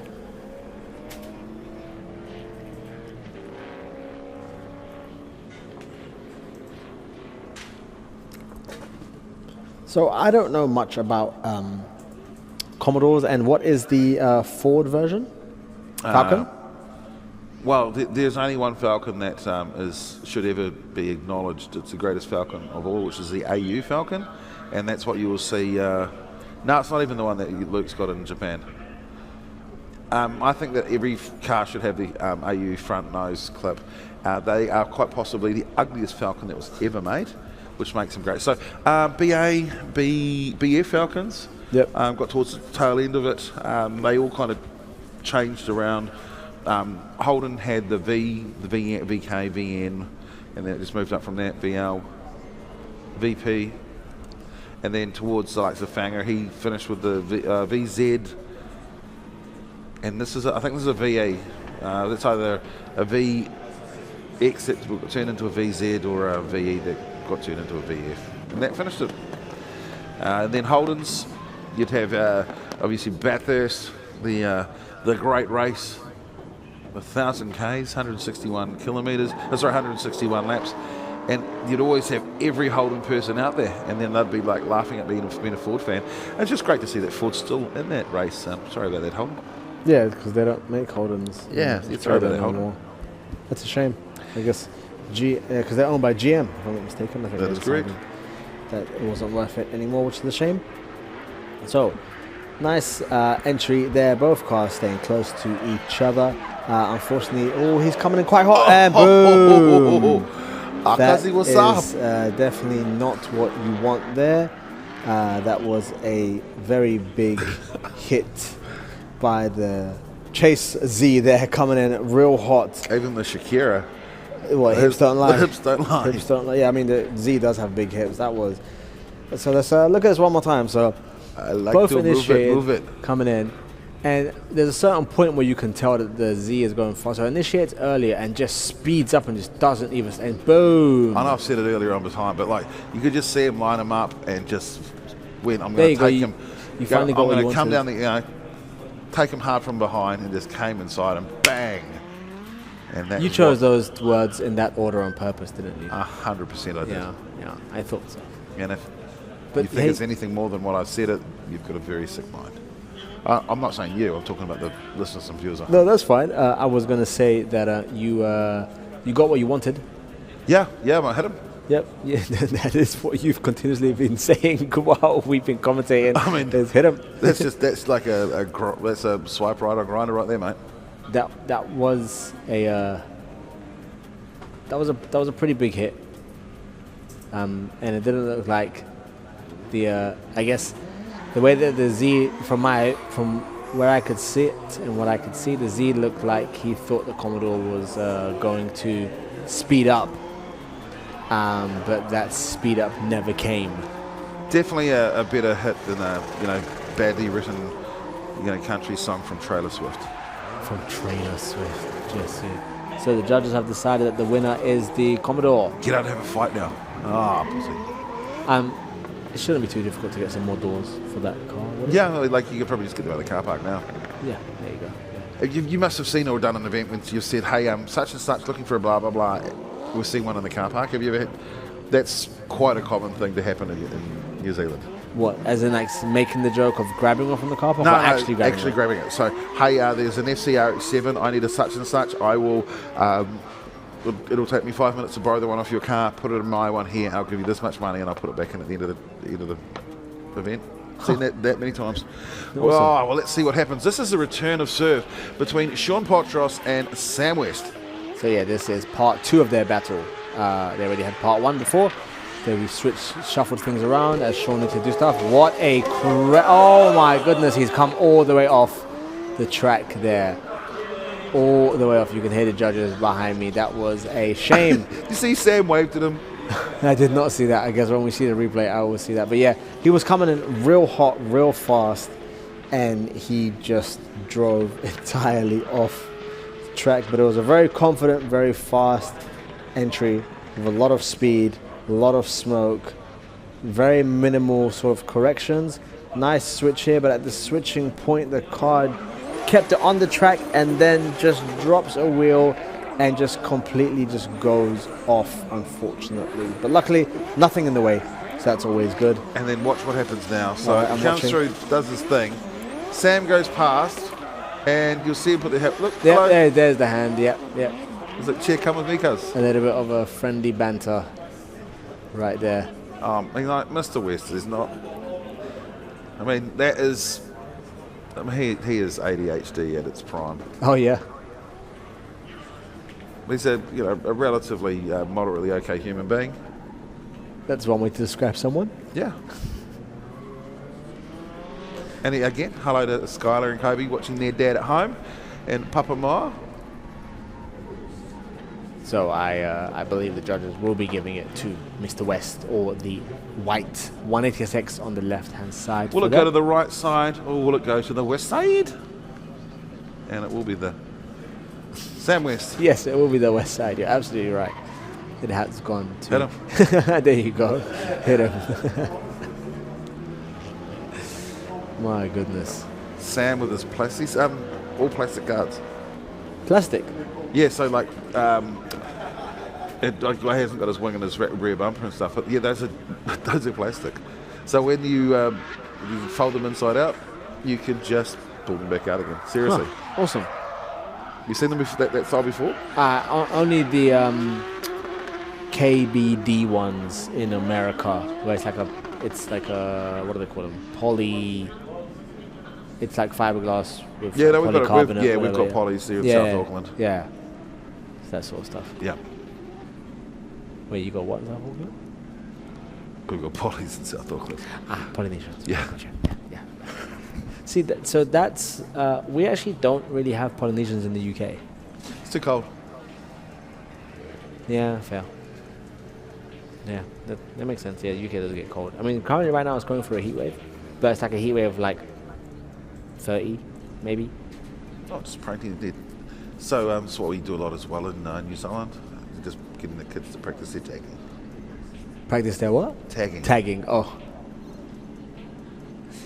Yeah, I wonder which car dropped something. I'm assuming when they had the little hit between the Z. It's when they had their little touch to drop something down on the ground there. Have you ever tagged anything? Yep. Okay. I've got actually a very well-known tag, and I'm quite an overachiever though when it comes to tagging. Okay. So I've got one that would look kind of like this. You like that? I Yeah. call that one. I call it more of like keep left, and then I've got another one. I do it inside of a triangle box, and I'm so good at tagging that I actually like these days print it. Give way. Give way. Yeah, those are my two tags. If you've seen them. Where will people find them? I do it a lot around the roads, definitely on T intersections. So yeah, it's like a little triangle, and I write, and it's tagged on it, give way.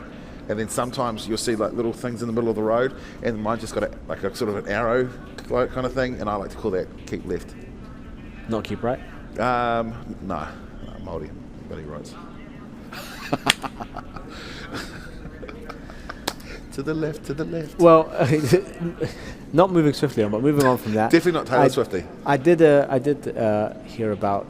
Well, I guess technically because I was born in the UK, it's my people, isn't it? Yes. Yeah. So you should blame me then. Nah, the Australians can. Yeah, but they're British anyway. Yeah, no, they're obviously they were sent over there. They're all this like you look at Luke Fink. Yeah. I mean, clearly he was one of those naughty robbers from England. He did this, because everyone in Australia, they were like sent from England because they were naughty. They turned it like, hey, let's send you to Australia. Let's send you from a cold, miserable, at best place at times to a this, barren. Yeah, to this with hot tropical place with minerals and 15% habitable only. Yeah, but you can. The rest of it, you can iron ore, you can sell that gold, you can sell that diamonds, you can sell that. I have seen those trucking shows and the gold, like searching shows and stuff. Oh, what do they call them? Not gold diggers, but. I stopped. You stopped? Yes, yeah. Like Parker Schnabel. Aussie gold hunters. Oh, look, this is where we need this to be. So, Zalia, I really need you to beat Curtis. I really please. What's this battle for? So this is the battle between Zaliama and Curtis to go up against the winner of Nick Mauer and Cody Bitchin.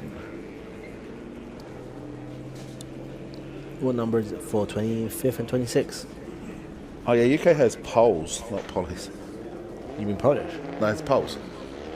Like Brexit polls, this poll, that Oh, poll. the polls. Yeah. Oh, let's never talk about Brexit. My goodness. So, the car on the left is a white S14, and the car on the right is a pink C33 Laurel. The car on the left, the white one will be leading, the pink one will be chasing. I like to just try it and make it as easy as possible to just quickly understand the information that I'm giving you. White is front and pink is back. So, nice. Oh, that could have gone wrong there. Luckily, it didn't. And it was a reinitiation, and to continue to drift. Yeah, that's the whole thing. Just keep going. Just keep going. It's fine. Just keep going. Don't even worry. Like, Just Scandies, just munging up. yeah, if you're having an issue, just keep driving. Just use it as practice. This is all about getting better. As She a did a driver. straight line once. No. Yeah, like there was corrections. Don't get me wrong. There was corrections or adjustments. So Yeah. if it's a correction, it's a negative. It's adjustment. It's positive. Yeah. So she made a couple of adjustments in there. So we can look here to the replay of the start-in section. So both enter. Seems to be quite strong, but at this point, the pink C33 drifts the other way. But luckily, See, no straight line. no straight line. You're right. There was no straight line. Luckily, the lead car was a little bit of a distance away, so there was no contact to be had. And shout out to Kim Thorley. Oh my gosh, when I was talking about all the girls in drifting, I forgot about you, Kim, so my apologies. Gosh. Well, when I was talking about all the amazing drifters, I never said Kim Thorley, and I just realised that I missed that. Cool. She also campaigns at times. The lovely Laurel. I mean, pretty much, yeah, everyone drives the Laurel here. Or everyone has driven the Laurel here, I should say. At some point or the other, it seems that somebody would have started out with a Laurel. Hello, Mossy. Were they sold here domestically, or were they just imported over? Yeah, no, they were. They would have had to have been sold here domestically. Like as NZ well. New. Yep. Yep. Like it's a well-known thing that you'll have people talking about the old granny with the dark green, such and such, and oh yeah, I've approached her and she said no, she's not going to sell it. So I've approached and it's I talked to her son. I'm going to buy it when she dies. Like this happens.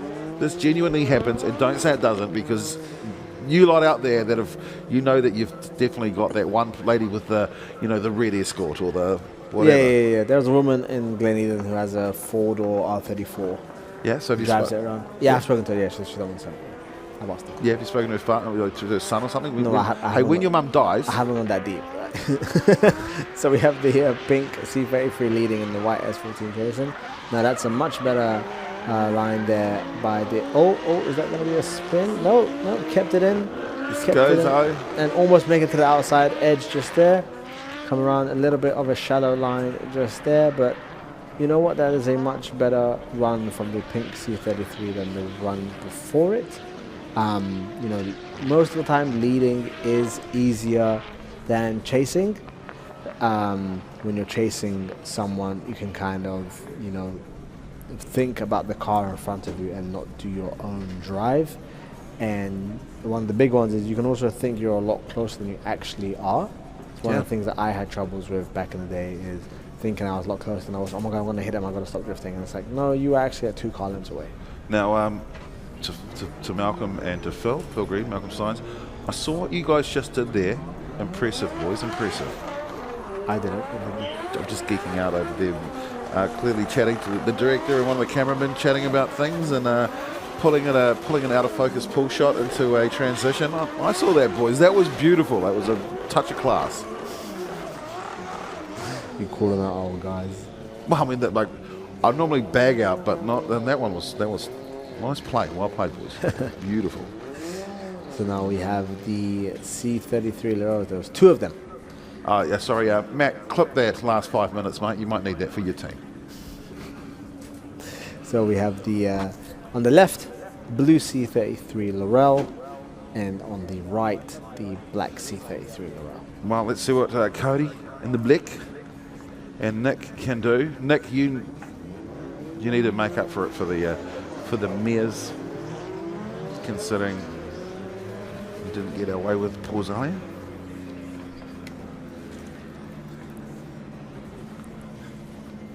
So coming in to the acceleration corner just here. Now they've been separated by the cones. They're able to pick up some speed. Some drivers do click into 4th gear, while other drivers do stay in 3rd. But it is a fast, sweeping entry into a slower transition. But you cannot be too shallow in the transition. Oh, he's come off the track. Both of them have come off. So again, on that transition there, you cannot do a regular style transition, which will usually take your car towards the in-clip. You must do a on power or keep the speed up type of transition to keep your car going towards the outside edge, as you don't want it to hug the inside line. So here we can see the lead car misses the outside zone just there, and it has a bit of an issue where its wheels basically understeers, and the chase car could have potentially been completely focused on the lead car, which meant that they also spun off, or they could have also made a mistake as well. It just depends on how the judges will score that one.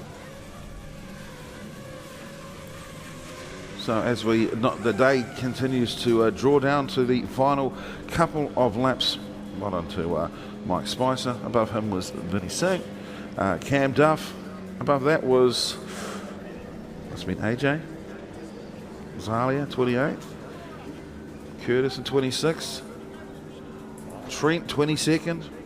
Numbers are starting to certainly slow down as we get ready for the second half of this battle here. L-Dog versus L-Dog. So, second part of the battle here. Now the black C33 Lero on the left will be leading, with the blue C33 Lero on the right chasing. Will they be able to complete a run together, or will we see a rerun of the first part of this battle? So nice initiation towards the start of the initiation zone. Nice, solid, confident with some smoke. Just about touching things. Oh, he has gone off track just there. Oh, and hit a big patch of water just there. There's also some standing water. And we can see that the other blue Laurel has completed his run. So based off how the judges are doing the points, I believe that the blue C33 Laurel will be moving on to the next battle. Again, Drift Wars proudly supported by Link ECU. If it ain't Link, don't blink. I reckon I would have stuffed it up that time though. So Yeah, no, I saw your fists moving. I thought you would have probably said something else, so I decided to take it the whole way. Yeah, No, but well played. we're all about battles. So there you can see the water splashing up, which it didn't rain today, so that water's been there for a hot minute. Hopefully, his windows were open, so hopefully not too much got inside the car. But yeah, I hope it did. You hope it did. I remember watching Fanger Dan, I think it was, or with, I don't know who it was, maybe Fanger, down in Ruapuna when D1 went down there one year. And I don't know who came off, but whoever it was came off and just fired everything into Fanger's car. I think it was Fanger's car. And then just, like, he was an open face helmet guy. Like, you got to wear the closed face, you got to do this. Oh, that looks like another Malcolm Sainz image. Yeah, of course it is. Go, Malcolm. Bringing the colour. Bringing the colour. There we have the next set of 8 drivers all lined up. And yeah, like I said, Drift Wars is just all about battles. Every single position that you are given at the end of the day is due to your wins / losses of battles. Is he there's something under there. dragging his exhaust there? Yeah. What do you call media over in other places in other countries? Just media? Media. So we often had our media having to wear like the orange Dago high visors. Yeah. And for so many years we just referred to them as road cones. Road cones. Yeah, like your orange road cones. But people usually hit road cones. I mean, well, The cameraman never dies. if you go to the media briefing, you'll know never to turn your back to a car. And I mean, that's great. You should never turn your back to a car. And also, the cameraman never dies. There's that too. No, it's just media all over. Yeah. Australia, you know what they call those orange pointy things in some states? Please don't say TP. No, definitely not. Witches' hats. Witches' hats. I know, right? How unserious can you get? Also, that's so much longer than a cone. Witch's hat. Exactly. And I thought the whole thing about Australia and New Zealand, you guys are all about shortening words. See, Macca's, Smoko. Yeah, Smoko, Macca's. I can't even think of it. We shorten everything, don't we? You do shorten everything. But that's an Aussie thing. Arvo. I think anything with an O is generally like Arvo, Smoko. That's pretty Aussie. Brancho. Oh, I'm okay with that too. Brancho. But if I sometimes I'll lay down a big word though, like just so I can seem more sophisticated. Go on. Sophisticated. Sophisticated. Yeah, wheelbarrow. See that? See what I did there? Wheelbarrow. Or onomatopoeia.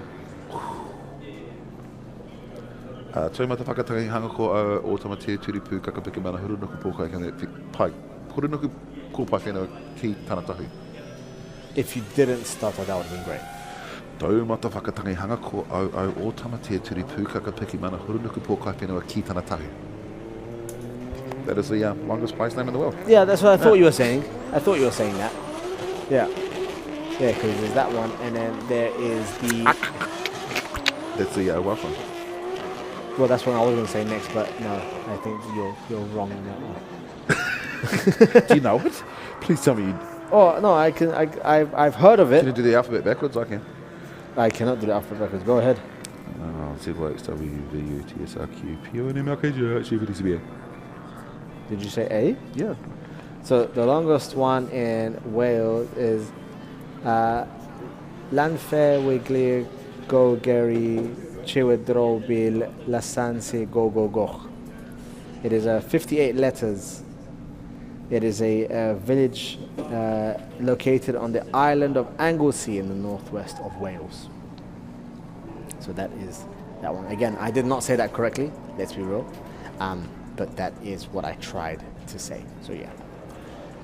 I mean, I'm good at cutting meat, so I'll butcher anything. Yeah, it was good. Yeah, it was good. Yeah. Do you know what else is good? Tell me what else is good. Taylor James, he's good. Nice to get your message, Taylor. Taylor, one of the greatest drifters in New Zealand. Yeah, there's another one. He is like Tukurua's finest. New Zealand. Tokoroa's finest. Tukuru. Yeah, like that, bro. Boom. That's what I love. Also, I think we're missing some drifting. That should be right. Oh, is it just a buy run? I think a few people had to bow out. Oh. Not sure if it's the buy run or the... No, that one might be the... Is there an issue with the trans? Well, they'll get it straight eventually. Well, I mean, I tell them, oh, they are warming themselves up. Hello again, Mung. Sorry you couldn't be here, Mung. Have you met Mung? No. He is very much like you, although Mung makes you look white. So he's darker than you? Yeah. You could have said that. He's definitely 5 zeros.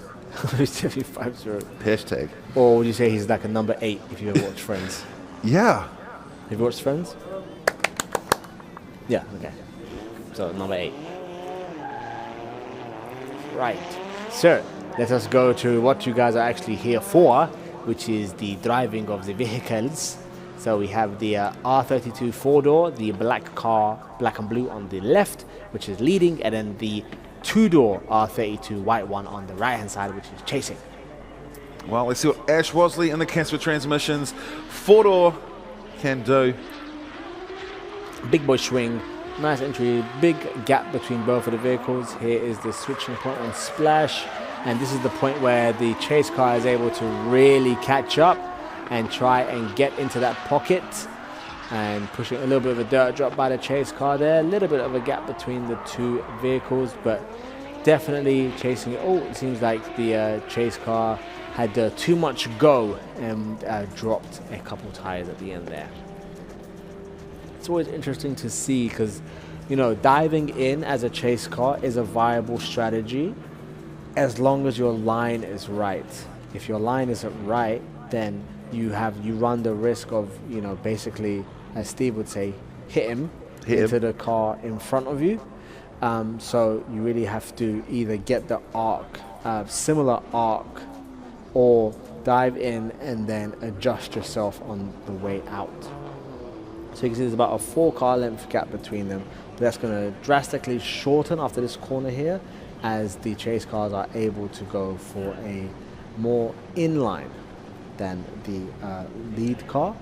And then here we can see that again, you can see that the chase car actually was taking the lead car line and put themselves really far out. And just here, as you can see, they actually had enough to just go all the way out towards the edge of the track, whereas the lead car, changed in and then pushed towards the inside of the track there too. There we see our next battle, which will be happening. I've just found an image of Mung, just so that you can compare.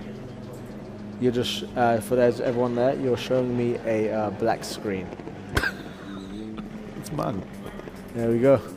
All right, so this is the battle between the 2-door, the 4-door. Hang on, just show you. There we go. Yeah, there's Mung. I wasn't joking. He did just show me a black screen. Looking all nice and pasty just there. Hudson Transport, they're happy. All right, well, you will send them from the line, and we will find ourselves a winner. Ash Wosley out of the Waikato. He is in the chase position. They've switched spots. Got to be seeing who can do the other one's job better. So white car is in the front and the black and blue one is in the rear. So a big entry towards the middle of the initiation zone for the lead cars. You see the chase car really catching up there in the Splash, coming all the way around, hitting that zone. Lead car comes and hits the outside zone there as well. Great. Oh, drops a tire, but the chase car reacts and drops back a little bit. And the pass. And the pass with, yeah, I'm not quite sure what happened there at that last corner. So what I can see was that the lead car on the second to last corner dropped a wheel. And at that point, the chase car had to react and slow their drift because the lead car was going to be transitioning right in front of them, which then meant that the chase car was out of drift and had to reinitiate. Once they did, they took the inside line on the hairpin just there, and then the lead car went off, and the chase car had to make sure that they finished strong. Pretty sure if you put the front bumper on Stu Pinfold's 32, it would be my favourite drift car. It does look good. It is a good looking car. So you can see a very early transition there, and then dropping a wheel and then going off track there when the chase car took over the lead position and basically almost went in front of the vehicle. It's a lot of words: lead, chase, lead, chase. Maybe I'll just say like black, white, just to make it easier. So we have the next set of vehicles coming up. We see a nice gap between the two. Who is leading there? That is this is part 2 of the earlier battle that we saw. Oh, he just dropped a couple tires just there. Do we think they're both zeroed out on both of their runs, and this is an OMR? So I guess maybe this is an OMR. Oh, I'm not sure if you heard that in the background. The judges aren't the most stoked about this run from both drivers there. I almost feel like asking the director, what are we going out on? And can I just legitimately say what the judges just said? We can't. We're not going to do that. I'm not going to drag this down any worse than I've tried to drag it down all weekend. All right. Well, the L Dogs definitely on display today. Getting a little dirt drop there towards the end. Bring back. Oh, I didn't even need to see. That's the V12. That is the V12 Lexus, which is in the staging area. I don't even need to see it. I can hear it over my headphones. It's just amazing. Yeah, it is a solid piece of engineering. Brando Clark, Anux going up against the Flaming Home. The Flamingo is his logo on the top, and Flamingo actually says Flaming Home. Jaron Olikrona, ODM Drift. Oh. So, judges are currently still deliberating over these two Laurels just here to see which one they want to give it to. Unsure at this point, as I heard. Maybe I could help them. Hey guys, you're arguing over 25th and 27th position. Flip a coin. What happened to 26? Curtis in 26. Ah. Zali 28th. Here we go. And the look, flip a coin. I go head to go left. Okay, and it's heads. So you think it's going to be left? Yeah. Well, no, that's what I'm saying that they should just do.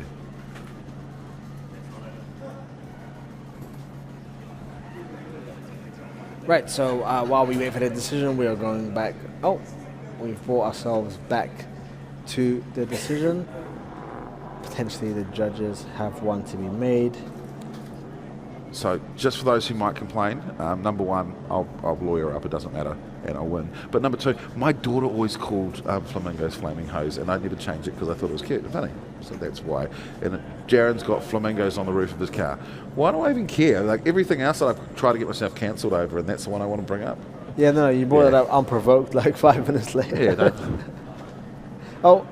Well, they went right. There you go. And the blue C33 Laurel is the winner of that battle just there. Oh, and the cars have taken off. Well, Gerald Kreiner, Hartley Engines and Motorsport parts trader 1G ZV12, and he's got Anak Brando Clark in behind in the chase position. Brando's car looks a little bit beaten up. And here comes the noise, the speed of the Look V12. at that, my goodness. Big boy speed, just turned the jets on and just went for it. But this is the great place. Oh, no, never mind. I was going to say good place for them to catch up, but my man just turned the jets on. Oh, he's going for a little bit of a midline during those few corners there, which the judges do not want to see. Judges want to see the outside line, not a midline, as it makes it very difficult for the chase car to go into the pocket, as you just can't keep up if the lead car is taking the inside line. But let's go ahead and see if we can catch a replay of that while the drivers are heading all the way around.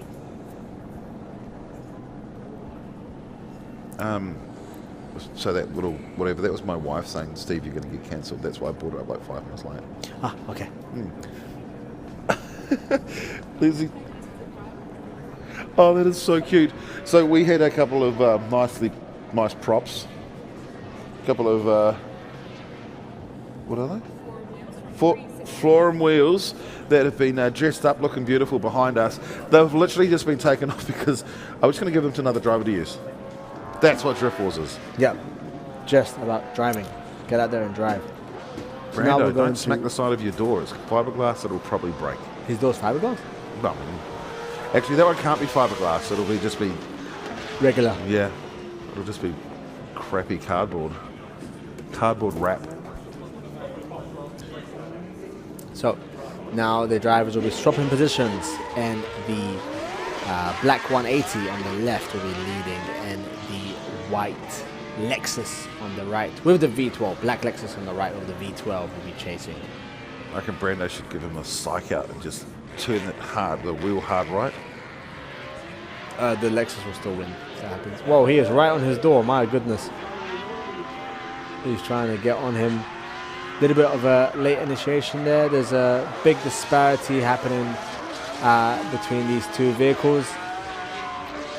They looked like two individual runs at one point, but now they are looking like a chase. There we go. Brando looks like he's like literally running away because he's scared. I mean, the car does look like it's twice the size and have double the amount of cylinders. Yeah, it's a V12 is crazy. NA V12. That he even tried to fight back with his little... Towards the end. Yeah, so this is a bit of a different initiation. Looks like he got quite close, but then initiated and had to reinitiate again. That was a big transition just there, and maybe too big for the corner that they were going for. He had to wind some of the angle back. Going towards this corner here, switching it around as well, and keeping it fairly close.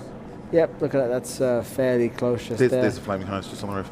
I'll be back in a sec. Cool. Shine bright like a diamond. Yep, we'll shine bright like a diamond. Okay, perfect. So again, welcome back to the Milky Diamonds show, where I am here to be smooth jazz for your ears while we are here at Drift Wars for Link ECU. Remember, if it ain't Link, don't blink.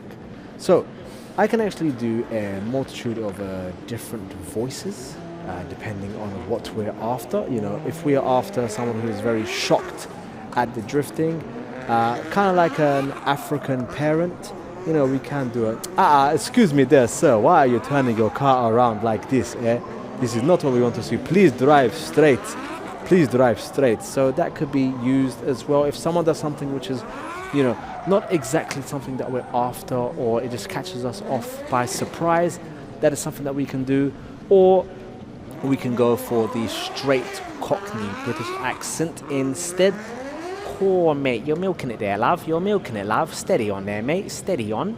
So we could bring out something like that instead. That could be more useful, because I know that there aren't many black people here in New Zealand, but hopefully we have listeners who are listening from all around the world who can actually get with me on that one. So, hey, judges, who won that one? Judges, who won? Oh, one more run. Okay, yep, so that was too messy. So judges have decided that they will have one more run for the black 180 and the Lexus, which I agree with, because that was a little bit too messy. It was unclear to be able to choose a winner of that one. But now we've moved on to the next battle. On the right-hand side chasing, we have a grey C33 Lorel, and on the left-hand side we have a black S14, which was my first drift car in Japan, which only cost me $5,000 Kiwi, which I know you're probably going to be feeling really upset. That is a massive gap between them, my goodness. That is a huge gap. Come on, keep on it, stay on it, swing around to that corner, stay on the outside edge. Yep, not bad, not bad. When you keep it outside again, didn't quite make it outside there, but switched it towards the end. Nice, solid switches that the black S14 is doing there. Really confident, really nice, solid, smoky switches. You know, so the difference is to get to the outside edge, these switches really have to be on power. You're kind of slingshotting the car a little bit to make it to the outside edge. That is more of a technique that you use with heavier cars like a JZX. You will, we call it the fly. You lower the suspension and really chuck it. But look at that. That is nice, solid angle towards the edge, just by the blue pylons, switching it out, just about touching on the outside edge, just a little touch and go. And then coming to that outside edge just there, beautiful. Little bit of a dirt drop. And that was a very nice, aggressive transition, which didn't go too far on the in clip, which is exactly what we want to see. So yeah, my first ever drift car was an S14 at a Bisu circuit. This was back in 2015. I just finished my last university exam, and I bought a car from Power Vehicles, sight unseen, and I bought a plane ticket. Had no Japanese, there was no Google Translate, not really Google Maps back then. Had a set of instructions to follow on the website. Made it to a Bisu circuit. I didn't have a driver license either, so I taught myself how to drive. And one day, it was a 350 horsepower S14 with a T5 18Z turbo. Definitely a lot of car for myself, but it was only like 5 grand Kiwi, so there's that. And then the next day I had one drift lesson with Team Orange, and for the next 2 weeks taught myself how to drift, and that is how we ended up with going to Japan every Matsuri twice a year for here on out. And now we have my co-host who has just returned. Technically he's the head chef, I'm the sous chef, as he's the Kiwi and I'm not. And who does all the work though in the kitchen? The sous chef. Yeah, the sous chef. The sous chef does, and I'm okay with that. Yeah, I'm okay with that. I enjoy speaking. I can talk to myself for a very long time. It's I mean, I don't mind talking back. It's just when you start fighting with yourself in your head, that's carrying on. Yeah. Who's gonna win this? Who's gonna win that? So we have part 2. We have the C33 Laurel leading and the Black S14 chasing. I think the advantage is on the Black S14 from that previous run. The gap here is a lot shorter than what it was previously. Both on noise, on song. Very, very early transition there for the S14. Probably far too early than what was necessary, and that will definitely go against them on that. Switching it around, lead car putting down nice wide run for the chase to get nice and close. Oh, actually he went off track there. My goodness, okay. Oh, brother, what's up? I thought it was done. I thought that was it. I thought they were probably going to give it to the C33 there, but after that, I'm actually not sure. Yeah, so we're coming back for the replay right now. So they've entered in the shade. Both cars looking really, really strong.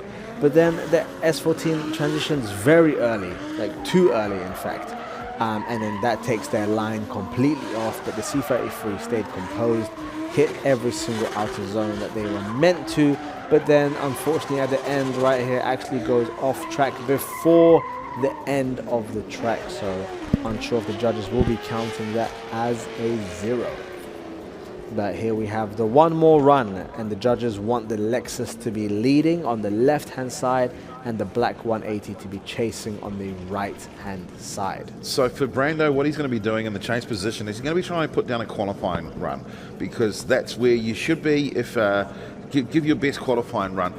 Why would I say that rather than he should be on the B pillar essentially, or on the rear tyre? Because we know that Jaron's going to go out there in any attempt he can to gap. Yes. Poor little Brando. It is a very fast car. Yes, it is very fast. So you'd have to start speeding up from now. You'd have to go side by side, probably start speeding up from now just to try and stay as close as possible. So as long as you can put down a clean, solid run in the chase position, should be all good. Well, so here's both shots off the PIP, looking beautiful. So taking it around. Almost hitting the outside zone there by the lead car. Oh, Brando. Yeah, chase car, like it dropped a couple tires around that corner there, coming around towards the edge. There was one part that we couldn't see properly. So this part is cool, it's very close to him, it's very nice, but that's actually towards the end of the track. I believe on the second to last corner, the 180 dropped a couple tires, as I could hear, from behind me, which is where the judges are sitting.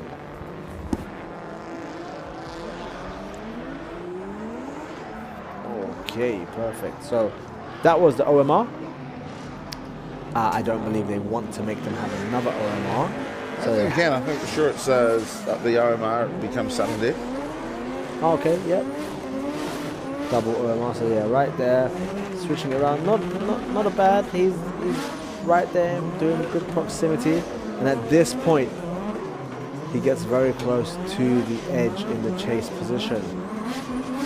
But I guess it depends on how the judges will see that one and mark that one.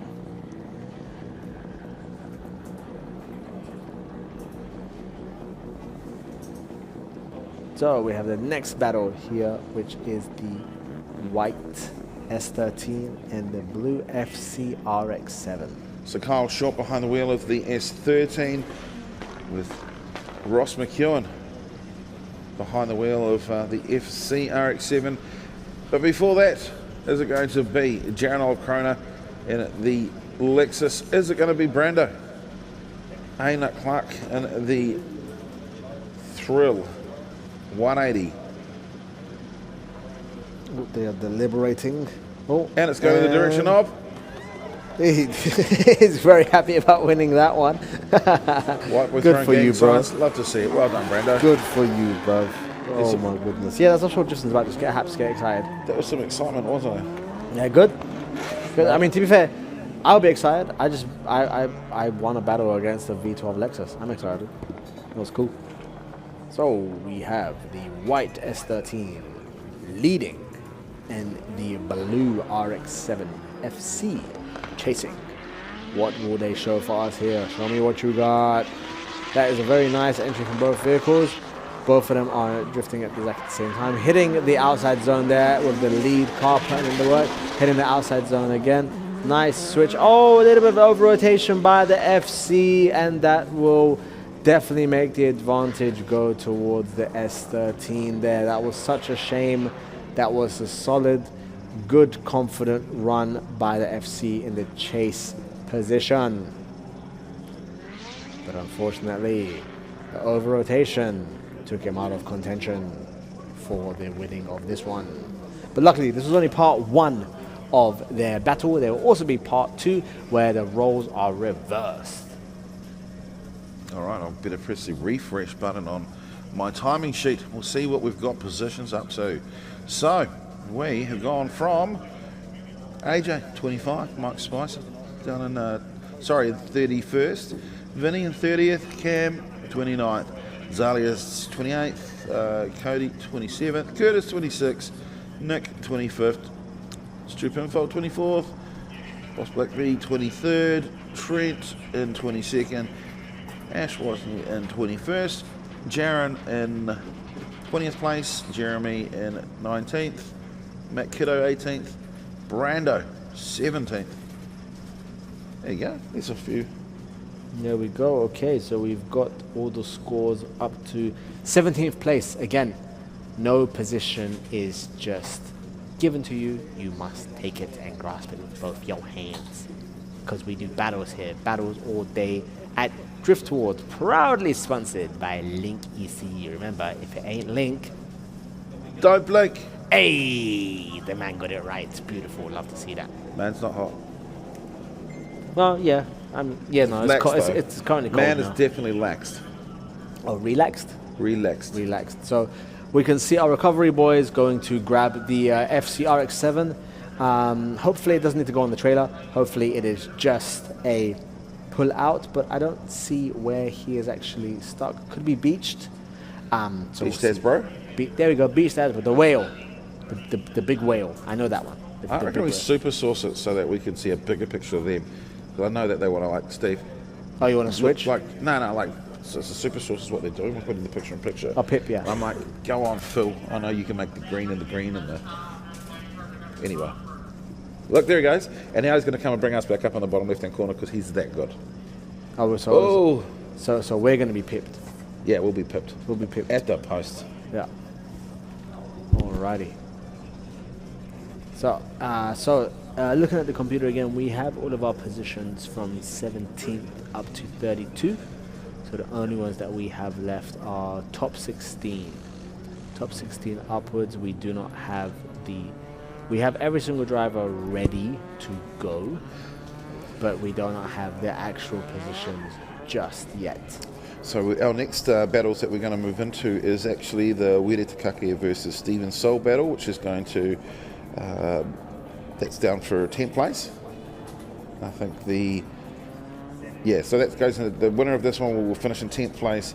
The unfortunate will finish in 11th. Okay, yeah, that's correct.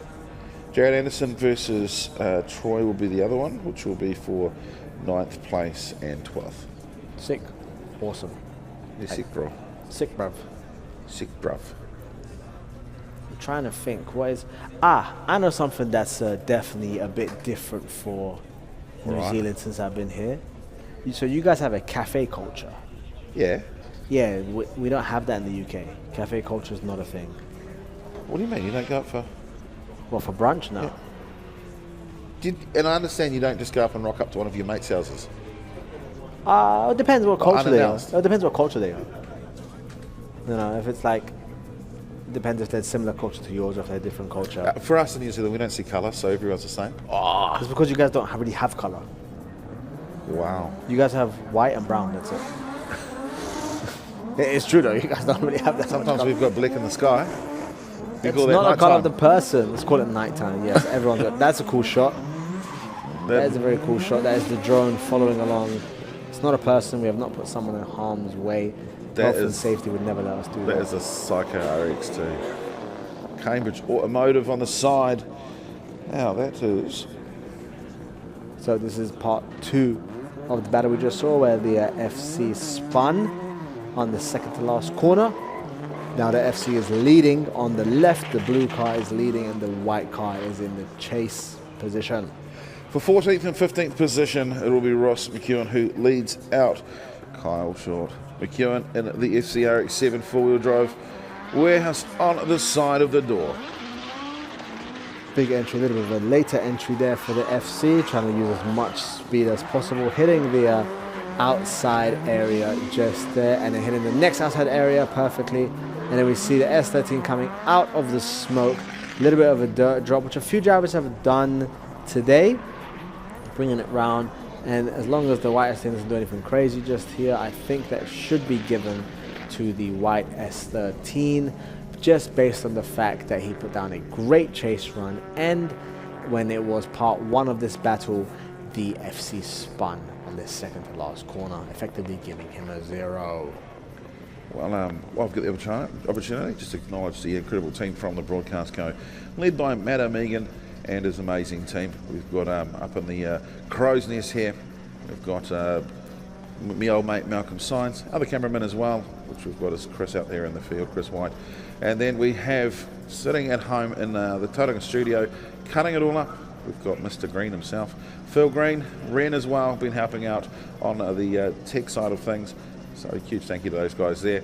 Only 4 people on the ground, 1 back in Tauranga, and trying to do the biggest productions that we can with the fewest amount of people on the ground using technology that is now available. So huge shout out, well done to the team from the Broadcast Co. If you want your next event to be live streamed or to have any assistance with that, get in touch with either the Broadcast Co. or get in touch with me, and I will just put you in the right direction.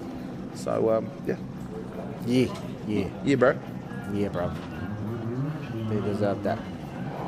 There you go, Matt, just at the last minute. Yep. So we can see Steph having a little bit of a chat down there. So are they doing OMR? I'm not sure. Let me see if we've got. We should ask the judges. Press the refresh button. Judges, was that an OMR?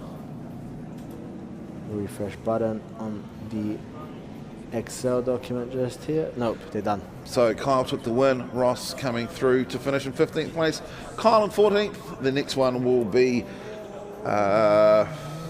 this is Wireta Kakea versus Stephen Soul. Wireta sitting in. If the winner of this one here will go to 10th place, the loser will go to 11th. There we go. All places are earned on this. So we have the R32 there with the R34 rear end, and we have the 180SX with the S14 front end. So both cars not rocking their original body panels, because people in New Zealand just like to do things differently. So a lot of drifting, of course. Really good. The Broadcast Co really good at drifting. Yep. Now taking on a huge amount of speedway and sick as well, which so they started doing a couple of years ago. Festivals as well, the odd funeral, but yeah, definitely the speedways. Get in touch with me, or even if you want. The bonus with these guys here is that what they're doing is ensuring that they've got everything from jet sprints to speedway to whatever. And if you want to get your name on the side of the team and what they're doing, just again, either get in touch with Matt directly or get in touch with me. I'll point you in the right direction. Perfect. Yeah, love that. You know, we've got the pits there out there for a reason. The pits are where you go and get your cars done, but we do everything on the track. Oh, Steven is going to have to definitely catch up. The black 180 on the left is leading, and the camo-colored R32 on the right is chasing. There's already a little bit of a gap forming, and I assume the 180 will probably speed away. Initiates before the initiation zone to keep it nice and sideways. Coming around, hits the outside zone exactly as he should. Comes around and hits that outside zone 2. Brings it around to outside zone 3. Oh, but actually goes off track there. It was a little bit too deep. It's just a wheel off. I think it was like 3 wheels off. It was just 3 wheels off. It was just 3 wheels off out of 4. You know, if we're talking about a big wheel. So that's a unicycle then. He kept the unicycle wheel on the track. But yeah, we can go ahead and watch the replay now so we can see how it's done. So a very early initiation just before the actual initiation zone, but very good by the lead car, kept it all the way inside the zone, kept it moving nice, solid, strong. Man took the outside zone there, and then here hits the outside zone, but towards the end of it comes a little bit too deep and does get probably 2 wheels off. I'd say 2 wheels off, both left wheels, front. So if there's 2 off, it's now a bicycle. Now a bicycle, yeah. So he's drifting his Bicicleta 180 SX. Yeah. Oh, you sound like you were brought up in Mongier. In where, sorry? Mongier. Where's that? Mangere. Oh. Okay. Well, I do sometimes say Avondale instead of Avondale. Onehunga? Instead of Onehunga? Your pronunciation of Māori words is impeccable. Oh, thank you. Like I said, I'm cultural, so yeah, man. Gotta make sure we get it right. And I massively respect that. Well done. Thank you. Appreciate it. For all of my other and former existing commentary partners, you suck. Is this the point where I have to apologize? No, don't worry. No. Good lawyers keep me in the game. Goodness. So now we've switched around and we have the camo R32 on the left, which is leading, and then we have the black 180 SX on the right, which is chasing. Now, I know that the black 180 is a strong, aggressive driver, so he's probably going to try to put it onto his door, and we'll see how we go with that. So again, they're much closer. The chase car actually initiated before the lead car there, putting it around, but potentially could be finding it a little bit troublesome going up against a car that is a little bit slower than itself. But again, putting on some really good runs here on the sweeping last few corners and keeping it nice and tight on the hairpin as well. I think it's actually a clever drive by Stephen Soul. I mean, they're, I'll say only, but for them, I mean, they're out of the top 10. One of the things that he did was he just kept all his lines pretty shallow. Yeah. And that would be the line that he'd be so used to doing on this circuit as well, would be that sort of centre line. He's like, you know what, let's just go up, we'll have a good battle, we'll put our cars back on the trailers and we'll take them home, eh? Yep. So, yeah, the difference is that usually on this track, they would have the drivers do a mid/inner line. Whereas the judges here at Drift Wars, proudly sponsored by Link ECU. If it ain't... Oh, little man has dropped his seat down. Yeah, nice. If it ain't Link, don't blink. Perfect. Love to see that. Yeah. So here the drivers actually... The judges actually want the drivers to be taking the outside line. So it makes it a little bit different to what they're used to, and you have to be a little bit more on the gas on transitions to keep the car from wanting to go on the inside, because it is cambered, the track. So Richard Undies, I haven't heard from you at all this weekend. I'm assuming you're watching. Hello to Richard Undies and his family. All right, Drift Wars, look at it. His name's like Kenda around there. AWS, SP Tools. So we didn't quite see it there, but I believe they gave the win to the 180, is my assumption. Well, it's been on black. I agree. But I am a gambling man. Yeah, I don't gamble. Stephen Soul. Oh, they gave it to Stephen. Well, he's in 10th. The winner for Weirder. Okay, so the winner of that battle was actually the camo R32. If you didn't see it, that's because it was in camo. Yeah. Apparently the 180 went for a single run just there. So now we have The C33 Laurel on the right-hand side leading, and the white Sora on the left, which is in chase position. Quite a large gap between both cars just there. But after this sweeping section, drivers do usually take an inside line to catch up. Good nice save. courtesy spin. Well done. Yeah, good save. That's probably, that Sora was probably in the, is his last place say holy? In only? Oh, you know, like if it said holy, that would have been funny. So here we can see what happened. So right now they're actually in the danger zone, which means that if the lead car was to spin, the front car would absolutely clean it up if it hit it. Today, haven't we? Yeah, we have seen that today. Yeah. So at this point right there, he's probably gone too far.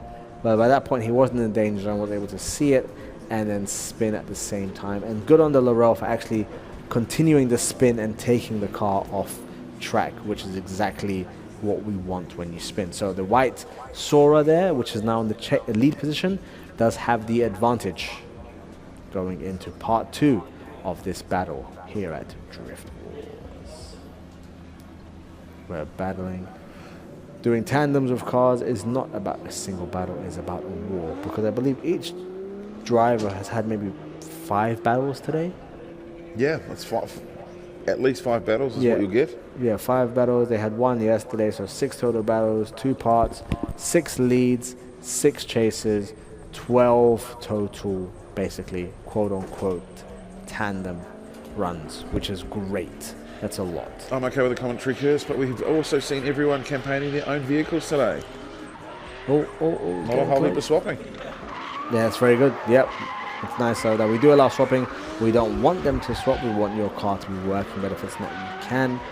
So the Laurel is staying nice and close to the Sora just there. Towards the beginning, the Sora had a, not the line the judges were looking for, but was still able to keep it on track, not spin and keep going. And the Laurel adjusted to that and kept himself moving.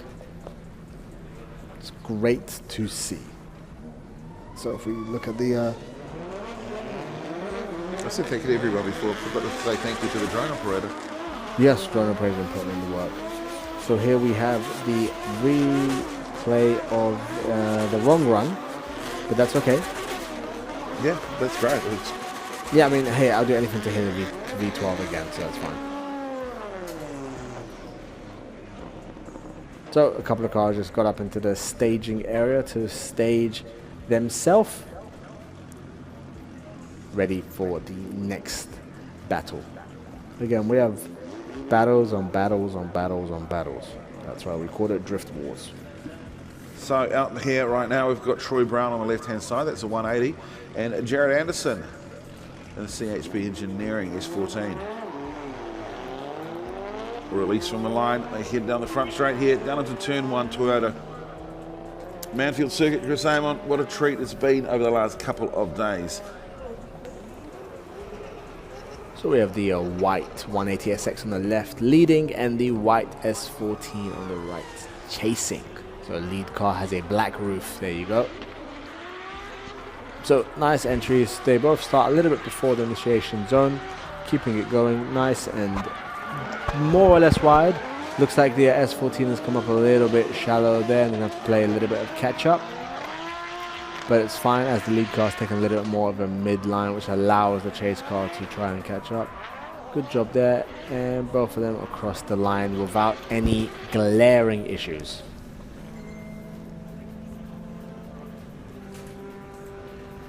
As we look at the replay, and we can see Troy Brown just setting his car up, kind of missed the outside, and by doing so, he was around a metre off his clip at that point there, right off his zone. But as I mentioned earlier on, I mean, these guys here are fighting for sort of 9th and 12th position, and why not? Let's just put our cars on the trailer at the end of the day. So no real reason to push it too hard. So here we see the rest of the drivers just on the starting grid outside their cars. We understand that at times they can get a little bit claustrophobic or feel like they're in a plane while waiting in their cars. So they have decided to stand outside of their vehicles to stretch their legs a little bit, we all know some of these cars have very heavy clutches, which will be quite detrimental onto the left foot. We've also seen over the years a number of drivers that have definitely put in no leg work, and no leg work tends to enter into the inability to stand on either the brake or the throttle. So they keep it going, keep it on the gas pedal, and push towards the kitty litter, a wall, tires or concrete, or into a car in front of them. Today we shall see two Nissan Silvias in their natural habitat of being drifted hard. That is the only thing these cars were made to do. These cars have had heart transplants, so are no longer SR20s, but otherwise they are both still doing what Nissans were meant to do.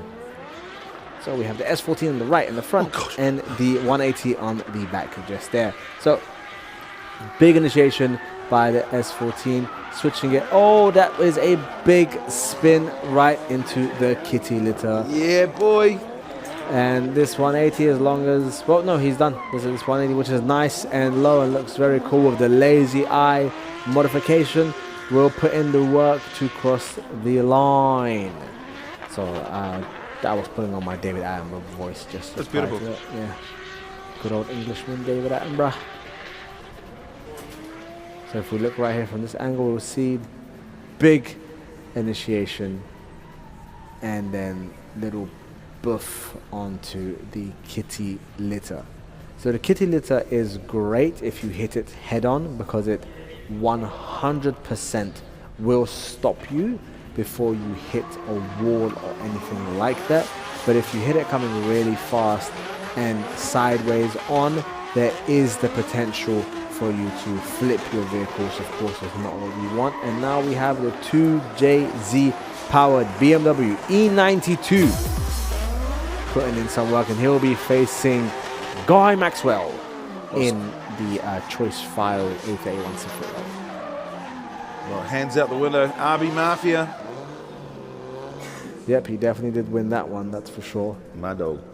So, as mentioned, Guy Maxwell in the choice files 881 Safiro going up against everyone's favourite D, Scotty D, out of the far north.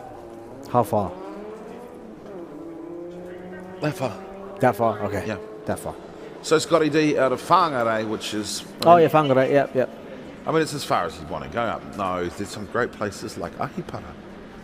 Is it Northland up there too? Yeah, that's Northland sort of. Oh look, got a thumbs up. There we go. RB Mafia 180SX taking the win on that one. So Scotty D. Oh, they've started. Okay, lead position. Back. Off he goes. Yep, trying to get nice and close to him there. Oh, bit of a spin by Guy, but he keeps it on the black stuff. And the 2JZ E92 putting in the work, getting nice and wide and hitting all the zones that he needs to. The man can drive. Mahi hard, G. Mahi hard. The man can drive for sure. So Guy just taking the access road back, because why would he take another road? Taking it through. Make sure you check out the choice files on YouTube. And on the Facebook and on the Instagram too. But yeah, YouTube is where they have their long form content, which is great. Now you can see some videos of various trips that they've taken, including Rotary Reunion, which is another one of their events which will be up there, among them traveling to other countries to drive to. The only other sponsor on the front bumper, really, Danny Boy Customs. Said, Steve, I'm the only other name. Like, come on, give us a shout out, cuz. Easy. I was like, yeah, of course. I got you, cuz.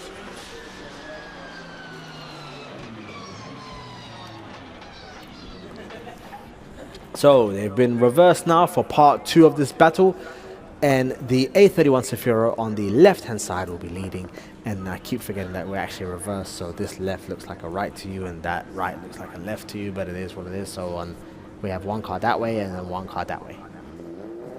There we go. See, one car that way and one car that way. Perfect. Yeah, so we have the Choice Files A31 Safiro, which will be leading, and the BMW on the right-hand side, the black one, which will be chasing.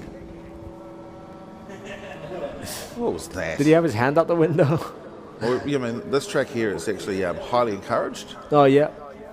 Have your hand out the window for a shaka. Yeah. So we all know that the RB wouldn't, the BMW would not let him escape with a big entry. Just to, oh, nice and close, brother. Do the switch. Yeah. Oh, no, a little bit of a touch. Little bit of a touch there. Man, that luckily that was only with the rear wheel of the BMW, so there shouldn't be any sort of damage or anything like that. But if we're looking right here, look how close he gets, bruv. Man is right there. He's probably shouting at him through the window, and then this big switch, and the guy just over-rotates, unfortunately. Starts to roll back, but not quite enough of a little touch just there. That could have actually done a little bit of... Steph is going to be spewing. Yes, because that is actually Steph's car. Yeah. Yes. I literally stood up to turn around to see what Steph was doing.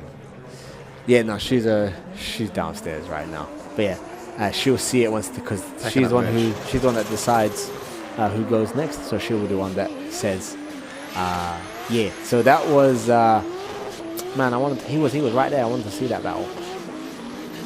So here we have a man like Sean who's decided to just do a donut and a burnout instead of just staging the vehicle.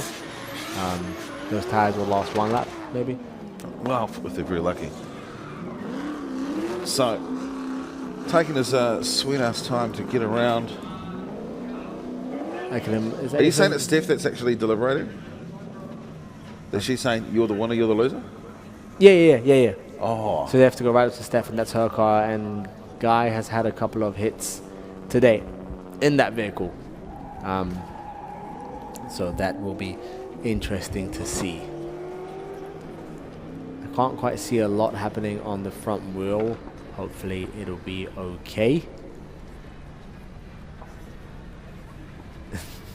There she is. She's just having. So that's Steph right there.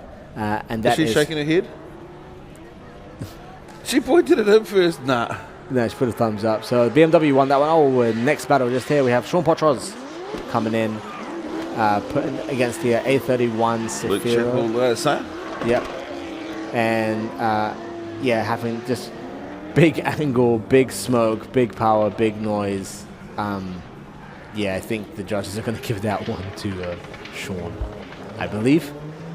I'm not sure if his tires can do another lap, but we'll see what they can hopefully try and put out. Yeah, big wing, big tires, big noise, big engine. Yeah. All right, well, there are only a small handful of battles left. Battles to go. Yeah, so this one here, which is Luke Chappell-Sayre going up against Sean Potros. Potros certainly in the box seat to take 5th position. Yeah, big entries there from Sean, big angles, a lot of commitment, a lot of noise, a lot of smoke. Man's doing the business, you get me? He was down there in the top 8 parade where I went around and interviewed everyone.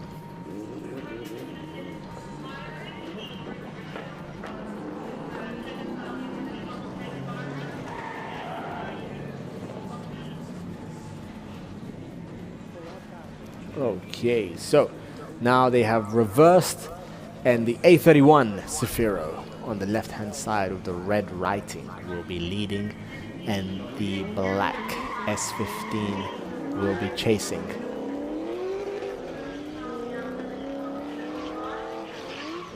Coming up to the acceleration corner just here. Both cars taking it easy until they get past Toyota. Nice, speeding up now, coming down towards the initiation corner. The S15 has initiated already and is right on the door of the Safiro, pushing it really hard, switching. Oh, nice switch just there, but the A31 is actually taking a really shallow angle. Switch. Oh my goodness, the smoke was gone and the car was right there on his door, switching already again and going right into the pocket as well. What a bad man. Pushing real hard. What a general. That was sick. That was gangster.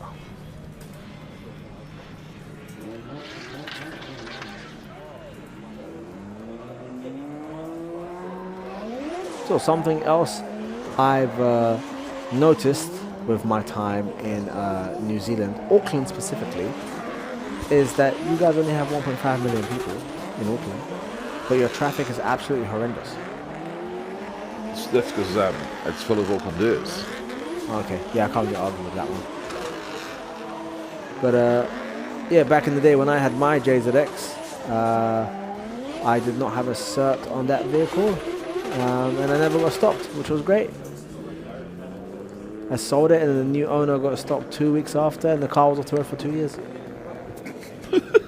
So I made a clean getaway with that one, that's for sure. Well done, well done. Well So, you. what's this? What's this fight for? This is Sam Lyon versus Corbin Wilson. This is the first of our semi-finals. Semi-finals. So this is for a place in the finals of Drift Wars. Corbin Wilson, that is the Pro Wear S15 on the right-hand side of the shot. Sam Lyon is in the yellow BMW. Release from the line they go, down the front straight here at Manfeild. Circuit Chris Amon is going to head down to Toyota, and then it'll be into the acceleration zone. Around the right-hander we go. It is Sam Lyon who leads him out for the first time, and they start grabbing gears. The acceleration is on. He is right there already in it. Oh my god, I'm expecting big things. I want to see like a mad chase on this one, bro. Yep. And close that gap on that switch. Come on, brother. What are you staying back for? Probably trying to be safe on this chase and do a nice little lead. Because yeah, this is the first semi-final, so after this, the winner will battle in the final. See what I'm saying? There's been so many battles today. So many battles in comparison to other events, which is great to see. You know, everyone has been earning their position. What's not given to them, they've been earning their position. So that was a decent run. I focused on the chase car there, so on the replay I'll focus on the lead car. Lead car initiates right before the initiation zone, confident in the speed and being able to make it out to the first outer zone.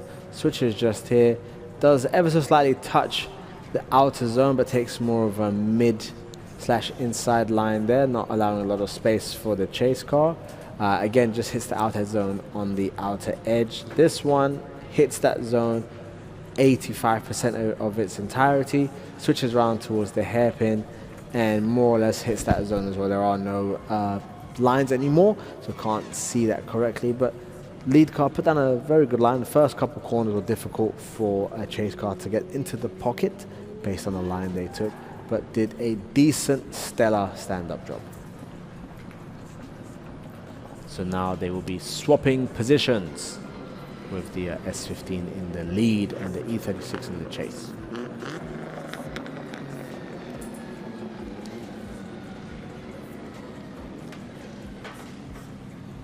Alrighty, so what are we going to see? 16 years of age for the person who is going to be leading out. 18. This. He's 18 now. Yeah, he's 18 Oh, well, he was 15 months, then he was 16. Well, of course. There we go, and the drone putting in the work. Oh, it's little Riley's even younger. Is he? Riley McEwen, he's like, I don't know, 2. 2, solid. I think he must be 16 now. Hopefully. All right, well, what can he do? What can Corbin Wilson do? We are about to find out. Coming out into the initiation area. Initiates earlier before the area, keeps it nice and solid. Good amount of angle. Oh, the BMW comes out of drift tester and actually spins out. My goodness. That was not due to the lead car from what I could see. That was an independent maneuver of his own accord. Again, lead car putting in the work and hitting all the outside zones and puts the tire just close to the white box the judges want as well. So that will be the S15, in my opinion, moving on to the finals. So here, nice early initiation, on song, on noise, full commitment and full noise, and there we see that the BMW has sped up and then had to avoid the 15 and then accidentally spun out. I say accidentally because nobody wants to spin out, do they? So there we see the 15 making its way around the straight towards the area where Steph will be giving them their results. Well, still a handful of cars waiting to go out. This will be our next battle, which is the Pertec Nissan S14 of Adam Whitehead going up against the 2JZ powered 180 of Sam West.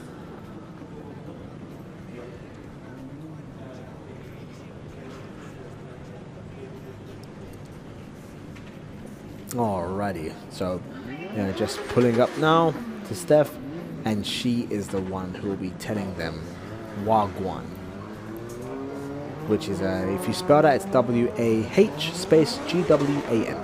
Wagwan. A lot of UK has, especially in the slang words, has a lot of Caribbean influence. So this would be Jamaican influence for Wagwan. And the S15 gets the win and is moving on to the final. S15 gets the win with the monstrous RB34 in it. Will be moving on to the final. Well, the other two now finding their way back to find the spot. Who is going to be taking on Corbin Wilson? The man in this shot right now, out of Hawke's Bay, Pertec on the door. That is Adam Whitehead. And then the man he's going up against from West Plastering and from RHP, Reed and Harrison Performance, 2JZ under the bonnet. Toting is Sam West. He's had one heck of a lead up into this round this weekend. He's certainly had a lot of, issues to go through, and now he's trying to get that issue to turn into something gold as he looks to try and find himself a slot in the final. He goes up, gets the power of the 2J down. Let's see what these two drivers can do. Big boy entry by the lead driver just there. Oh, nice transition by the chase car to do it nice and early and get on the door to be right in the pocket. And again, man comes around and puts it right into the pocket. A little bit of a dirt drop there by the lead. And again, chase car is right there, basically bullying the lead car and telling him, yo, my guy, man is right here and man will deliver your mail because man always delivers, you get me? That was a little bit very roadman there for all of you lot. But yeah, this was a great battle here. Great lead. You know, great chase can only be had with a great lead. That's right. For the most part, right?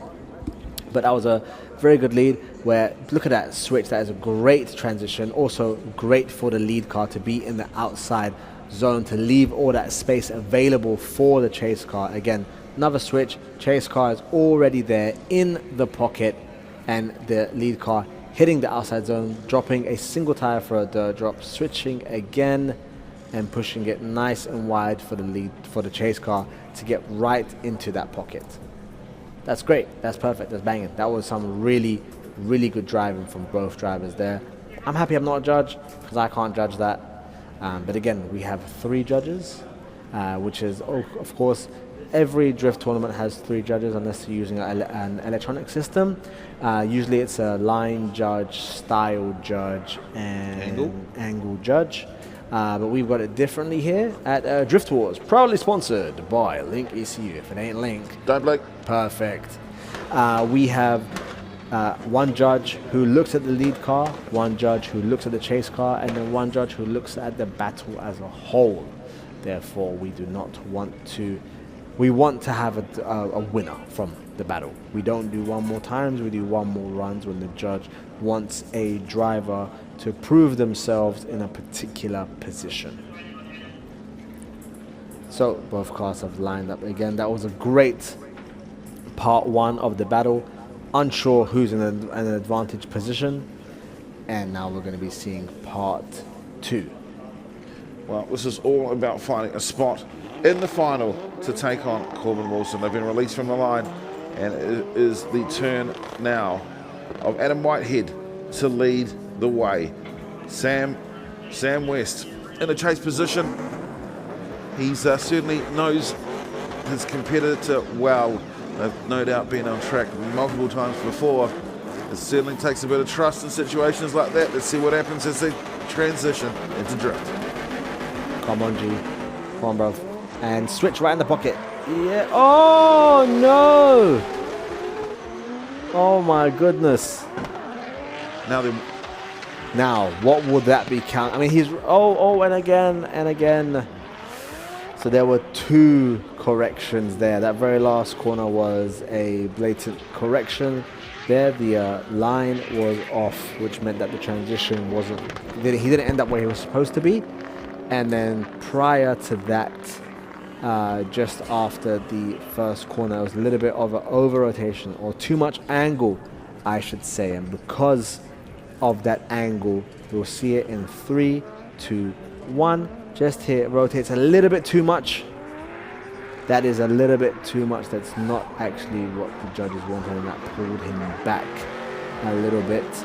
In my opinion, of course, judges could see it differently. But again, that's a great lead run there as well, taking it nice and wide, making the pocket. And there we saw the other correction by the chase car. So in my opinion, I believe they're probably going to give it to the lead car, who, if I'm not mistaken, is Adam Whitehead in the lead car. So that should be, that S14 should go on to the final in my thoughts. But we'll see what they do. Oh, so they're coming up now, right to the line. Steph will be down there. Oh no, not Steph, it's one of the other boys down there, and they will pass on what the judges think about who should win that battle just there. Oh, they are deciding, they're deliberate. Oh, and they have decided, yes, it is the white S14, I believe that is Adam Whitehead, who will be moving on to the final. So we have Corbin in the S15 with the RB34. He will be our first final competitor. And then we have Adam Whitehead in the Corky S14, who will be the second one. Those two will be fighting for first and second place.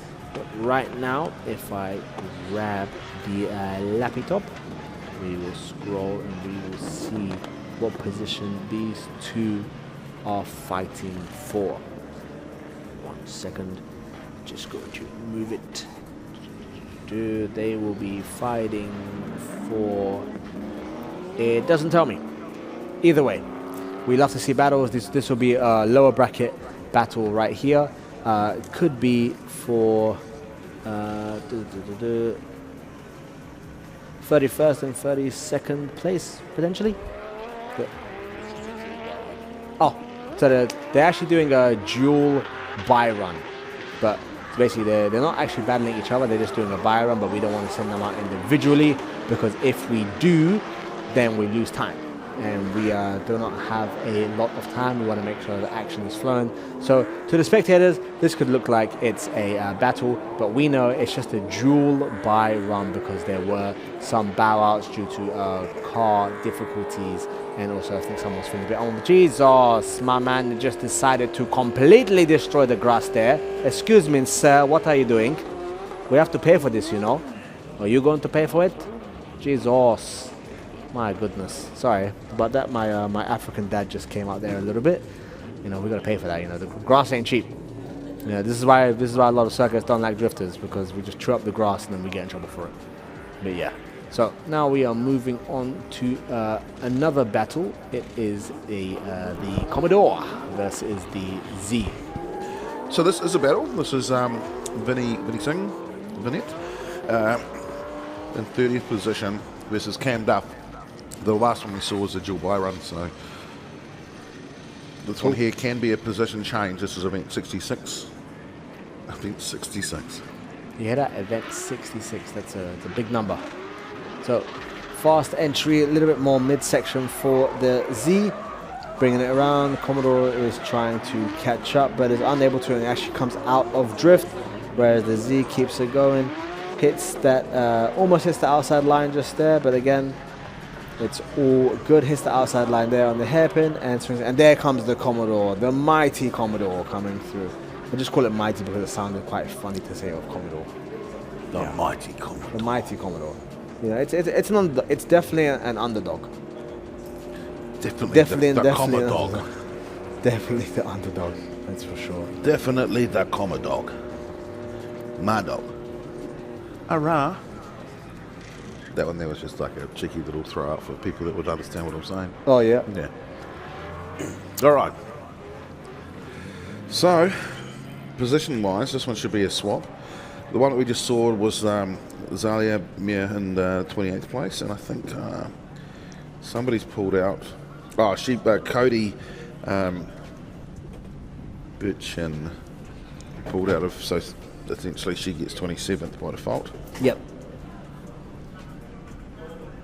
Okay.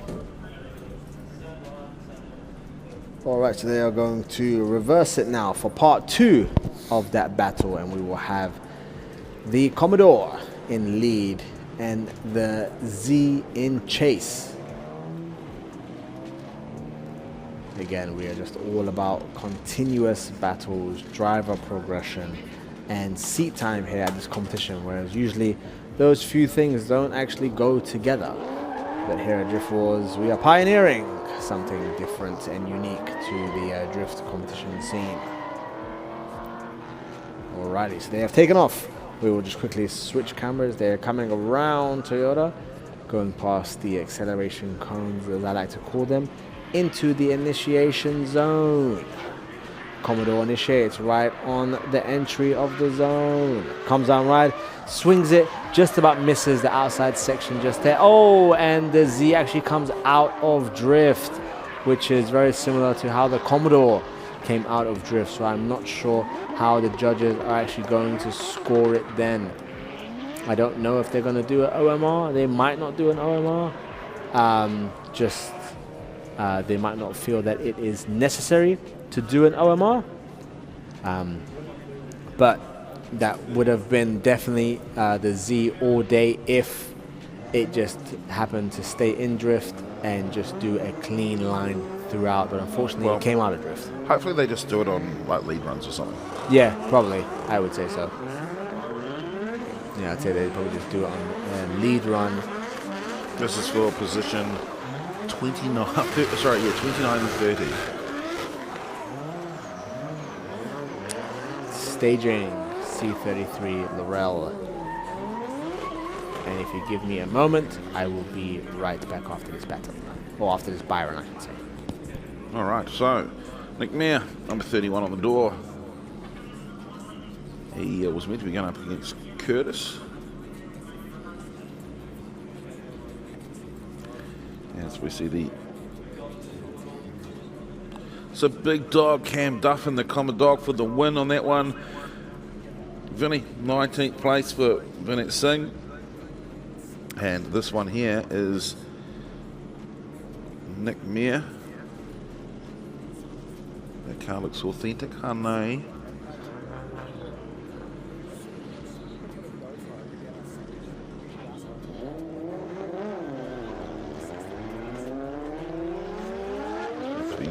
Curtis Rutan.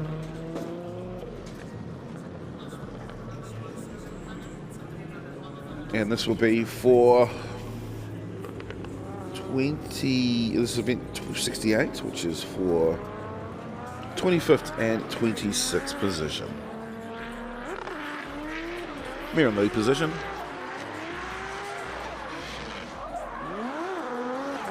Very pretty looking car up front.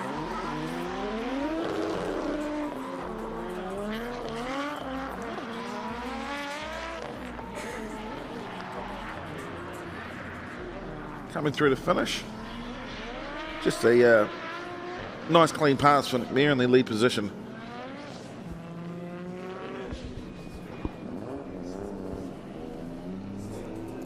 So accelerates down. Transitions into drift nicely.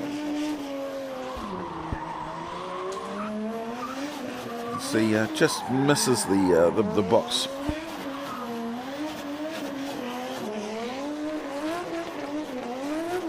Sees him come through for the switch through the S's here before making his way down to the hairpin.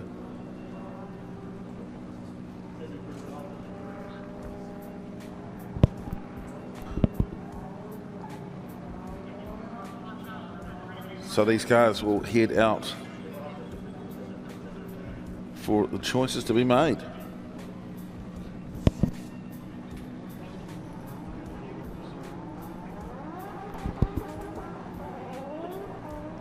So touring around the back, the last turn here on the circuit, and it looks like we've got another bypass. That will be Stu Pinfold.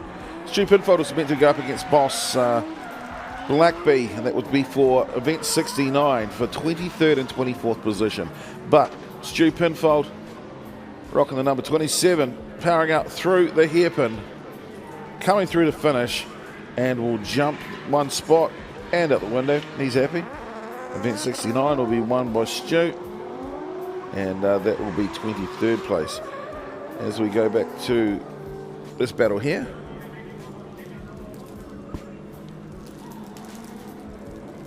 Nick Meir, Curtis Rickon, and they are getting to accelerate down to the front straight here into turn number 1.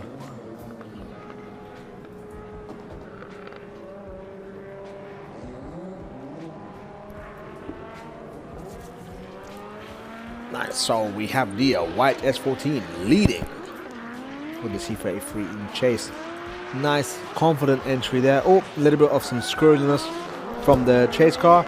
Lead car actually misses the outside zone, switches around, misses the outside zone as well, coming around, and misses that outside zone too, or just about touches it, whereas the chase car had to stay back a little bit. So I'm unsure how the judges are actually going to see that one. The lead car didn't quite do its lead car duties of hitting all the zones, but in saying that, the chase car did have some sort of massive corrections right from the first entry. So it depends how the judges would like to see that one. Yeah, these two cars very similar in platform, where we have the S14 and the C33, and they are both basically Silvias underneath, whereas the C33 is just 4 doors compared to the Silvia's 2 doors. I believe it shares S13 components underneath the C33. Really? Well. Oh wow! It's some sort of Silvia components underneath. Yeah, which is pretty cool and awesome. So here, is it from standard or? Yeah. From my knowledge, by all means, I'm more of a JZX guy, so somebody please correct me if I'm wrong. But from my knowledge, I'm pretty sure the rail stuff is Silvia stuff. Yeah. We're the commentators. We make it up. So on the left-hand side, we've got Ash Wasley. Ash Wasley, he's pushing 1,000 horsepower nitrous injection, and he has got another very, very fast car in behind him. And let's see how they go. Big entry. 950 horsepower on the chase vehicle. That's a lot of power. Oh. And look, check me out. He's just going to munge up, get himself back in a position again, throw it down. Unfortunately, that over-rotate. Oh my goodness, he tried to catch up. Awesome, well done. It's cool. It's cool to see the aggressiveness. He did try to catch up, and that's was quite he had evident. So much grip because he's running super sticky semis at the moment. Like, make it up.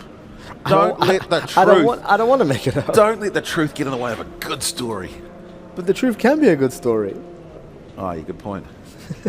And that's why you can see at this point here. He just comes through and he just hits the NOS bottle, and that just sent the car some over rotation there. Yeah. If it was like a hairpin corner, that would have been a great way and very aggressive to enter. It could have been a backwards entry, but for that corner, unfortunately, it wasn't. And this corner here, just coming in far too hot. Tried to play catch up, and I understand that. I've done that myself, and then you just end up cooking it.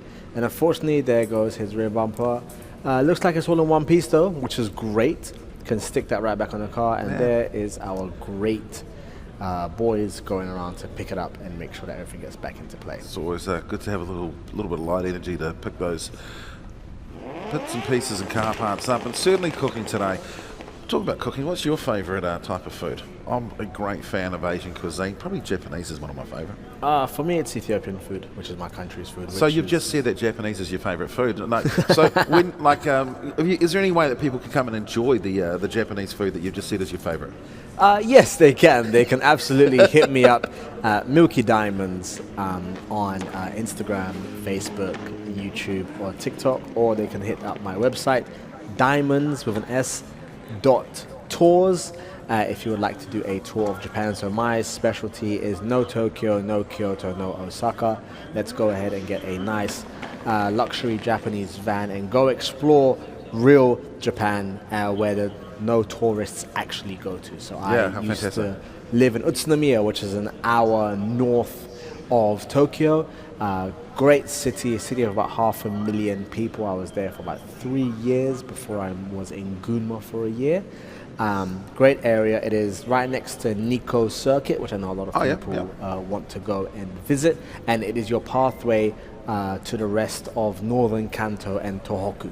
So those are the things that I specialize in, yeah. So if you want to do drifting, we can do drifting. If you want to come with your family, we split the time up to half going to World Heritage sites or to local tourist attractions, local being people from other areas of Japan. Then hit me up, we can get that all sorted. Or if you just want to do drifting and go to Ebisu for a week, or MSP, or if you want to drift Gunsai, which I'm actually going to be at next weekend. We're having an event at Gunsai next weekend, August 22nd, which is the same weekend as Matsuri at Ebisu. I'll be there for Gunsai. So yeah, if you want to come and do any sort of stuff like that in Japan, hit me up. We can also do very cool Japanese food. I also like doing non-Japanese food when I'm in Japan as well, just to try and see different flavors, because, yeah. So, in Japan... Yes. So, like, you've got Japanese food. Yes. Do they just call it food? So, by that, do you mean like Japanese pancakes, when they say that they have the jiggly Japanese food? Well, like, when I go to, like, I like eating Chinese. Yeah. Like Chinese food. Yeah. In China, is it just food? Is it the same as if you do Brazilian Jiu-Jitsu in Brazil, is it just called Jiu-Jitsu? Yeah. Yeah. I mean, that's technically no, because they're different, but yeah. So, I'll tell you what, if you guys want to go up and experience the culture of Japan, whether it's just having a food like I clearly like to do, or clutch kicking around circuits like Ebisu, etc. Yep. This man here. Yep, just hit me up. Any questions are fine. Any size. I'm actually going back in September to do another tour with a repeat customer, or repeat client, I should say, and that will be awesome. And I cannot believe that you've used this platform just constantly all weekend to haul yourself out about your amazing trips, none of which have been... Like, where are you going to, Steve? Oh, he's asking me what food I like my home food. He's just told me that it's okay, he's going to take me down another route and try and sell a soul. I thought you were trying to connect with me here. Like, apparently he's like, no, just show your stuff and then go. Right. Yeah. Alrighty, so these cars are moving... Oh, I guess... The black S14 is in the lead position, but it's moving quite slowly. Yeah. I think he's just told him, just send it, brother. Just say, yeah. There must be some sort of issue there. He's like, I'm beach dead cars. There must be some sort of issue there when he left the stand, or from the previous lap where he went off and hit the cones and took off his rear bumper. Potentially something may have happened there, but come on, brother, come on. Keep it on the track. Come on. Oh, Ash. Yeah, there you go, brother. There you go. Nice. Like, technically, yes, the black S14 did retire from that, but come on, brother.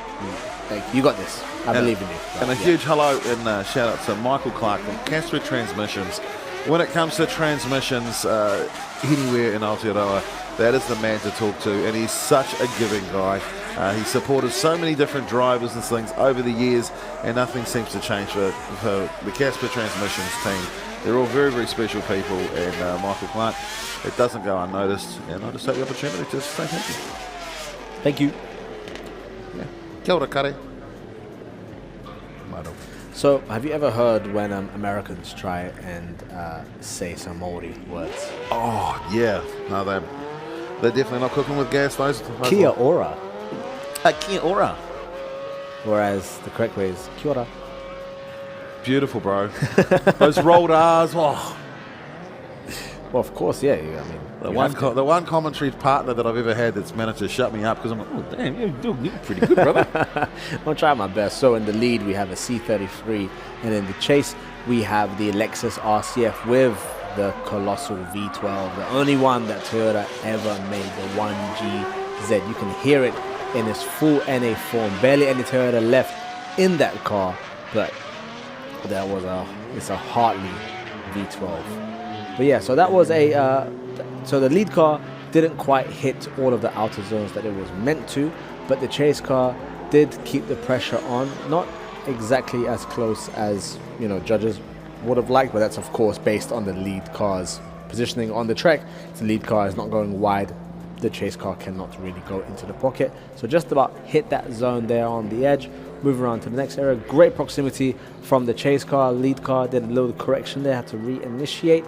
Coming around, did not hit that outer zone there either, but chase car is right there, moving towards the hairpin, a little bit of a straight line, very shallow angle drift there, and did not hit the outer zone. So in my opinion, the advantage for part 2 of this battle will be given to the Lexus with the V12, which I have to continuously keep saying because it's got a V12 in it.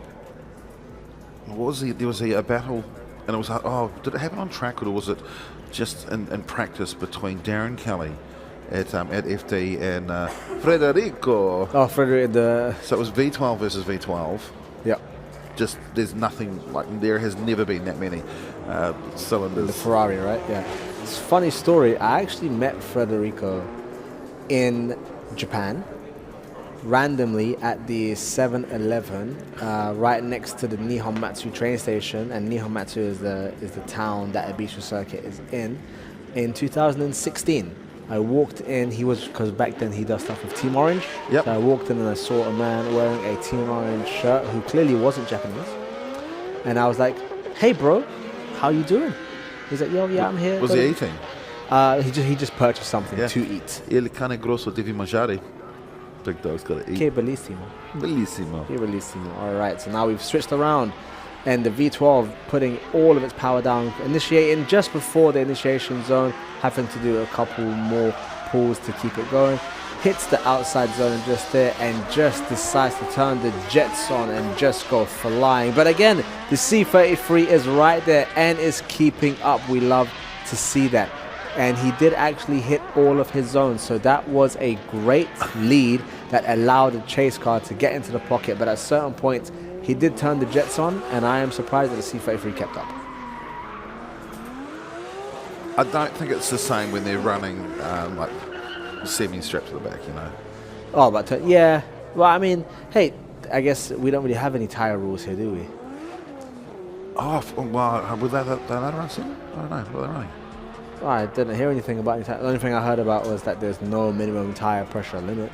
Oh, there we go. See, the thing, I'm not in a position in this where we are to actually smell the difference between a radio and a semi.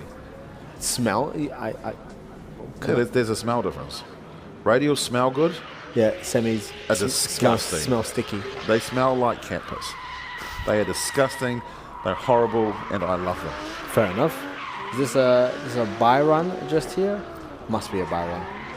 I'll go with yes. Yep. There's only one car on track, so it's definitely a buy run. Yeah, we've had a few cars have to bow out. Like we said, dude, come on, brother.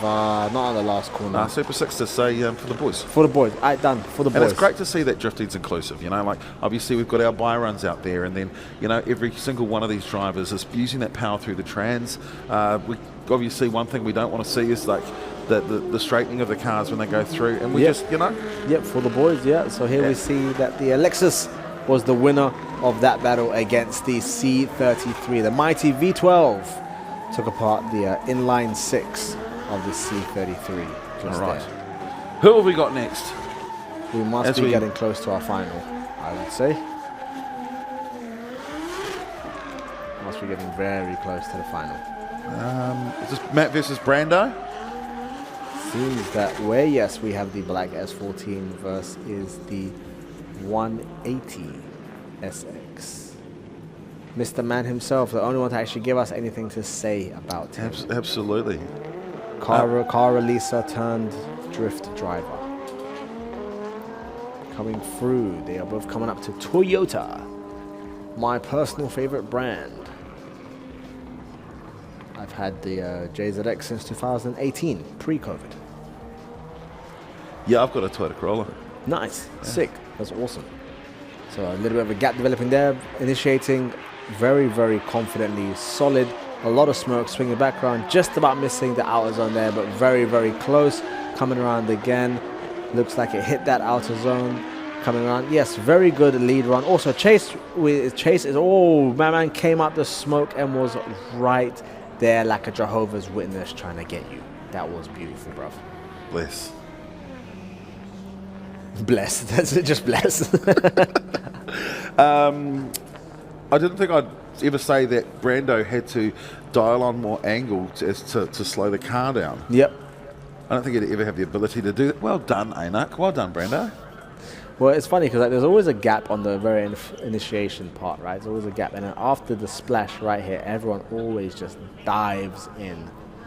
Super dives in. There we go. We see him right there. From this angle, it looks like he's right there, right? It could be a bit different, but from that angle, he's right there. And then here he has to turn off the angle a little bit just to go for a little bit more shallower line, which again is okay. We are all right with the chase drivers taking a little bit more of a shallower line to get nice and close to the lead car, because that's what we are all about here at Drift Wars, proudly sponsored by Link ECU. If it ain't Link. Don't bloke. Beautiful. Love that. Hear my nice, soothing British voice coming down your earlobes for Drift Wars. Yeah, come on. Rear naked choke. Do it, buddy. Oh, you do BJJ? No, I do announcer. I do. Ladies and gentlemen, are you ready for the next fight? No, I just talk like that, man. Oh, because I always win and I always make a lot of money off them. So you bet? No, I don't have to bet. I stand in front of them. Ladies and gentlemen, welcome to. Oh, like the what's that? Like the brothers from the boxing voice? Yeah. So we've got ladies and gentlemen, No, that's right, joining they us sue here you, eh? at Madison Square Garden. It's time for Drift Wars. There we go. For the thousands in attendance and the millions watching around the world, ladies and gentlemen, let's get ready for this battle. Okay, so now they switch positions. So the 180 with the red and white graphics is leading, and the black S14 is chasing. So let's see some nice. See, that's a much smaller gap there between both vehicles, and nice time to initiate within the zone. Both ones hitting. Oh, nice switch. Is going to end up pulling it all the way in, diving into that corner. We'll see on this one right here. Come on, Matt, hit him. We don't want them to hit. Come on, Matt, go on, do it. Knock on his door. Switches round. Perfect place, hit him. Oh, that is good. That is really good. Oh. Did he hit him? No, but he came out of drift. The lead car came out of drift right at the end there, and I'm not sure if he actually crossed the finish line yet. Hey, Judge, is that your car or is that the other one? Is the other one? Nah, it's all right. He might score it fair then. Oh, yep, that's good. So again, both cars switching at the same time, and it looked like if the chase car actually, kept that shallow angle that they had as soon as they switched, they would have got a lot closer. But that could have actually made the next parts of the track a little bit more difficult. Here, a little bit of a gap, and the lead car isn't all the way out as far as they should be. And another switch here where the chase car actually gets very, very close. Lead car is where it should be, so that's good. And the chase car took the opportunity to get right into the pocket and close up to the lead car. But here, lead car actually comes off drift before what I believe to be before the end of the track. So it depends how the judges will score that one. So there is no defined end of the track, but there is a white box that the judges would like your left wheel to go over, and we can say like a few, just past that can be the end of the track. But that looked like they stopped before that, and someone went to go warm up their tires but decided to do a burnout instead. So we shall see now who the judges have decided to give it to. Is it going to be Brando? Is it going to be Matt Kiddo? Brando's on the left, Matt Kiddo on the right hand side of our shot, and it goes to Matt Kiddo. There we go, yep. It went to the black S14, and the potential for that could have been not actually finishing the run. So next run is on the way. Next battle, we see the white S13 versus the Sora coming around. There's quite a large gap between them at this point, but usually this is where everyone dives in. Yep, that is a nice, decent dive by the Sora coming in. Oh, and there is a straight line drift just there, which will definitely act negatively towards the Sora. So I believe that the white S13 there will have the advantage going into the next fight. All right.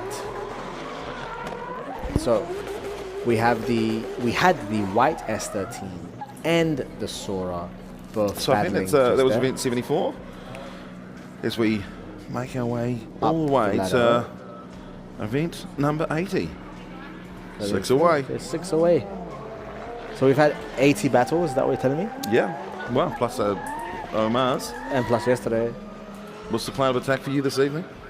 Well, we're going to be heading back to Rotorua. You're going to Rotorua, yeah. And then I'm going to be heading back to Auckland. Nice. Hopefully I can make it back before 1 a.m. is my hope, but we'll see how we do. You got a car in Rotorua or you got a car Yeah, here? no, Rotorua. How fast do you think you can drive? Within the speed limit. Have you got a car here? Have you got a car here? In New Zealand or? No, like right. Well, I came up with Guy and Steph. So now we're running these battles back to back without the switches. So this was the next battle, which is Stephen Soul, and before these guys had the battle already. This one here is Stephen Soul versus. Did they do an OMR? Those will be a dual bypass, I'd say. Okay. So here, I've got a deal. I'll give you the keys to my car. You just drive us back to Rotorua. It leaves an hour, 2 hours earlier than these guys are going to finish. And then, I'll get you to Rotorua faster. It's not a bad deal, but I came with Guy and Steph. I should move with Guy and Steph. You know, it's just how I roll. Yeah. Wait, are you going back up to Auckland? Yeah, I'm on via Rotorua. Oh, nice. I'm going to towing it for me, so only about an hour past. Yeah. Okay, perfect. So second half of the battle now. This is for, what did I say, 70, event 76? 74. 74. Okay, that was... Okay, that one's not getting done. So this is Sam Lynch versus Kyle Shaw. Jesus, someone is busting shots outside. Not actually, just someone's car is backfiring. Oh yeah, because we're now in a day and age that what you just said could have actually been true. Well, yeah, super. We're not in Auto Tahi today. So we have the Sora, white Sora of the red bash bar leading and the white S13 chasing. So coming round, lead car actually getting into the outside area right there, and again into the outside area. Chase car is able to come and get nice and close. Lead car in the outside area again, come around for the hairpin. Lead car is pushing it right towards the outside area. That gives the chase car the space and confidence to go into the pocket. That was a great lead run, which allowed for a great chase run. I would not want to call that. Depends on the previous run, which we caught half of on the video, so potentially the judges saw something that we didn't. But from this angle here, nice entry. A little bit squirrely and not as fast as probably the judges would like there, but lead car is hitting all of the outside zones, which allows the chase car to get into the pocket and to push him with no dirt drops there happening. Nice, consistent drifting with very minor fixes during the second half of the track past the splash. That was good. That was a very good watch. We'll have to see who the judges pick, because I am not sure. I am very much not sure about that one. And we've only got a few more battles left, probably about 5 left now. But, you know, how cool is it that we can have an event where we can do 80 battles? Crazy, isn't it? That's crazy. So if it's 80 battles, that technically means it's 160. Because they obviously lead and chase. So they have decided that the winner is the white S13 just there. Well done there, brother. White S13 with the big V8 sticking out the hood is the winner of that battle. So that was for 13th and 14th place. As we get ready for this guy over here to go against this Luke. Well, the only 2 Sephiros are actually battling off against each other, which is awesome. So we have left Sephiro and right Sephiro. Yeah, so Luke Chappell-Sayer, he's in the lead position. And that choice guy, what about that guy, Guy Maxwell, in the chase? Let's see what the 12 millimeters of Drift Motorsport can do. He's put a massive gap there between both of them. Is that a gap that can be closed up, I guess, if you take a very shallow line, potentially? But he just turned the jets on right from the beginning. And there we go. Now we see Guy catching up towards the latter half of the track. And boom, finishing across the line there, with both of them being very close to each other compared to the start point, where they were actually very far apart. I wonder why he didn't try to catch up at the beginning. I wonder why he left such a massive gap there. But we'll be able to see in the replay of what happens. Ooh. Yeah, such a massive gap there. But then again, he chased him down. He caught him down, and at the by the time they got to the hairpin, he was right on his door, which is great. And a shout out to my good mate Tony G. He's down here tonight doing some DJing here at one of the local bars. I think most of the drivers will know which one that is that are staying for the night. So across the road from the Mighty Speedway Garage, get down and support Tony G. One of my favourite humans, certainly one of my favourite commentators that I've got to work with over the years as well. Sick. Let's go TG. All right. Switch him over. What about that guy's time to shine? This is for 7th and 8th position. Okay. Luke Chipasaya. Guy Maxwell. That choice guy. The choice files. There we are. And get set from the line. So we've switched there. I believe they probably gave the advantage to Luke's Safiro, I believe, which is now in the chase position, just because of the gap that was there until the very last corner. Absolutely. But now we'll see exactly what Guy in the lead position can do. So Luke has chased him quite closely. He's quite committed. There's a very good chase so far. Nice little switch there, keeping it nice, locked in the pocket. Oh, another crash into the... I'm so sorry, Steph, your car is getting hit quite a few times today. Hey, my goodness. Steph, you probably can't see this one. It's shortened up the back end quite substantially this time. Oh my goodness. So another hit just there. I'm not sure if he misshifted or what happened there.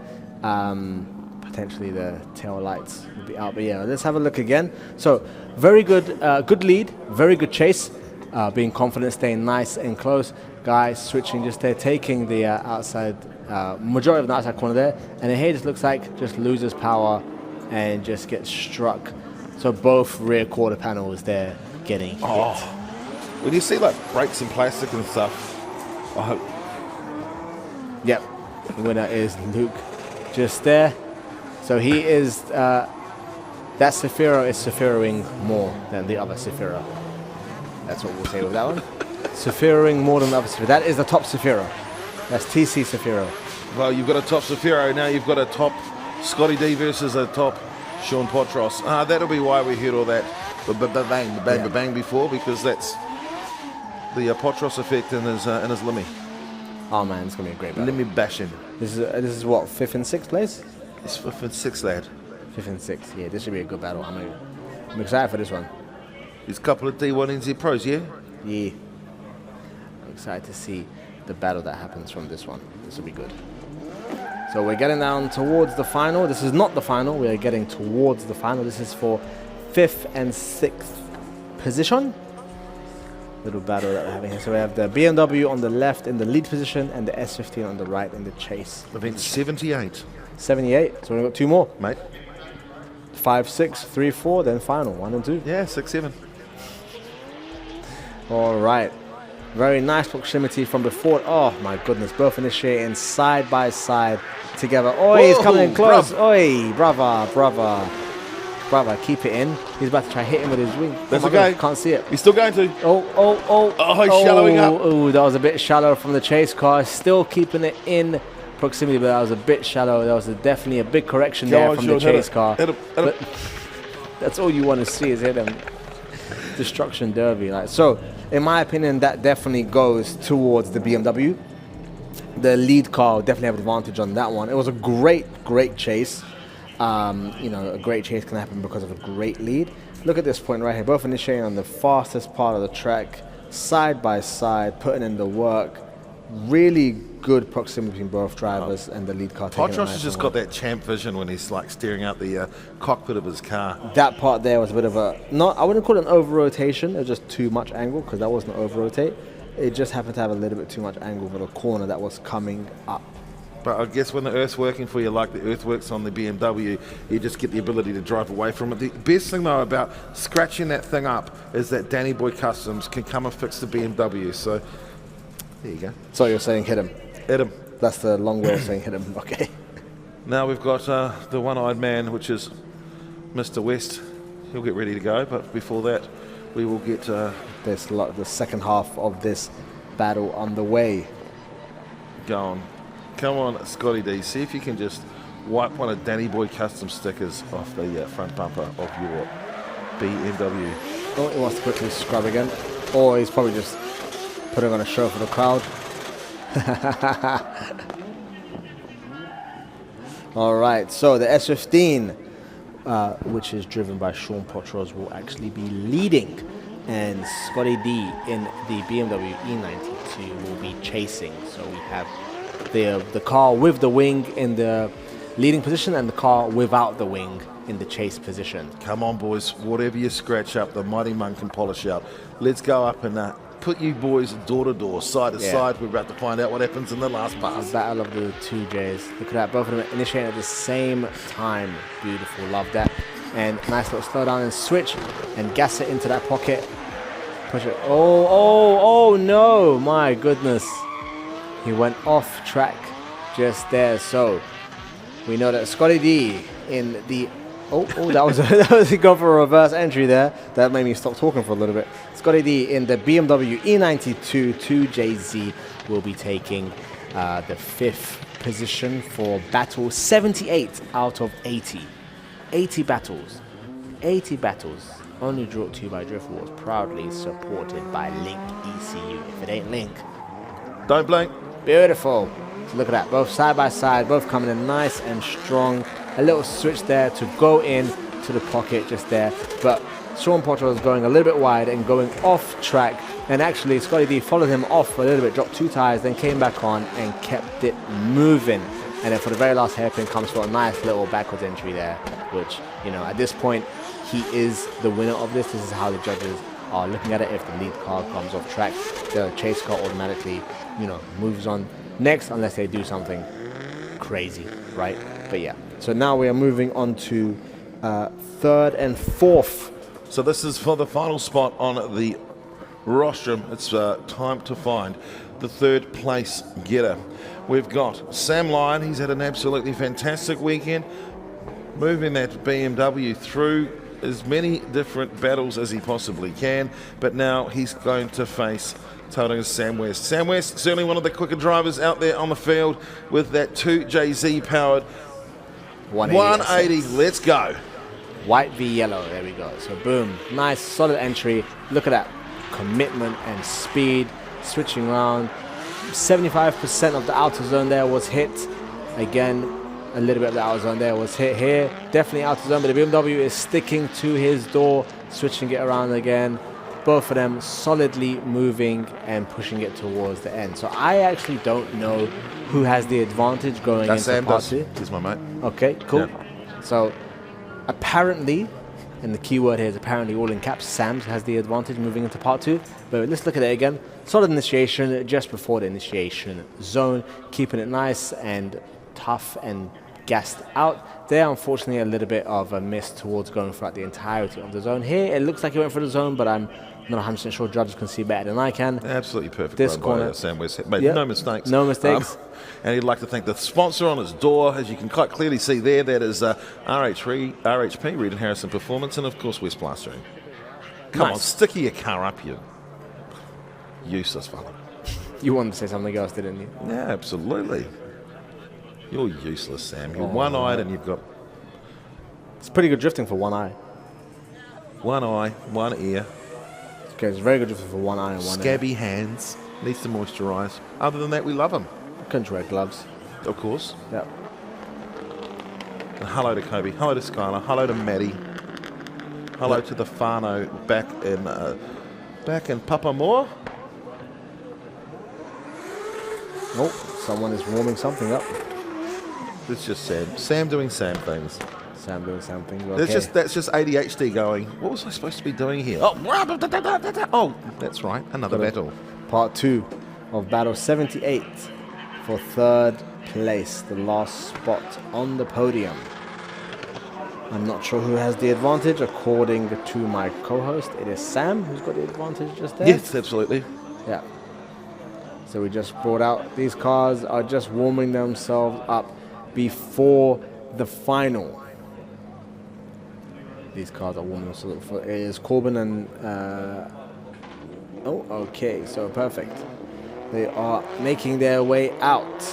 So the BMW E36, the yellow car, will be leading with the Nissan 180 S6, the white car in the chase position. Well, his spotter is in Tauranga as well. Kurt Blackie has been telling him what to do. Let's see if he can get him there as well. He's got a lot of team behind him. Sam West, what can you do from the chase position? All right, a little bit of mid-section initiation there from the BMW. A little bit of an early switch, missing the outside zone, pushing it around.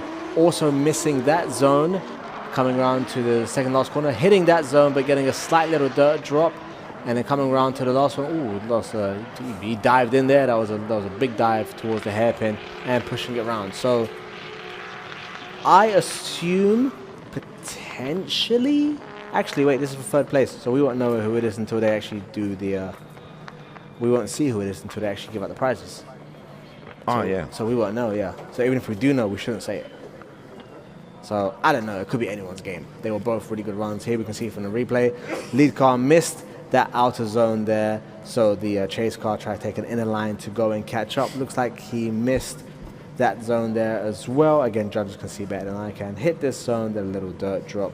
Chase car is right there. Also did a dirt drop, mimicking the lead car.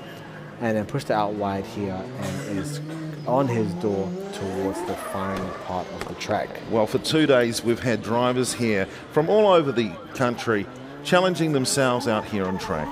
And, well, we've had 78 battles, and it's time now to start looking forward to the 79 battles, and it's time now to start looking towards the 80th battle. This is not part of the 80th battle. This is Wireka Kake in the 180, but we'd just like obviously to acknowledge all of our incredible sponsors that makes these events happen. Of course, Choice Events, SP Tools, Kenda Tyres, Central Fab Solutions, the Broadcast Co Motorsport, and of course to finalise that one out, AWS Graphics, who have always been the people that make the pretty stickers, the pretty bits and pieces that we see in all the marketing for the events. Link ECU, who don't they sponsor, but when it comes to looking after their home championships, certainly always keen to look after the team from the Choice Files, of course, on behalf of Guy and Seth. I'd like to thank each and every one of you guys for tuning in, for watching some of the best drifting action that you will see. Well, we've got 79 battles, 79 of course, almost 160 battles when you look at them, plus the OMRs. Yep. But it comes down to this one. The pole shuffle as well. The pole shuffle. Yep. And it comes down to this one here. So we've got 2 drivers ready to take on the final. The man out there scrubbing at the moment out of the Hawke's Bay with the S14 Pertec on the doors. This is Adam Whitehead. Adam Whitehead certainly will be wanting to claim his spot, and his spot right now will be leading out the first half of the final. The man who's going to be taking up that opportunity to go up against him, and this is why he's gone out, is because his car, well, appears to be broken. That would be none other than Corbin Wilson. Corbin Wilson, I say the man that he's going up against, this is a boy only a handful of years ago who has turned into a man. Well, I tell you what, Manfeild, Circuit Chris Amon, you wanted the best, you've got them 2 abreast. And of course, often imitated, never replicated, the greatest show in drift. This is Drift Wars 2026, and this is the final time. Let's go! Final. It's black on white. It's black on white. It is go. black on white. Black and on it's white. White is leading. Black is shit. Look at that. Right on his door already, on his bumper. Oi, initiate. Pushing it nice. Solidly coming down. A little bit of left foot braking there from both drivers. Coming around, trying to keep it nice and steady on the door. Lead car hitting the outside zones. A lot of smoke. A little bit of a distance between them. but that can probably be shortened out on this last corner just here. Again, we have to remember, he's actually driving a car that's not his. He's not driving his S15. Well, he's had one sighting run. That's when I said, oh, that's nothing to worry about. That's just Wiri Kake. Well, it was something to worry about. That was none other than 18-year-old Corbin Wilson. Well, he's from the mighty Gisborne area, the first place to see the sun. And I tell you what, this boy is driving like a true champion. We look at the replay. Yep, so coming through, that is about 75% of the outside zone was hit by the lead car. Again, about 50% there. It's hard to see with all the smoke. A little bit of a gap there between Chase and the lead, but lead car hit the outside zone, moved it around, hit the outside zone again, and then we can see that the Chase car is actually right on his door and fluctuating from moving from the door to the rear panel just there. So solid run from both lead and Chase. Again, I'm not sure how many times Corbin has actually driven this 180, but it is not the S15 he started in. He has actually swapped cars for the final, as we allow that here in Drift Wars. If this was any other event, he would have had to bow out and there would have not been a final, which is not what everyone is here to see. So watching it one more time, let's focus on the Chase car. A little bit of left foot braking there, with the gap slightly widening at this point of the track here.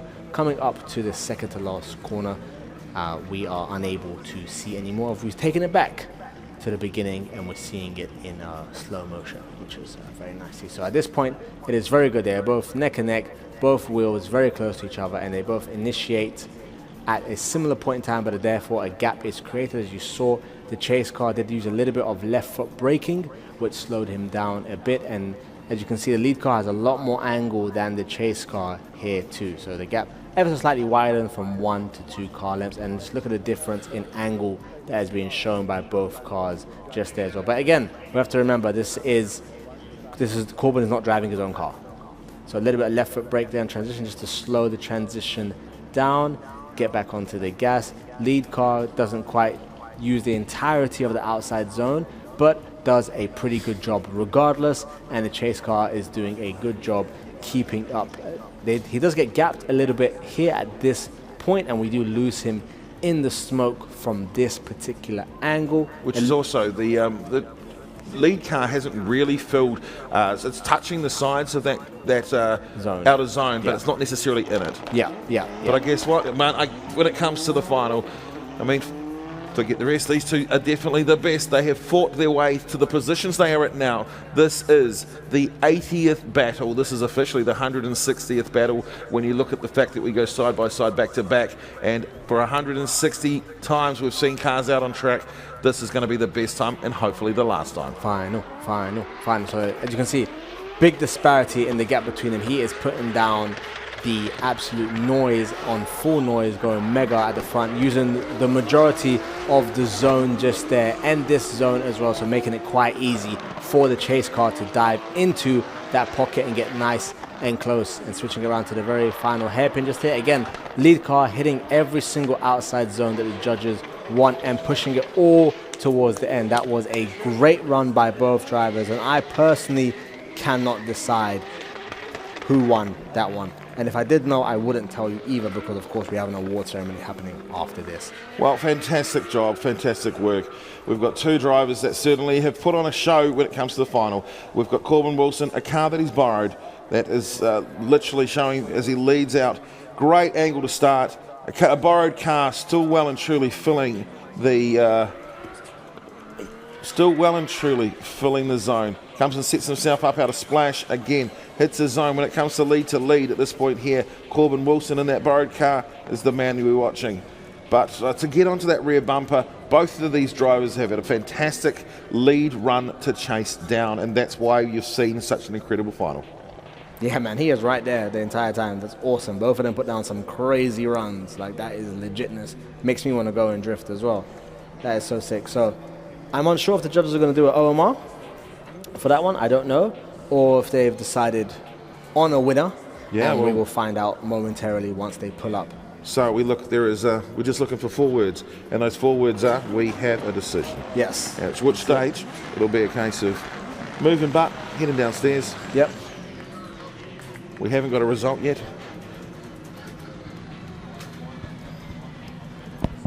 Have we not? Yeah, please do not say who you pick because they can hear us. Just, yeah, they can. Yeah, people can hear us. Oh, they have. Yeah, I think they put a thumbs up. I think they have a decision. They So have I a told, decision. I know who's won. They said that the one is Mad Mike. Oh yes, okay. It'd be quite difficult for him to win as he's currently at Drift Force at Hampton Downs. Oh, then Lincoln won. He's probably also at Drift Force too. I don't know. Luke Whitaker won. Goodness me, yeah. There's a Man Max Drift Forces happening right now at Hampton Downs Club Circuit. But yeah, as you can see from the footage behind us, the judges are getting up, which means that they have made a decision. They have picked one of those two drivers to be the winner. So they'll be making their way downstairs, and we have to head. I've got to go downstairs. Yep, All right. You got to go downstairs and present the trophies to these drivers. Let them know who was first, second, and third, and I guess fourth because fourth place doesn't know them either too. So while everyone is doing that, I will sit here and I will tell you guys a cool story about Ibisu Circuit. So something which is in Ibisu Circuit, which used to happen back in the day, was a Japanese style of respect. So you would go to Ibisu during the Matsuri time and you would drift, and while you're drifting, the OGs, they would actually be watching you from the sidelines, and if you were able to drift confidently and competently, then they would jump in their cars and they would chase you down. They would chase you down, put pressure on you, and basically allow you to do tandems with them. And then when we drift at Ibisu, it's the same as that very last battle you just saw there. Everyone's really door to door. The track only takes like, maybe it's like 20, 25 seconds a lap is how long it is. It's third gear for the majority, then second gear, most of it is all downhill, so people do very much. We have a long sweeper like the very first corner on this track as well, and people do always give each other little taps and bumps. So once they've watched you and they've decided that you're good enough, they will run and jump into their vehicle and then chase you down. And afterwards, of course, you get super excited, super hyped that you've been shown respect, and you can feel like your driving is actually recognized and you're good enough to be chased. And at that point, you go ahead and get a drink from the vending machine and you buy them a drink. Choice Events, thanks to Guy and Steph, they put on an epic event. Thanks to the crew, they had the car going all weekend, just tyres and gas, but yeah, had an awesome weekend. Congratulations, mate. Okay, we'll go across over here and talk to Corbin. Two cars, and I tell you, you drove like an absolute champion, mate. Yeah, no, I tried my best, but yeah, obviously big thanks to Boss and Wedditor and everyone, you know, letting me use their car and everything like that, but also a big thanks to all my sponsors and everyone that helped me get here. So yeah, appreciate it all, and yeah. Up the Gizzy? Gizzy hard. Gizzy hard. And I'll just come back and we'll just finish on you, Adam. Hawke's Bay, mate, all day. Hawke's Bay all day, you know, the real bay. We stuck it to the Bay of Plenty boys and then the other East Coast boys. So, you know, no, it's a good weekend. Awesome driving all round, and bring on the next one. Bring on the next one. Well, I think there's only one last thing as we... Oh, hang on. What are we doing? What do you want to... Okay.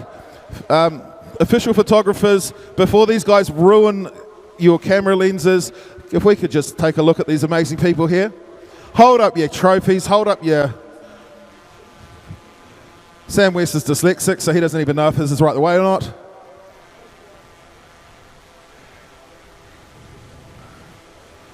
Look it down at the bottom camera as well, thank you. All right, are we all happy? Everyone done? Is there anything else to do there, boss? Well, I think it's time to spray some champagne.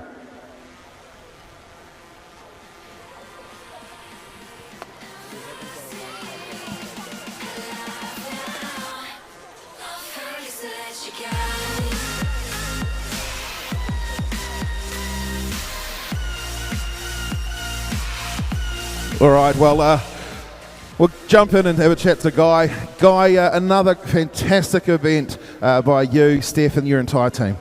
Yeah, mate, I can't thank everyone enough. You know, our staff have been out here for the last couple of days busting ass, and yeah, I can't thank everyone enough. You know, we appreciate you guys all so much. Yeah, our sponsors that put this on for us, Link ECU, Livco, Kenda Tires, Central Fab Solutions, Boss and Central Fab, especially for having this live stream for everyone to watch.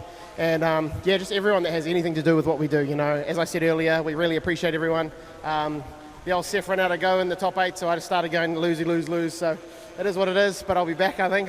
It's good fun, this event. So yeah, hope everyone else enjoyed it, and I think the drivers did, and yeah, we'll be back. What time does the track close here? Oh, hey. Is it closed or? Yeah. I think it's knock off. These guys have done enough tyres. All right, well, if that's the case, a huge thank you, of course, on behalf of Guy and Steph, who've brought you some of the most amazing action that you are going to see. Of course, Drift Wars 2026. Are we looking forward to doing this all again? Yes, sir. Yeah, maybe there might be one before the end of the year, or 2027 will be coming for you. But yeah, thanks again, everyone, and make sure you head to thechoicefiles.com and grab your merch and support us and support what we do, because without everybody supporting us, we can't do this. So yeah, the more you guys support it, the more we can make it happen. So yeah, thank you very much. All right, well, on behalf of my incredible commentary partner, and don't forget, if you want to go to Japan, jump in there, get in touch with the Milky Way man himself, of course, Milky Diamonds.